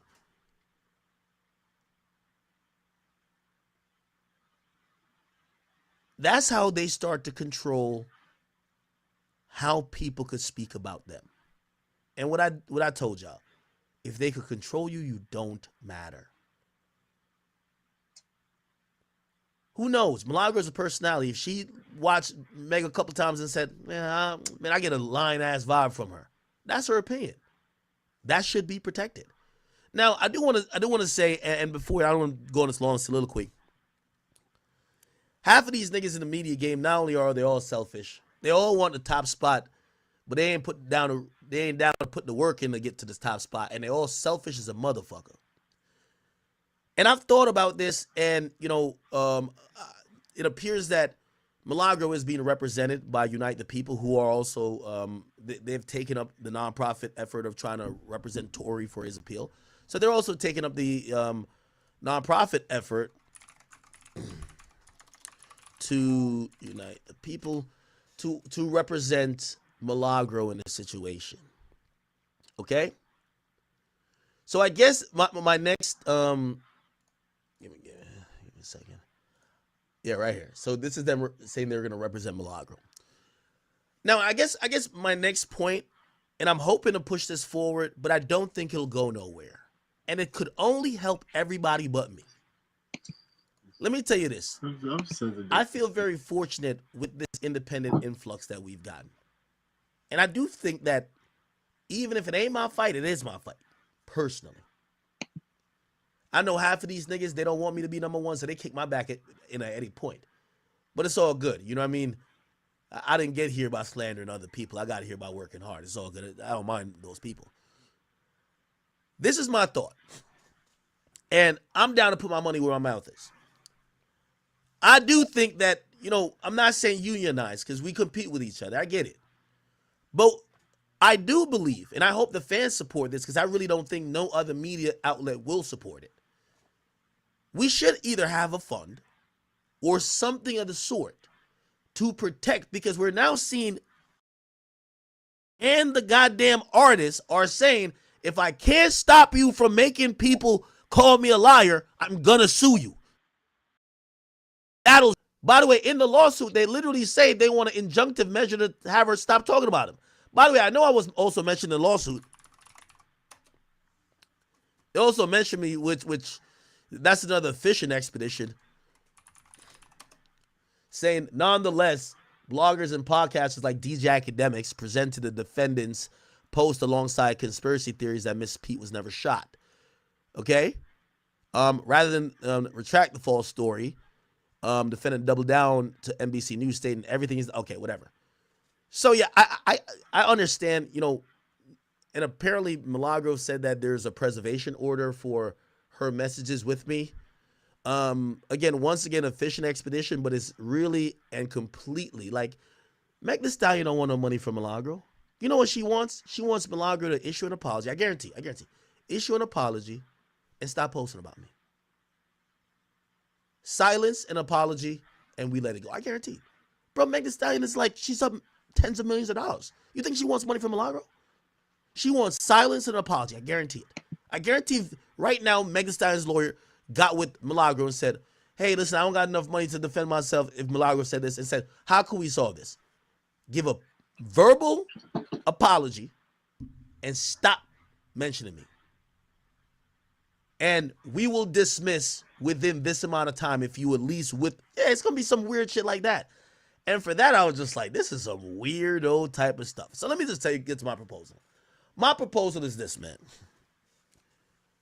You know, again, it doesn't help me because I don't foresee, but you know, I'm not God. I don't foresee me coming to y'all saying I need some legal fees. I already got legal shit going on and I handle it accordingly because it's all good. But there are smaller bloggers out here who are trying to do their version of journalism and they also have an opinion. One thing I don't like about this new divide with the people who call themselves journalists and then the influencers or media personalities, for y'all little weird ass journalists, the reason why nobody comes to y'all for interviews, y'all don't have a platform. Asking questions, great art, but these days people like to hear the interpretation and the voice of the person they're getting that from. And yeah, you're gonna have to put your 2 cents in there. So when y'all get on y'all high and mighty and be like, yeah, these other people aren't journalists, yes, these newer people, whether it's some Milagro or anybody else, they got their own opinion. They got their own POV. They're not here to be like some ancillary blend in the dark. This is why y'all are broke, right? Because when the artists stop fucking with y'all, no one knew you for an opinion. Put it like this. We got, 16, 17,000 people on here right now. I don't got an artist on here because people said, no, I want to hear what I got to say about it. That does matter. That was my motto in coming into this game. So for y'all journalists, pipe down. Pipe down and get on the goddamn unemployment line. Or if you feel so good about your journalism, I'm hiring. But I do want to defend the people who are personalities. Again, I'm not defending all. And don't get this twisted. Because if you start really wilding out, Ack is not here to defend you. But I do want to say, you know, in cases where especially smaller creators are being targeted or an attempt to silence them, me personally, I got 20 bears. I think I want to throw in a pot. I want to throw in some type of fun to go help get some legal representation and not get bullied by no artists. I'm just sorry. Like these artists, these labels, put it like this.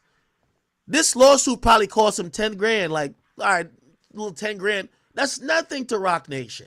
To silence somebody who's now who's probably hurting your artist's career because they're giving an opinion that people believe, that 10 bands means nothing. So now they're going to sue everybody.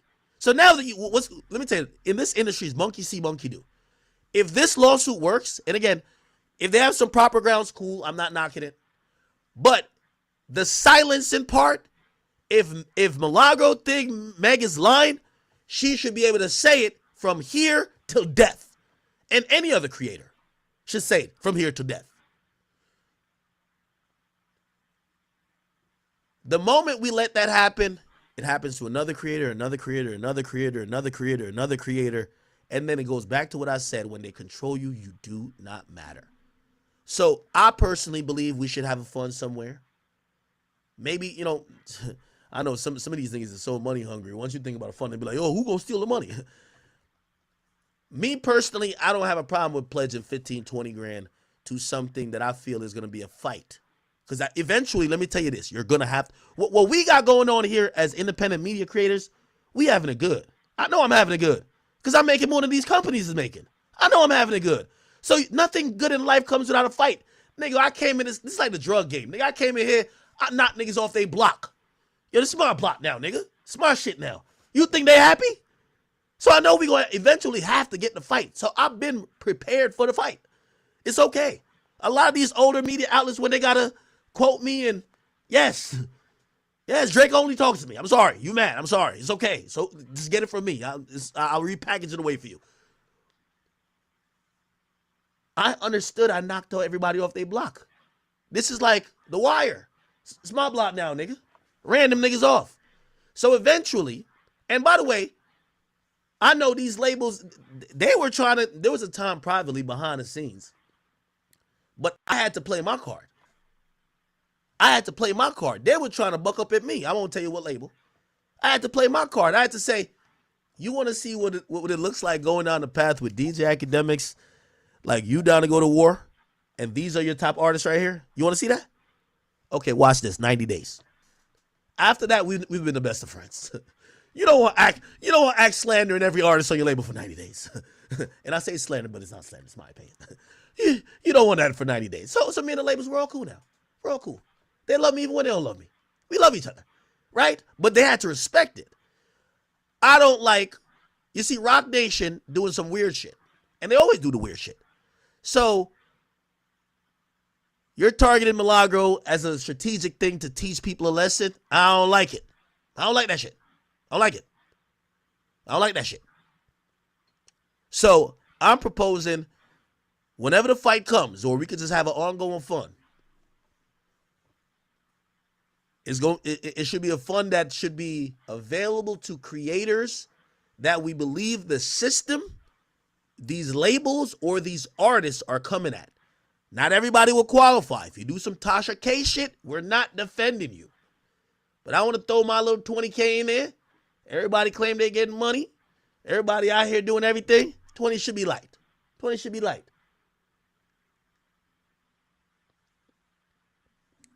I'm just saying that. By the way, this is also happening on YouTube. Remember when people start weaponizing copyrights and IP stuff? I think H3H3 went to fight with one of these fuck niggas about it too. Didn't he? It gonna happen. These independent outlets, nothing. You don't get to go make $50 million and a company's laying people off and irrelevant. And this other company over here is hemorrhaging money because now maybe your brand doesn't like their artist or whatever, and they feel like they got to get you out of paint and everybody's cool. This is a blood sport. I understand it. Again, I'll just leave it at that. But I am worried about the future of independent media if we allow an artist or a record label to bully any particular person. Any person, okay? And if this was Mealy Mall, I probably wouldn't have offered the money up, but I would have spoke up for him, okay? Okay. All right, let me just look at the rest of these counts. And by the way, also, Jay-Z, you dead wrong for this. You dead wrong for this. This lawyer moves at the behest of Rock Nation, which is your company. And Meg Thee Stallion, baby girl, I want to speak to you very nicely because you seem like, you're crashing out these days. The way to repair your image is not to ostracize independent media. Like, yeah, maybe Milagro is maybe not the most liked person among certain media people, but if you do independent media and you have to walk on thin ice when talking about her, why cover her? You only do more damage to your artists than you helped your artists with this. Meg, your team is ill-advised for filing this lawsuit. Alex Firo and also Rock Nation, I think you niggas are tweaked out. Because this only looks as bullying. But I'm guessing we'll see more at a later date. Again, just please be advised, none of this means I am knowledgeable or I know or agree with everything that Milagro has ever said about her, but I do see an overall attempt to silence, especially when they're pointing out her opinions. And her opinions, might be that Meg isn't telling the truth, or they were like, oh, now granted, some of the stuff, I think I did see a part I'll say this, and I'm trying to be a little bit fair here. They said through Mr. Peterson's trial and through today, defendant Cooper is engaged in a campaign of harassment on behalf of Peterson. And by the way, I guess that's why they want to see text messages. Me and Milagro text messages got nothing in there. I think one time we did an interview in Houston. That's all we have ever DM'd about. I think I've made some public comments about maybe having her in a podcast setting or whatever, but me and her has never DM'd about anything with Tory Lanez. So if y'all think there's a some type of conspiracy there, and also here's the thing too, like Tory knows me better. Like that was the most disrespectful thing during the whole trial. If I done talked all the shit that I talked, imagine me being a puppet for another nigga. Nigga, I'm getting rapper money, nigga. Nigga, I'm moving around here like I'm the boss, nigga. The fuck is you talking about? Nigga, you think I will play peon for a rapper? When I'm talking to these niggas, I want to say 99.999% of these niggas. Because if I ever talk to Drake, I know he extra rich. But nigga, the same thing they got, I got. I just played dumb on camera. I got it. What? I don't know about these other niggas. That's what I'm saying. I only speak for me. Nigga, I'm getting too much money to give a fuck about a singular rapper. You feel what I'm saying? Nah, yeah, Jay got the money. Anyway.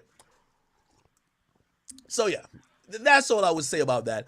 So it says harassment on behalf of Peterson. I don't know what Milagro's conversations with Tory was or his team, whatever. It said harassing messages about Miss Pete on her social media, and that's a little bit bitch made too. What do you mean harassing messages? How is an artist that does media and does public things claim someone's harassing them? With that being said, I should be, if y'all agree with this, I got a long list of niggas that I should be suing for harassing me. You know how many people don't call me fat? That shit done hurt my mental health. Led me to drinking. Who knows? Maybe I was on the side of a building about to jump. Who knows? If this is what we doing, harassing, I don't think nobody gets bullied more than me or get negative comments sent to them more than me. I got a list of people to sue. You know what? I don't, though, because I say comes with the job. But I'm always here to learn new tricks. Because if this is a thing, say, oh, nah, she's harassing. Harassing? Have you heard what they said on me?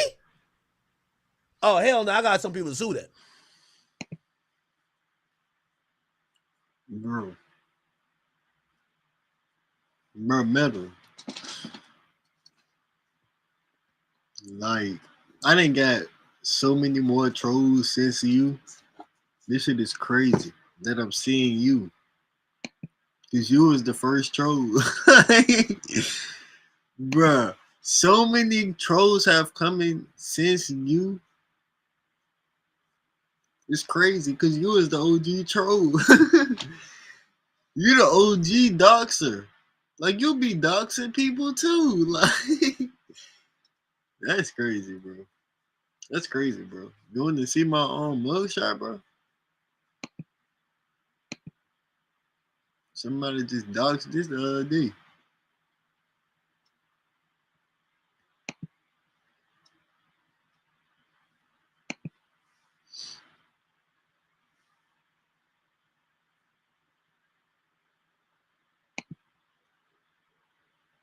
Shit crazy.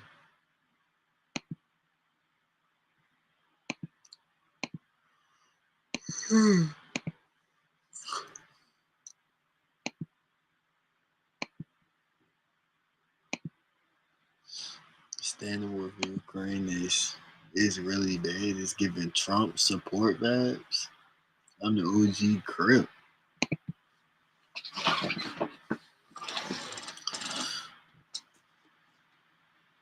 Like, why did you take that old man picture and put that as your profile pic? Explain yourself, nigga. That is not you. That is some random homeless man that he didn't took. He took their picture, y'all. That is not him.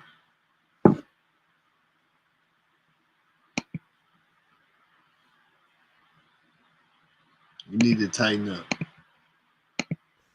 So me, I play it either way. I just want to see where the culture is at with it. A blogger talking shit about you is harassing? Now, I'm not saying it can be harassing, but to the point that you need a lawsuit? Because if that's the point that you're suing over quote unquote harassment. Now, here's the thing, and you know, again, I'm trying to be fair. All right. Okay. Here we go. I thought there was something. Bro, that's not your uncle, bro. That is not your uncle. You don't know who that is. Why you lying like this for, bro? That's not your uncle, bro. That's some random old man. Thing that accused Milagro of like digging into her past about her father or something. I don't know if that's true. Let me see. Is it there? Maybe not. Where is it at? Fuck.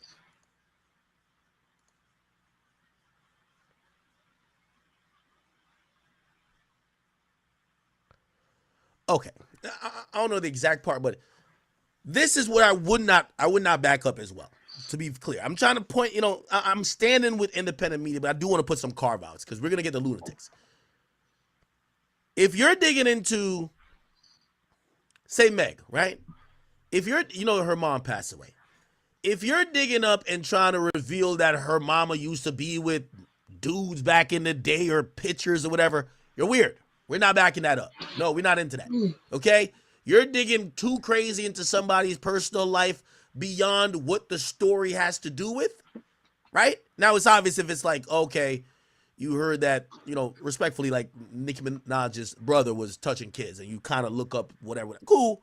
But if you just start saying, I don't like Meg, and now you're looking up her cousin's elementary school to fucking put up here to torture her with, you know what I mean? Like, yeah, that's fucking weird. Like, we ain't backing that up. That's weird. Now, it don't look like, I thought I saw something that maybe Milagros was looking up, like, I don't know, something about Meg's father, but it looked like I may have read that wrong. It was just saying that they believe that Milagro was in cahoots with the Pops. I don't know. Tori's Pops. I don't know. Okay. Yeah, so if you doxing people, we ain't doing that. We not fucking with the doxing. Okay? Doxing, you making stuff up, you know, oh, this person, you know, I know for a fact this person has whatever, you know, health situation. This person got 2 weeks to live or whatever the case is. And it has no investigative value. And you're just doing it to try to, like, you know, offend, or you're doing this to put somebody on blast. Yeah, it feels like you're kind of misusing this liberty that we're trying to establish with the media and independent media, right?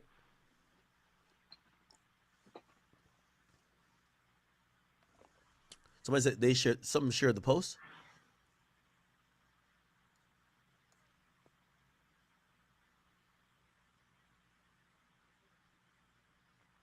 Okay. All right. Okay. I think I've kind of squarely addressed that, right? I stand with independent media against all record labels, all bigger companies, all oligarchs. So all y'all billionaires and other people trying to co-opt hip-hop and trying to silence and bully people. I stand with independent creators, whether you got 20 subs, 200 subs, 2,000, or 200,000. As long as it's something, and we're going to have to evaluate on a case-by-case basis, that we could look at and say, wait, this person just said that you're a trash rapper, or this person just said that they feel that, you know, say we're covering like some rapper and you like, yo, I don't think he a gangster rapper, I think he a bitch. And say you get sued, I'm not saying that would happen because the lawsuit would actually be the most hypocritical thing ever. Say you get sued over that, yeah, I think that's bullshit. I think they're just trying to shut you up, right? Or say you're trashing somebody's album, even if somebody else likes it. Shit, there's albums that I like that I know people hate. We shouldn't silence, especially independent media. And by the way, there's too much divisiveness in independent media because I've seen a lot of people who wish they were in Milagro's spot. They were celebrating. And it's not that they're celebrating because they really feel, and maybe they do feel that she did certain things wrong, but they don't like Milagro, period. Bro, go beat your meat, bro. Go beat your meat or something, little nigga. You get what I'm saying? Okay. Yeah, this lawsuit's available if you want to go read the whole thing. Milagro spoke about it a little bit. Let me hear what she said. Beyonce's cousin. I cannot believe this is happening to me. And hell yeah, I'm finna use her motherfucking name. This will be another stepping stone.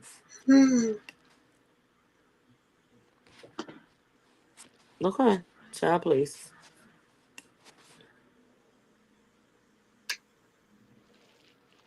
Child, please.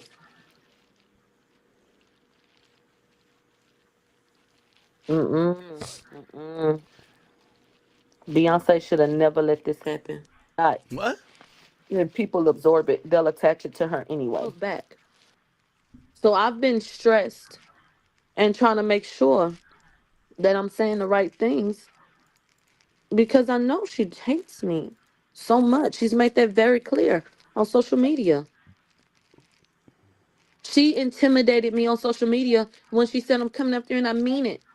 You gonna stop playing with me? I'm doing a lawsuit and I mean, and all the people said she's talking about you. All the urban blogs when they said that there was a blogger that was gonna get arrested if they went to court. They said Milagro Grams. She's dissing me in her music, they say.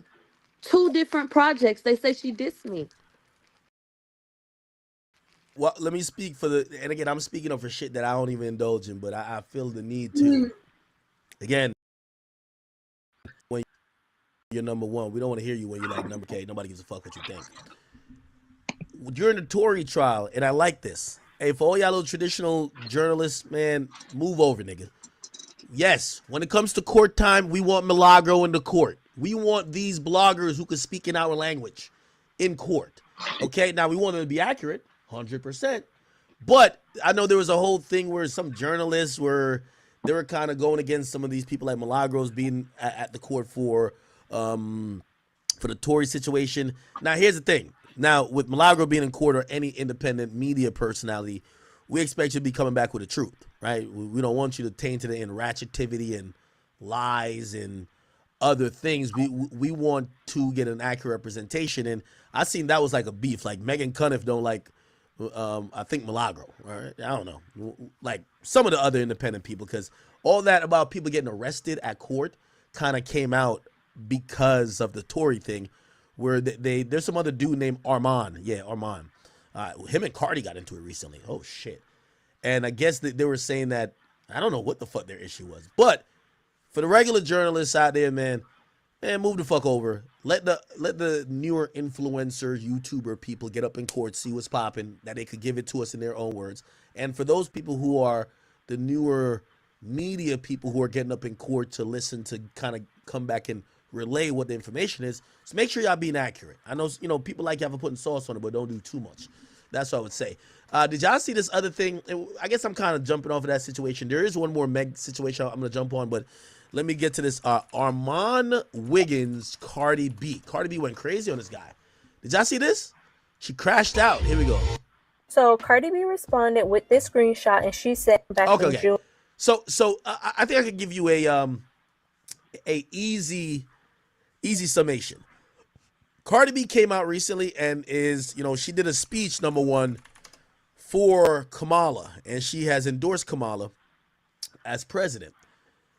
What had happened is that Cardi B, historically, she had said that she was not going to get into politics, okay? She said she wouldn't get into politics. This is like way back in the day. I can't remember when it was. But she was just like, she says she wouldn't get into the political shit. She says, all right, anyway. She had said she wasn't going to get into politics, right? Or anymore. And this is after, she was interviewing candidates at a point, and people thought that, oh, this is the ratchet chick they put on camera to get the other ratchet chicks to vote Democrat. And then after something happened, she basically said, nah, I'm going to just stay out of the politics shit. And then recently she just did a speech for Kamala. Part of the speech is actually here. Let's see it. Where is it? Trump says he's going to protect women whether they like it or not. Well, if his definition of protection is not the freedom of choice.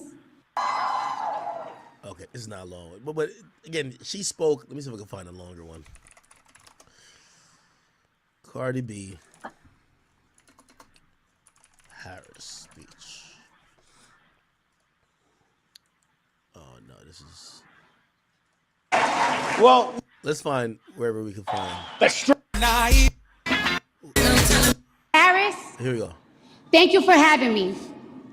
I do not take lightly the call to show up, the call to speak up, the call to deliver a message that's been on my heart for a hot minute now. Talk about it.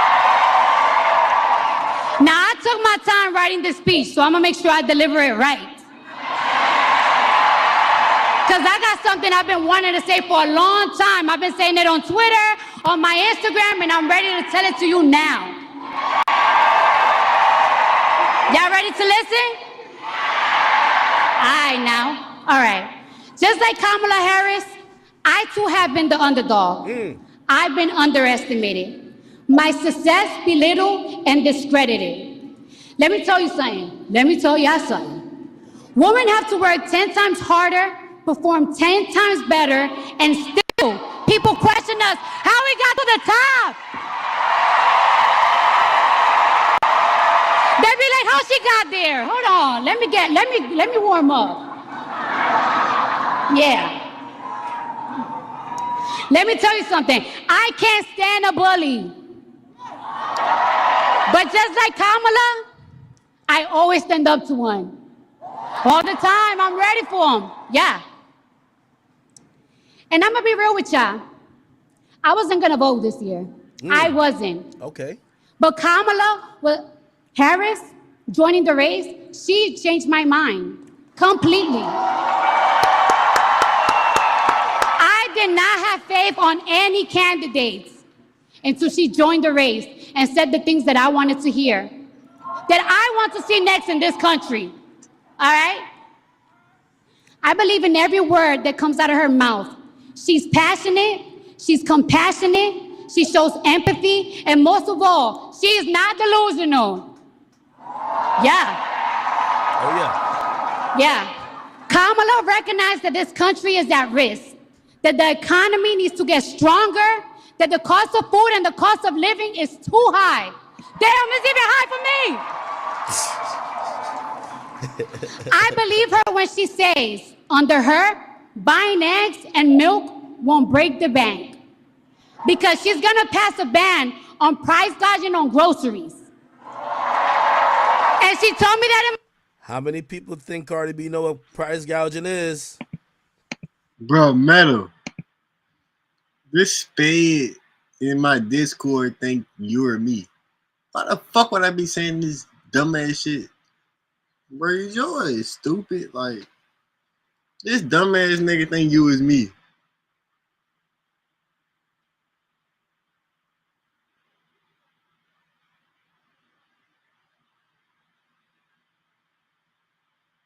This nigga is fucking stupid.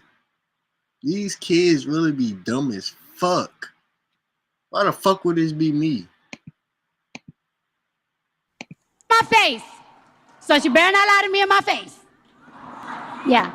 I believe her when she says she will make housing more affordable by providing Americans with $25,000 in down payment assistance.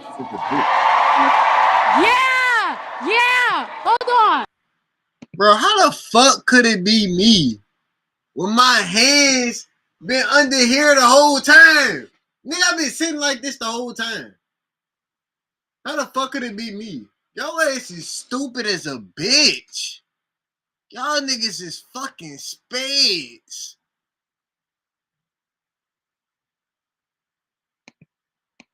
Fucking I got more. Sip that tequila, girl. Come on, let's take a shot together, Cardi. I fuck with you. I like Nigga Cardi. is a fucking spade. Me, I'm also one of them people like y'all know I rock with Trump. You know what I mean? Shout out to Big DT, but I'm one of them people. Your politics is so divisive, and I understand why. But like, cause somebody likes Kamala, I don't have to fucking say bad things. I like Cardi B. I don't care who Cardi B vote for. I like her. Who cares? Like me, we talk and we're you know, shit. We have different opinions on shit, and it's cool. Yo, politics is such a divisive thing. Whereas like, when you hear that someone likes a candidate, you instantly just put what you think about a candidate onto the person who's voting for them, right? So if you think Kamala is an idiot, you're gonna be like, oh, you would vote for Kamala. You're an idiot too. Or if you think Trump is a racist, you'd be like, you would vote for Trump. You're a sellout or some shit like that, right? I don't really look at it like that, man. Like, yo, we live in a beautiful country. You know, again, I come from Jamaica, which is also a beautiful country, but like we live here, bro. Whatever you want to vote for, vote for. You want to vote for Kanye, vote for Kanye. You want to vote for Playboy Cardi, vote for Playboy Cardi. You know, majority is gonna rule, and we're gonna live with that decision no matter what, right? Or supposed to be majority rules, but yeah. So I'm never upset at anyone endorsing anything. Now, granted, it do get a little spooky around this time, right? I'm gonna tell you why it gets spooky. It gets spooky because it appears that people might be getting paid, like paid to endorse shit, right? Like this is where they start dumping all the money they had. Like I ain't gonna lie, in the last 2 weeks of the election, they start saying, oh, we still got like $65 million in our budget. Let's just pay people to say vote for us, right? So we're gonna see a lot of shenanigans. But I'm also like, I'm not here to judge who got paid or who didn't. Do I think Cardi got paid? No, I don't think Cardi got paid. Like Cardi's a woman. Cardi probably gives a fuck about some of these things, which are, seems to be woman centric, even though, the whole Roe v. Wade thing is, kind of overblown because depending on what state you're in, it won't be effective. But yeah, I'm not mad at people using their platform and saying their opinion. More. Yeah, she's promising a lot. And I believe her when she said she will provide a tax cut to 100 million middle-class Americans. That's a lot of Americans. And that includes $6,000 for parents in the first year of child's life. Y'all remember when they used to do that? Y'all remember when this country used to do that? Yeah. Okay, so she kind of did a whole speech there. I seen also, she also went on live to talk about it. And this was there. I fucks with you because you don't act blind. And I was like, all right. I know you see what's going on in the inflation. What you finna do about it? She talked about it too. She's not acting blind. That's why I fucks with her. Like, I fucks with her like she a real bitch. I fuck with her. She's not acting like she don't see it. A lot of y'all like, oh, but she was just in office, blah, blah, blah. Y'all need to understand. She was waiting for her turn. She was there. She was studying. You know what I'm saying? She couldn't do too much, but now she finna do it. And she promised me, and she looked at me in my eye like a gangster. She was like, watch. Yo, no matter what you think about Cardi, I could never get mad at her for being herself. She looked at me in my eye like a gangster. I'm gonna change this shit the fuck up. I promise you. I was like, oh. Yo, she a little gangster. I ain't gonna lie, because my is a gangster. Yeah, period. And I believe in her. And I feel like she's gonna change this country. So I was like, you know what? All right, okay. So that pretty much happened, and then I guess this is what I was trying to get to. This guy, he's an independent blogger, Armand. He says, oh yeah, so apparently Cardi had said she slammed Biden in war fund and said she'll never endorse another president again. So apparently Cardi had said she would never endorse another president again. Right? Let me see if I can pull up his tweets. Actually, I won't even get to it.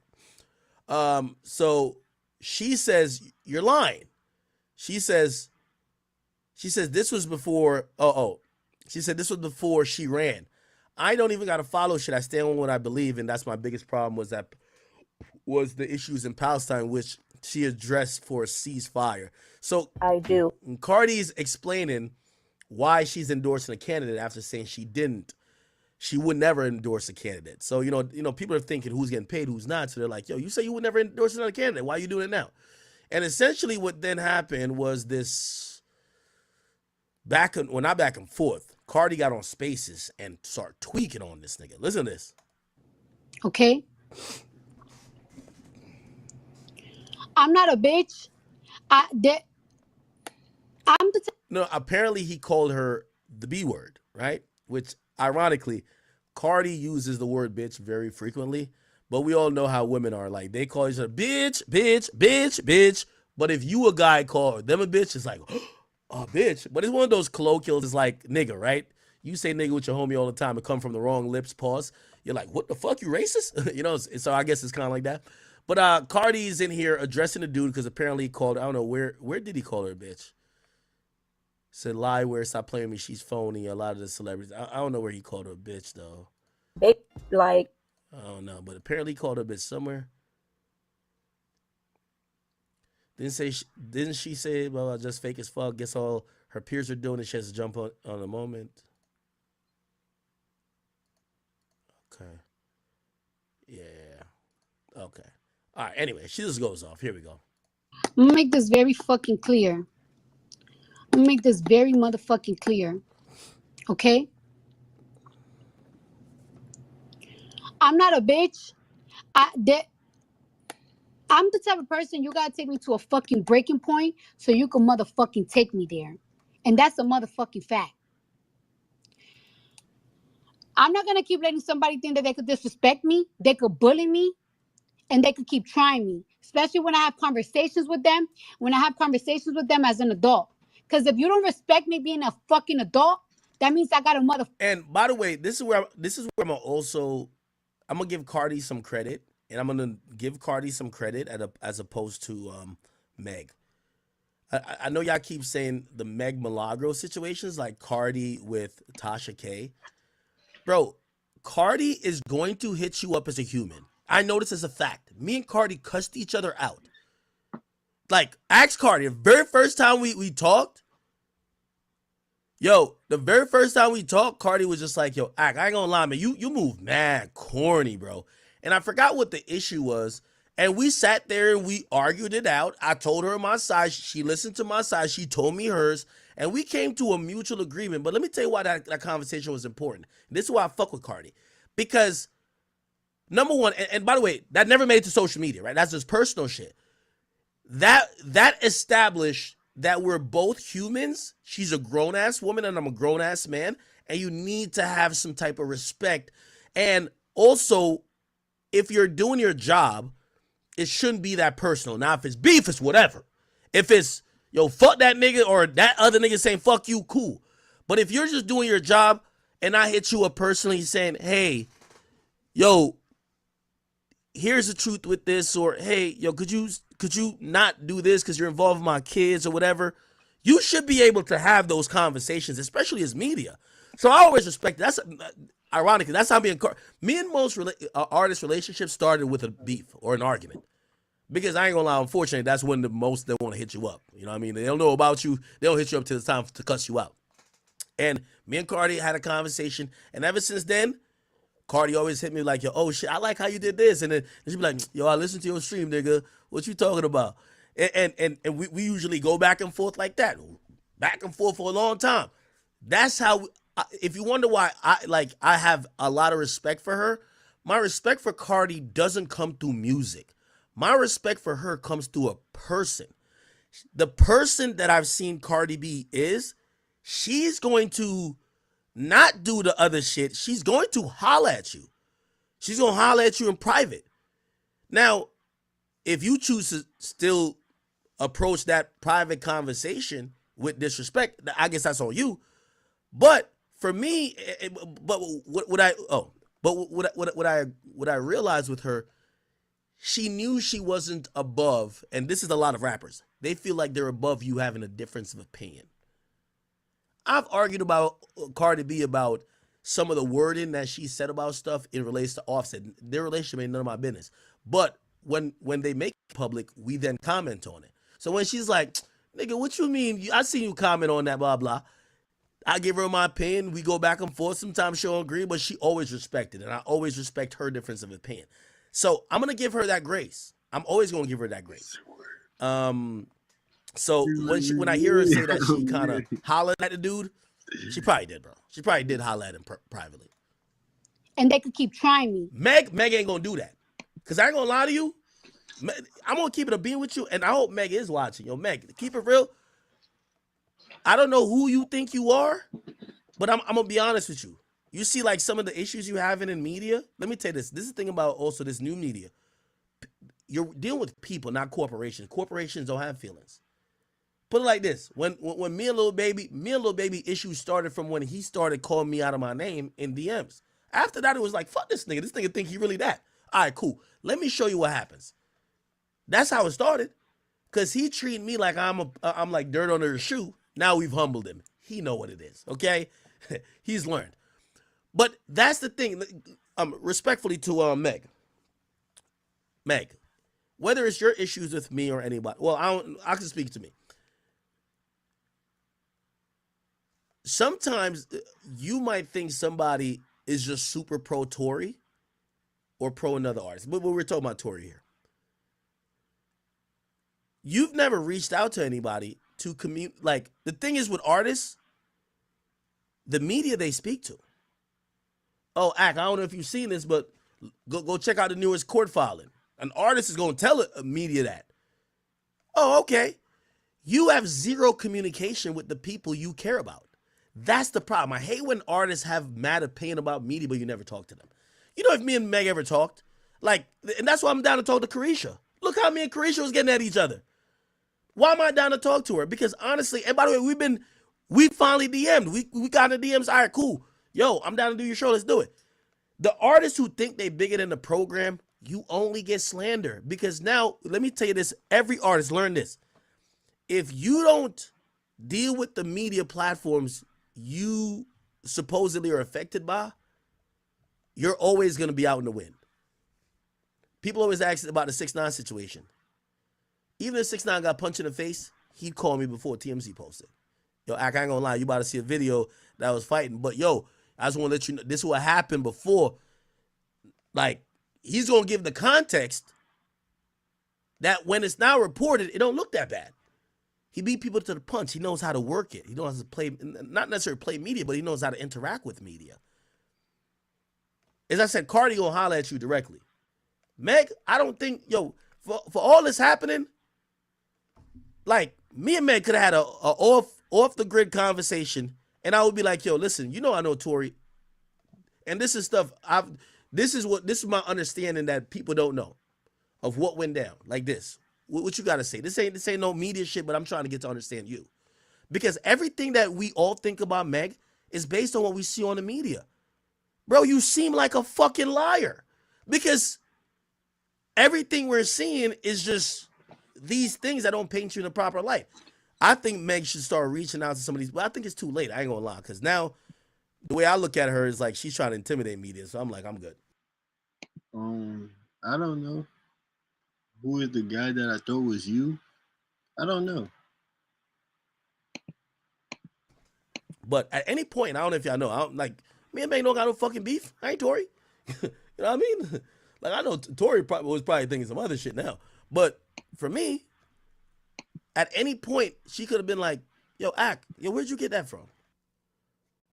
Wait, what do you think happened? These artists think they're too big to deal with the media directly, then they file lawsuits suing the media they won't talk to. You know what you should have done? And I don't know if she did this. Bro, pull Milagro to the side. Yo, get on a call with her. Facilitate that. Yo, let me holler at you. Yo, Milagro, what's up? I know we two women. By the way, they both from Texas. Yo, listen, I know you might be cool with Tory. I get it, girl. It's all good. I just want to, I want to just touch bases because I understand people care about your reporting, deal with the situation, but it has to do with my life too. This is going on. What do you think happened? Okay, I hear you on that, but hear my side.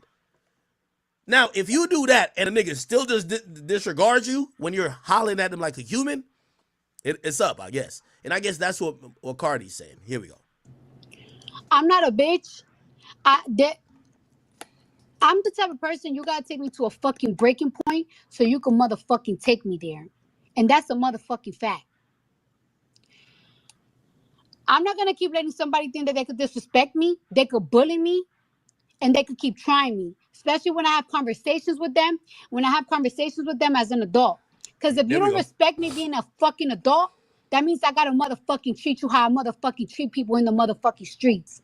And that is a motherfucking fact. Let me tell you something. My baby dad, never called me out my fucking name. When a nigga is calling me bitch, hoes, I don't give a fuck if you suck dick like me. Don't you ever call me out my fucking name if we're not fucking or if you're not my bet or we not cool like that. If we're not cool like that, you can call me a bitch, you can call me a hoe. And I let that shit fucking slide. I let that shit slide. But I'm not gonna keep letting somebody disrespect me. Even people around me don't even let people disrespect me. I let a nigga know plenty of times. When me and my baby daddy wasn't talking, my baby daddy addressed the nigga because he's like, and I asked my baby daddy, like, yo, did you address this person? You got in this person DM? He was like, yeah, because why does this nigga keep disrespecting you? Every single time I see the motherfucker, he's disrespecting you. I don't even have niggas my niggas don't play about me. Whether I'm fucking them or whether I'm cool. In every state. Cardi, stop saying niggas. You mean your nigga. Okay? When you say you're niggas, people be thinking you have more than one. It's offset, okay? All right? Just stop saying niggas. People thinking that is like multiple guys you're dealing with. Please. Because I got people in every state. You're not going to keep fucking playing with me. And that shit is coming from me. Not nobody else, but from fucking me. And I'm letting you know. And I'm not doing no fucking Twitter shit. I'm not arguing with nobody. I'm not piping nobody up. Stop fucking playing with me. Leave me the fuck alone. Because I promise you on my kids. Every time you go out, people tell me where the fuck you at. At that time, too. But I don't be giving a fuck. Cardi. This is where you got to rein it in, baby girl. You already have a lawsuit. Remember 6ix9ine girlfriend and her friend that y'all was hitting over the head till they had concussions with ice buckets? That's how you caught that charge.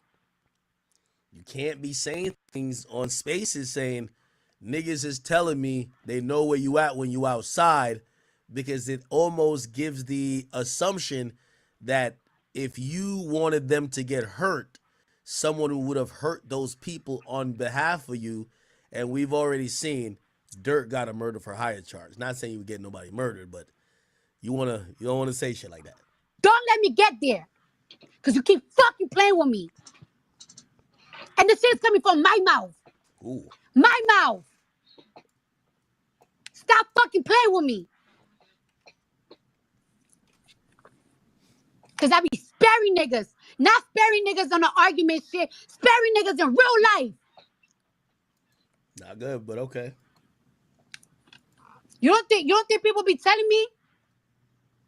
Little stylists, little this every time that they see you around?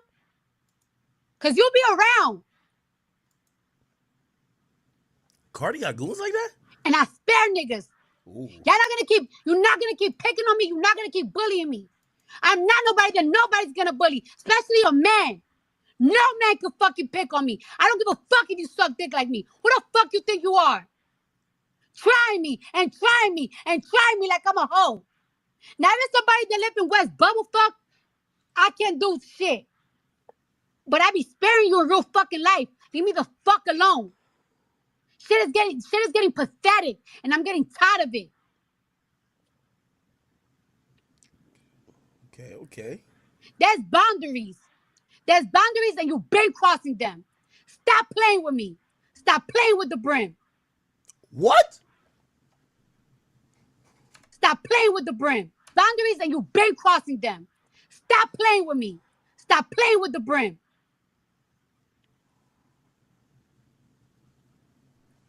Motherfuckers think that people are scared to argue. I'm not going back and forth. I'm not doing none of that shit on no fucking social media. I'm not piping y'all. I piped up too many people. But I'm letting you know right now, this ain't no twist words. Stop fucking playing with me and leave me the fuck alone. Because I don't bother nobody. Don't come fucking bothering me. Because I spare niggas plenty of times. And I'm not talking about sparing niggas on no fucking internet time. And that's a fact. Leave me the fuck alone. Leave me the fuck alone. So you're making threats. Your husband's already threatened me. So let's let that be what it's going to be. But I'm not about to keep playing this game. I'm not going to be silenced. I'm not going to disrespect. Wait, who's it? Is this a guy? Has already threatened me. So let's let that be what it's going to be. But I'm not about to keep playing this game. I'm not going to be silenced. I'm not going to disrespect. I'm not making up lies. I give my opinion on what the fuck I see. If I feel like it's a phony endorsement, I feel like it's a phony endorsement. That's not coming for you. I'm not recording conversations like you've recorded my conversations and you want to dry threaten me. So let's just put that out there and I'm dropping it at that. But I'm not going to be feeling like, oh, I can't talk because I'm going to be threatened. I'm going to get jumped or whatever the fuck is going to happen to me. I'm still going to give my opinion and whatever happens after that, it's what happens. Okay, so you guys heard what both Cardi B and Okay, now we getting it. Let me see. it's just like Where did he? I still don't know when he called her a bitch though. peers are doing it. Mine, our mom was been sparing you, so girl, motherfucker. Okay. All right, man. Whatever. I think he later apologized too. Wait, what's his at name? He later, I think people pointed out that, bro, at the end of the day, like, you're like a dude and it don't look too good when you're like threatening or like when you're talking. Trust me, and I'm pretty sure he don't look at it like that. He's just like, yo, no, I'm doing what I'm normally doing. But then they start putting it in a way where yo, you're a guy and you're bullying a woman. But I think he's a gay guy. I don't know. Let me see.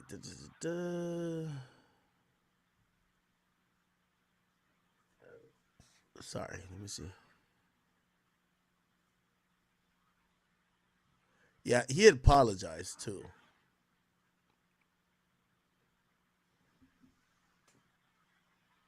Oh, is this it? This is like 3 hours. Fuck. And then it was Hey discovered it's y'all. not lost.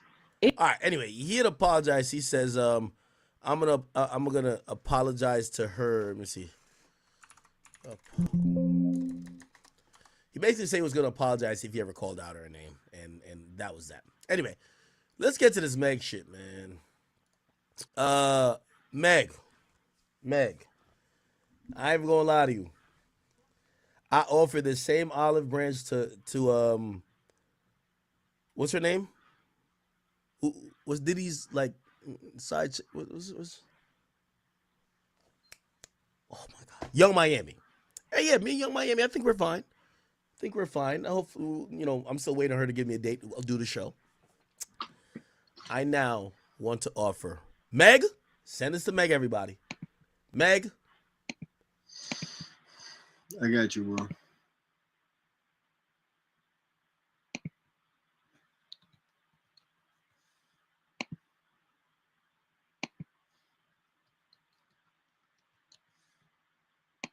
What song you want to hear?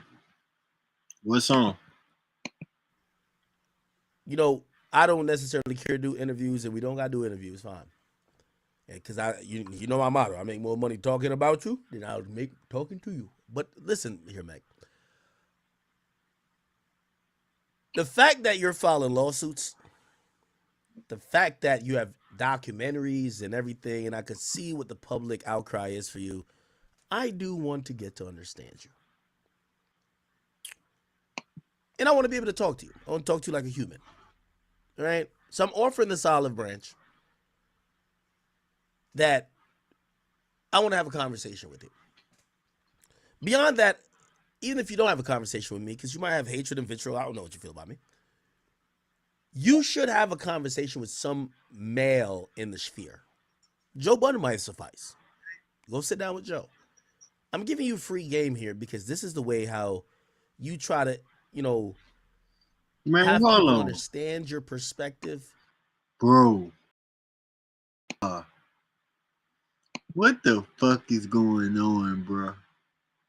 Bro, I've been talking to the fake. This is the fake Austin, bro. And Metal, your ass is retarded. And you talking to this nigga. Bro, this is the fake Austin. I was gonna say, bro, Austin is a mod. This nigga not even a mod, bro. Bro, Austin is a mod, bro. This dumbass nigga not even a mod. This not even a real Austin. Somebody took Austin pictures.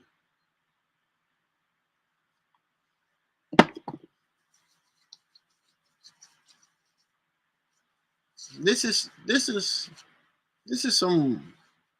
I don't know who this is. I don't know who this is, bro.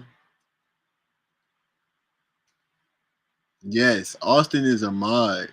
This is not Austin, bro.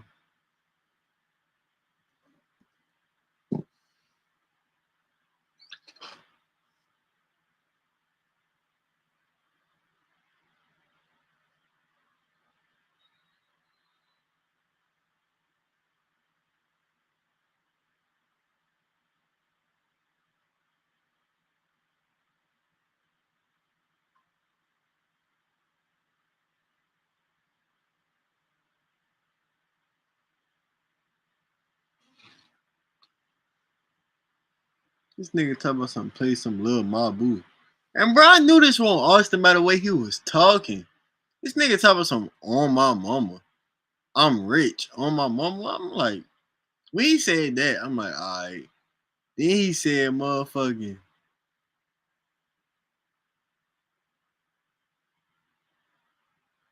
What does that nigga say? Blood. When have Austin ever said blood?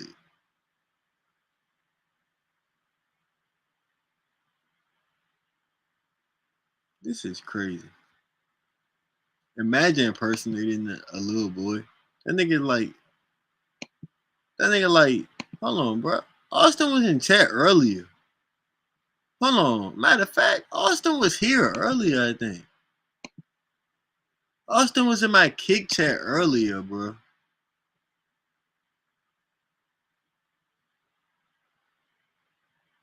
Yes. Austin was in my kick chat earlier. Austin said, bro, my birthday is tomorrow. Why his birthday tomorrow and somebody come in here and trolling as him? Yo, man got banned. Who he got banned by? Who did he get banned by? That don't even sound right, bro. This nigga lying.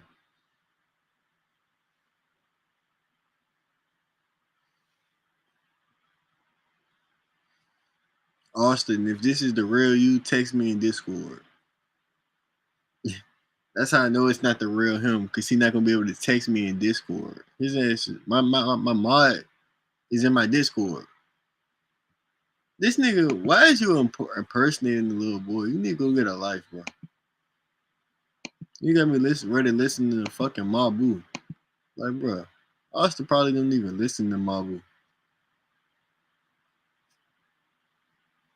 He said sexual harassment. Text me on Discord. If this is the real you, text me on Discord. Without just blanketly putting you with a lot of hate. People want to understand certain reasons. Hey, well, you know, and I think you got some answers for it. Well, if you saying all this gangster shit, why you file charges on this nigga?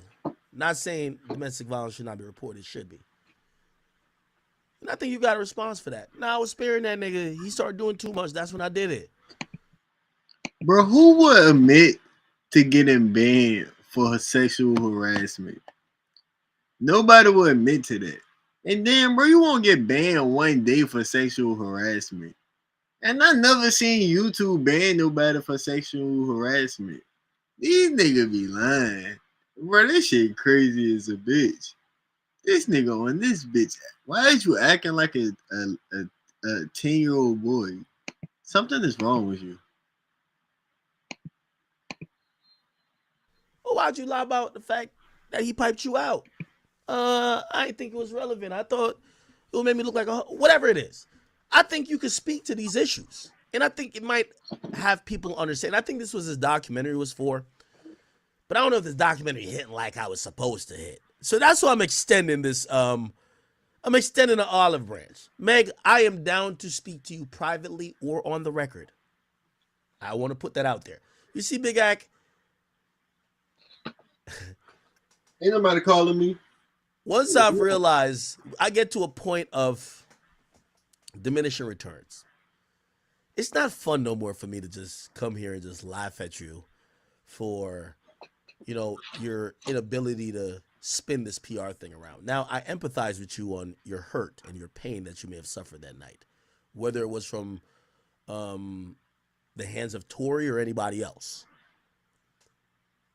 But I am watching you looking like you're drowning in a very deep pond of attempting to get the PR right to get sympathy. I watched this documentary, and by the way, Drill, if be careful in editing this if you're gonna put this up on be careful in editing this if you're gonna put this up on the channel, because this is a Amazon Prime exclusive. Okay, so this is the Meg Thee Stallion documentary. Megan Thee Stallion. Okay.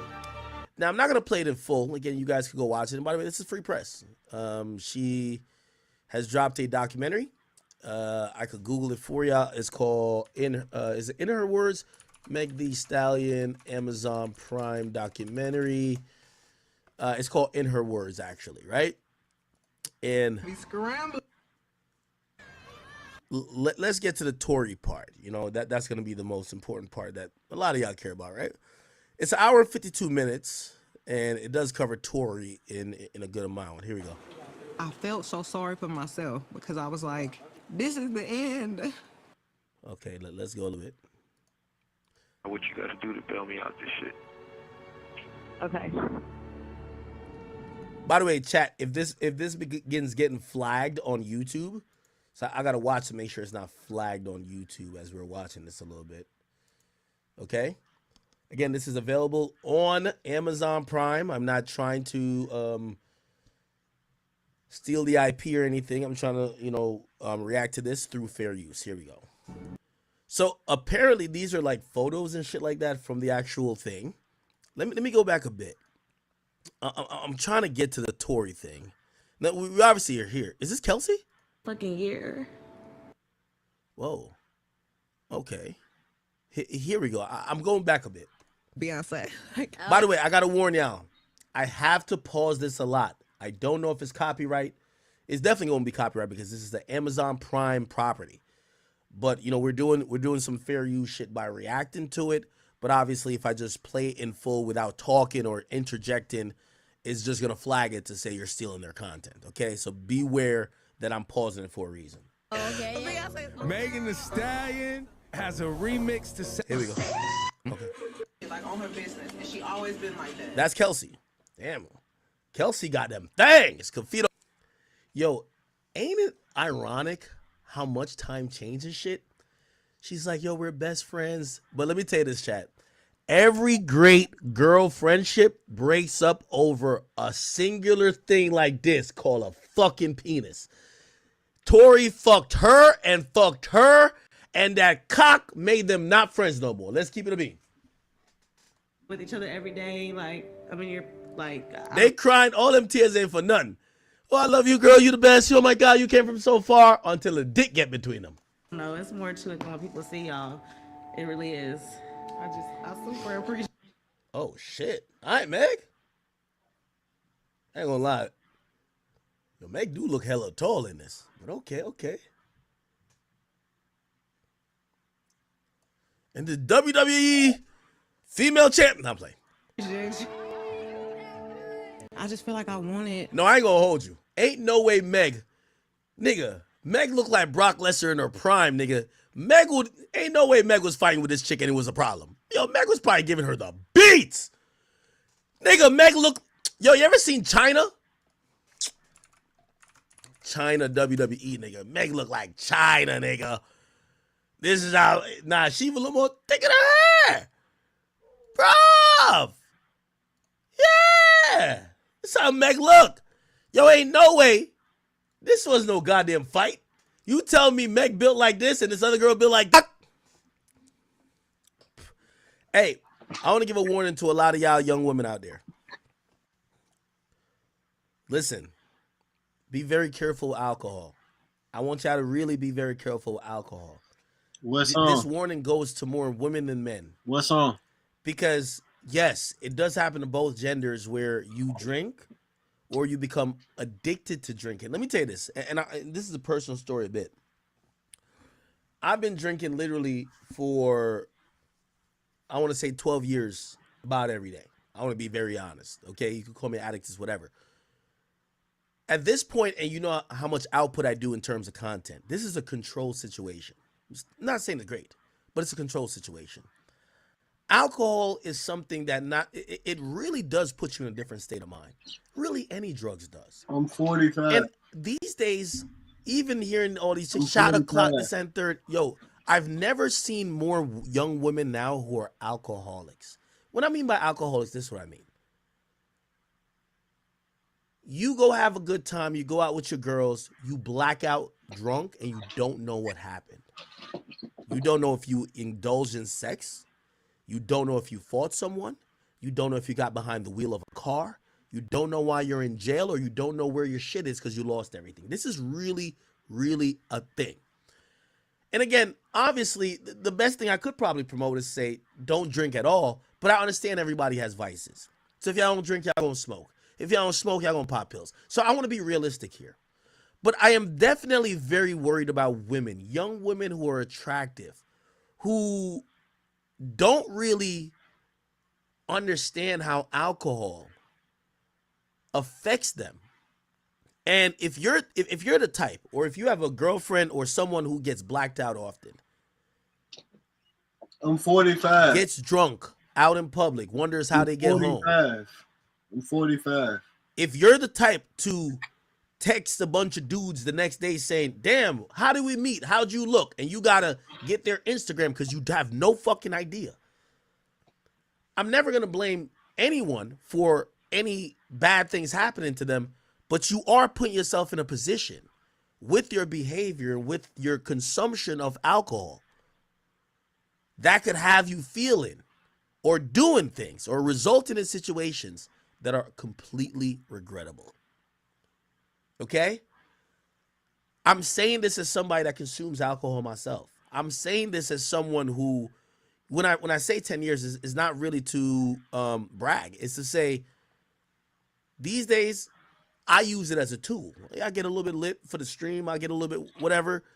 But one thing I don't do, get blacked out drunk. One thing I don't do. My name is Rodrigo Gonzalez.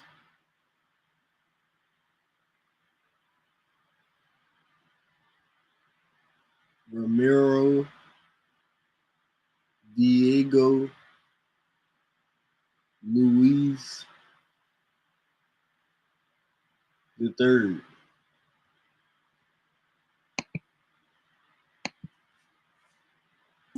Is after a certain point of consuming alcohol, get behind the wheel of a car. One thing I don't do, and I say that because these days I feel like there's so many young women who this idea of consuming alcohol and drugs, and again, it might not be alcohol. I'm just using alcohol as an example because I only drink alcohol.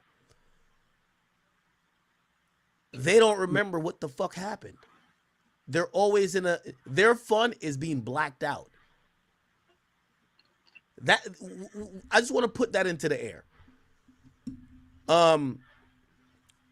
Everything that has to do with the Tory Lanez situation is a result of alcohol. And as much as I consume it, and maybe you might think I've normalized it, I do want to point that out. Meg Thee Stallion was belligerently drunk that night. Kelsey allegedly passed out, and people kept walking past her before they got back in the car. Tory Lanez was consuming alcohol even on live. He was drunk. This was a night, and we're not going to blame it on the alcohol, because these individuals' behavior, maybe frequently in this lifestyle of consuming alcohol to get lit, resulted in this. But as we're watching this documentary and it's devolving to that point, this has to be stated. Man, I just want to really give this warning, especially to young women, because there's so many young women. Let me tell you, women or men are very different. And I Hell no. I'm 45. I just got divorced. I just got divorced from my wife. You feel me? I'm 45. I'm going through a midlife crisis. She took everything I had.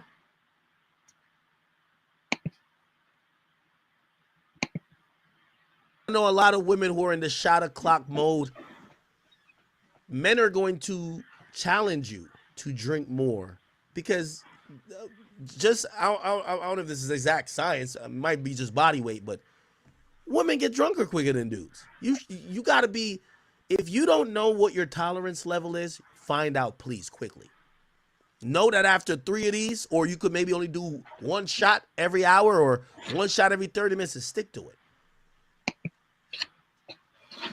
Because when you start drinking with people who are either alcoholics or people who weigh more than you, or you get peer pressure by the group, you kind of lose your inhibition. You kind of lose control of what you want to do or should be doing, and you get up in extremely regrettable situations.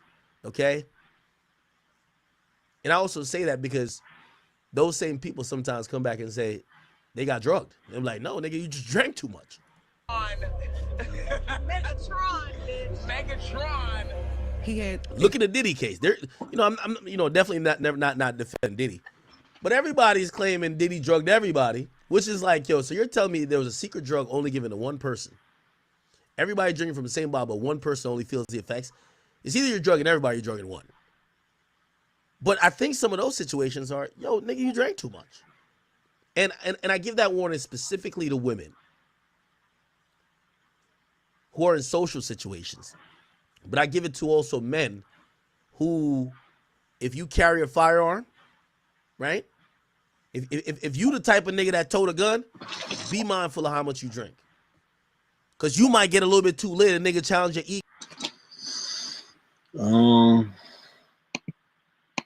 Shit. According to the police,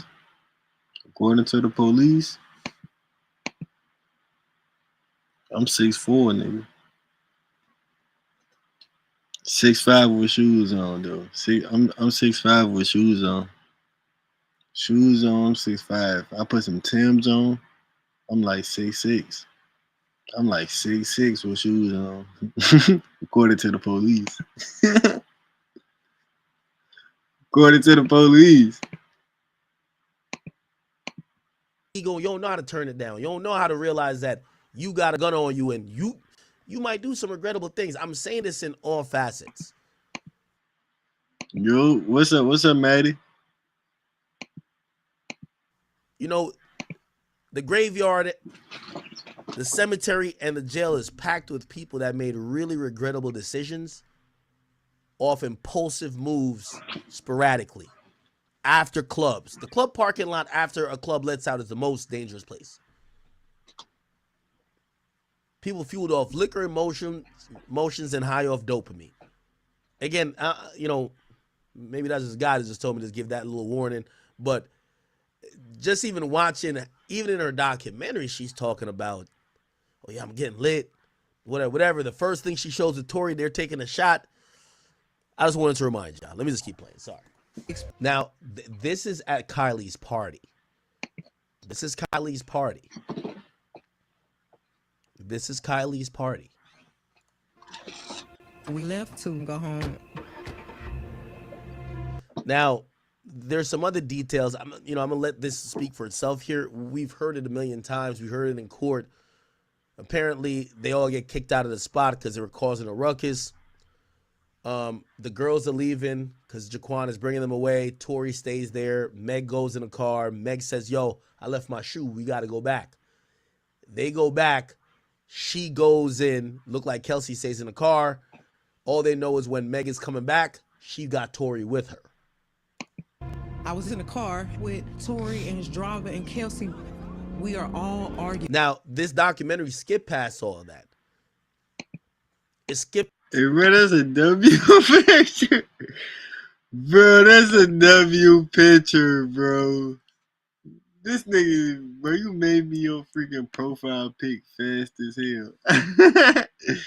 Yes, bro, that's a W picture. That's the best profile pic on YouTube. Oh, God. past some of the things that was brought out in trial. So before they get in the car, allegedly Kelsey is passed out, drunk. They said she drank a whole bottle by herself, passed out. Megan's getting belligerent. Kelsey stays in the car. All they know is when Megan's coming back, she got Tori with her. I was in the car with Tori and his driver and Kelsey. We are all arguing. Now, this documentary skipped past all of that. It skipped past some of the things that was brought out in trial. So before they get in the car, allegedly Kelsey is passed out, drunk. They said she drank a whole bottle by herself, passed out.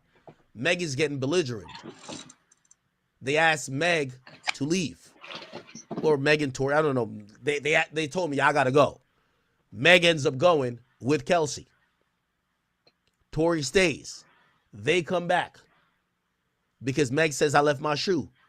She grabs Tori. Now, again, I'm using some ad-libbing and some common sense here. A girl is fucking a guy. She leaves the party, and the guy is still there.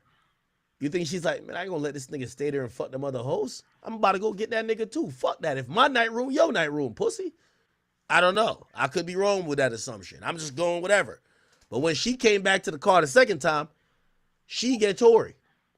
Now, this is kind of interesting because this is a cartoon depiction of this. So we have, it appears that, is this Kelsey in the back? You went.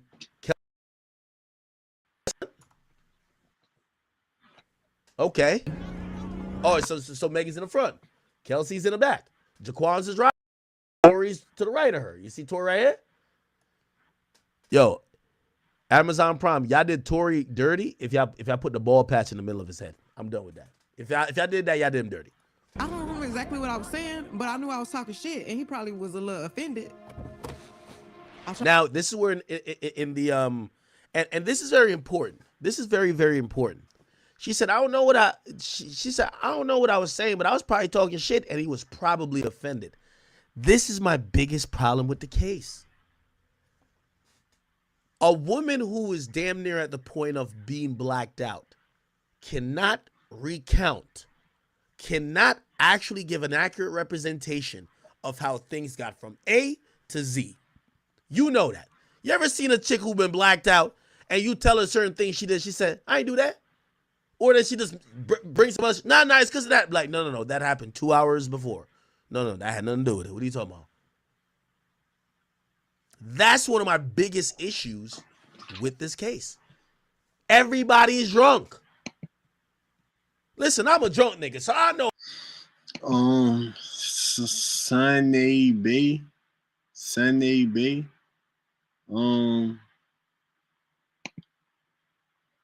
You taller than 6'4"? God damn, nigga. You're as tall as fuck. I ain't gonna lie.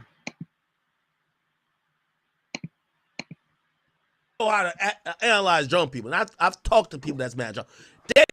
Their summation of the night is crazy. Tried to get out the car one time. Okay, so this is the first time she get out of the car. I'm over this shit. They was like, Megan, get back in the car, We almost see a house. Okay, so at least visually they depict she get back in the car. Front seat, I never thought she was in front. I thought she was always in the back. She gets in the front seat and apparently looked like Tori. Tori puts her back in. There's some context missing here, Chad. The driver is driving. For you to get out the car, you have to cause a commotion or tell the driver, stop this fucking car now. The car is moving. So shout out to the 18-year-olds. It's kind of seeming like she's like, I'm getting out of the car. But the car is moving. So you gotta be pull over right. Again, I'm ad-libbing here. But okay, let's keep it going. And I'm walking off, and this motherfucker just started hollering at me. He was like, damn. Okay, so now Tori's hollering. Dance, bitch. Ooh, wow. That's how they visualize it? And this motherfucker just started hollering at me. He was like, dance, bitch. So he just started saying dance, bitch? And points a gun?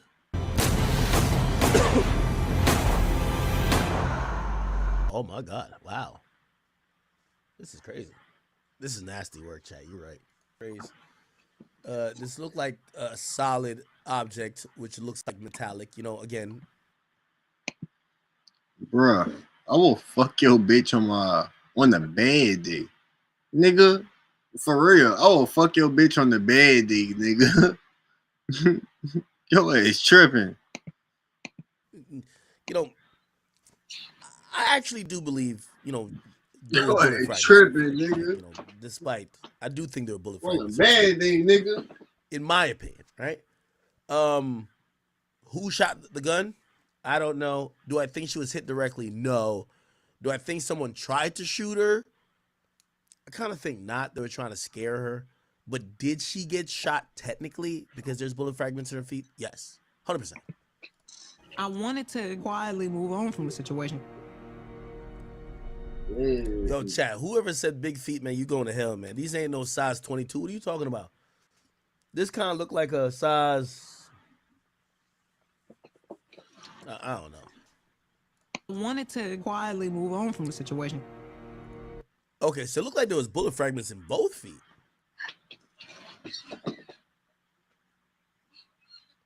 Right here.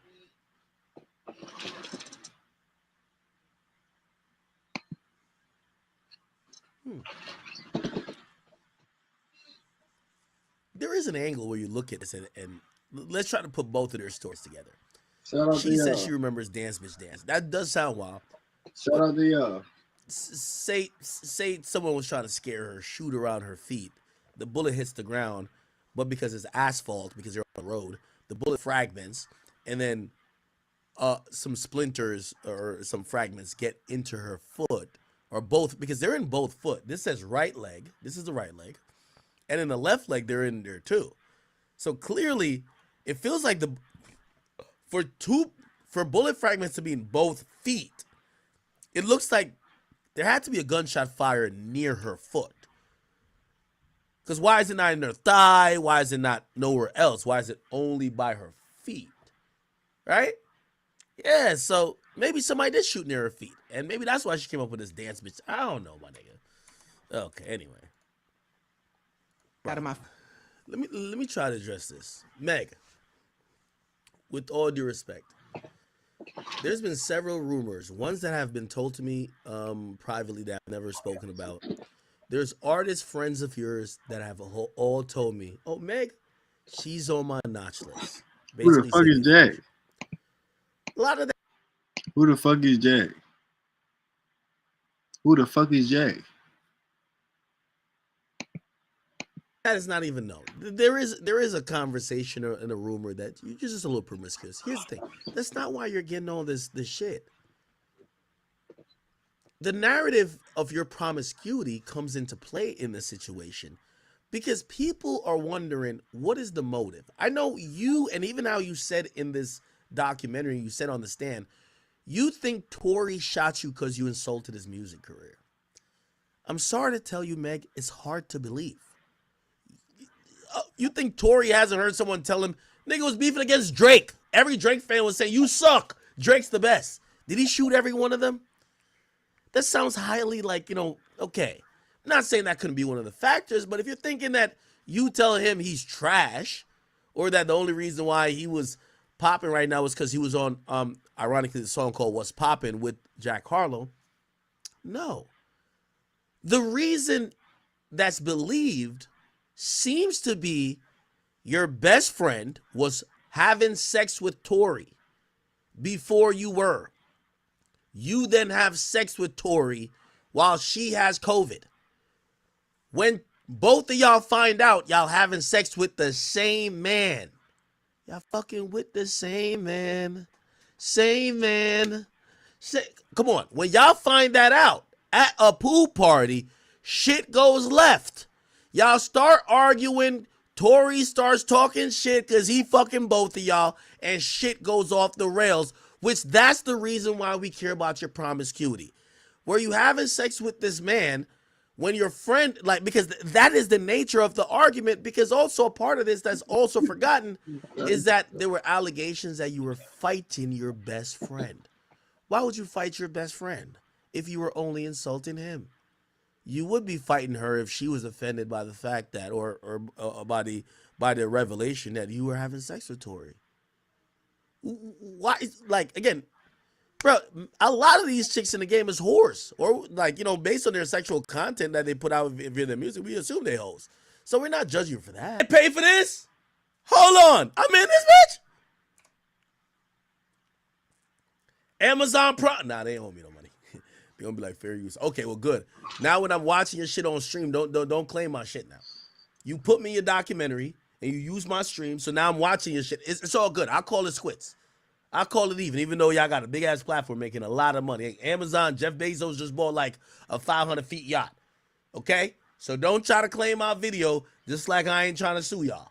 Okay? I'm not gonna do what make out. Remember at this time, the prosecutors put out a theory. I think we don't know how much she was cooperative. But allegedly she wasn't. I don't know. Yes, this nigga Tory shot me. Wait, YouTube's clapped?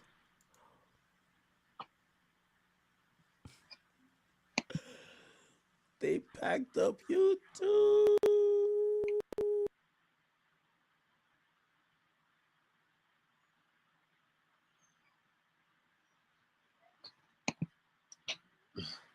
Man, I ain't trying to get my shit clapped.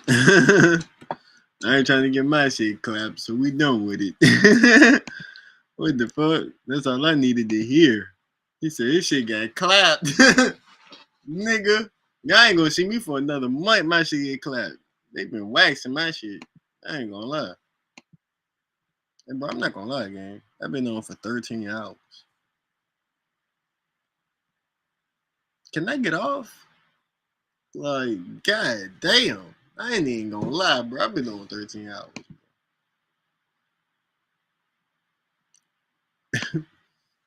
I'm finna go to sleep, y'all.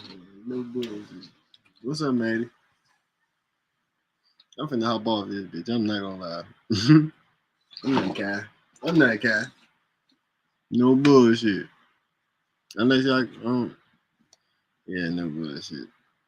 Just been the W stream. I'm not gonna lie. You feel me? I gotta start streaming on YouTube some more. No bullshit. But really, like I said, I use YouTube for my IRL streams. When I go out and do something.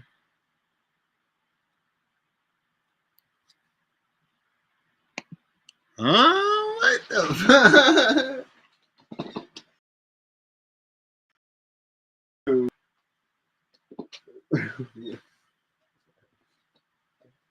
Bro.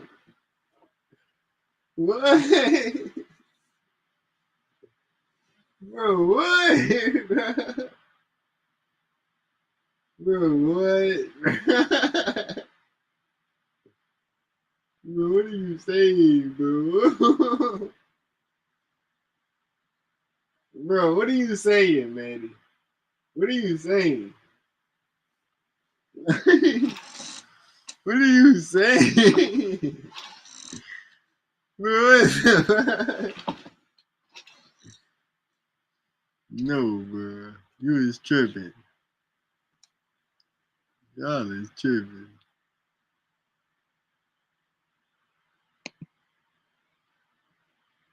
Hold on, bro. What is going on? You just smoked some weed.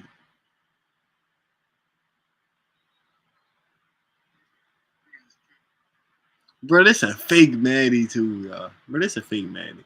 Bro, the real Maddie got a motherfucking. The real Maddie is a mod, bro. This a fake Maddie too. What is wrong with you, bro? You know I watch Maddie on the. You getting crazy. You is getting crazy, bro. What is wrong with y'all, bro? Bro, this stream is going left. Like, bro, what is going on?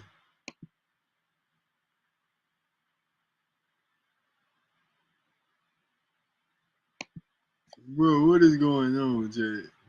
I need to go to sleep, bro. I'm done, y'all. I'm done, bro. I'm going to sleep. Y'all have a great day. Oh no, hold on. No, we had 39 views. We had 39 views. I'm gonna stay on until I get 40 views.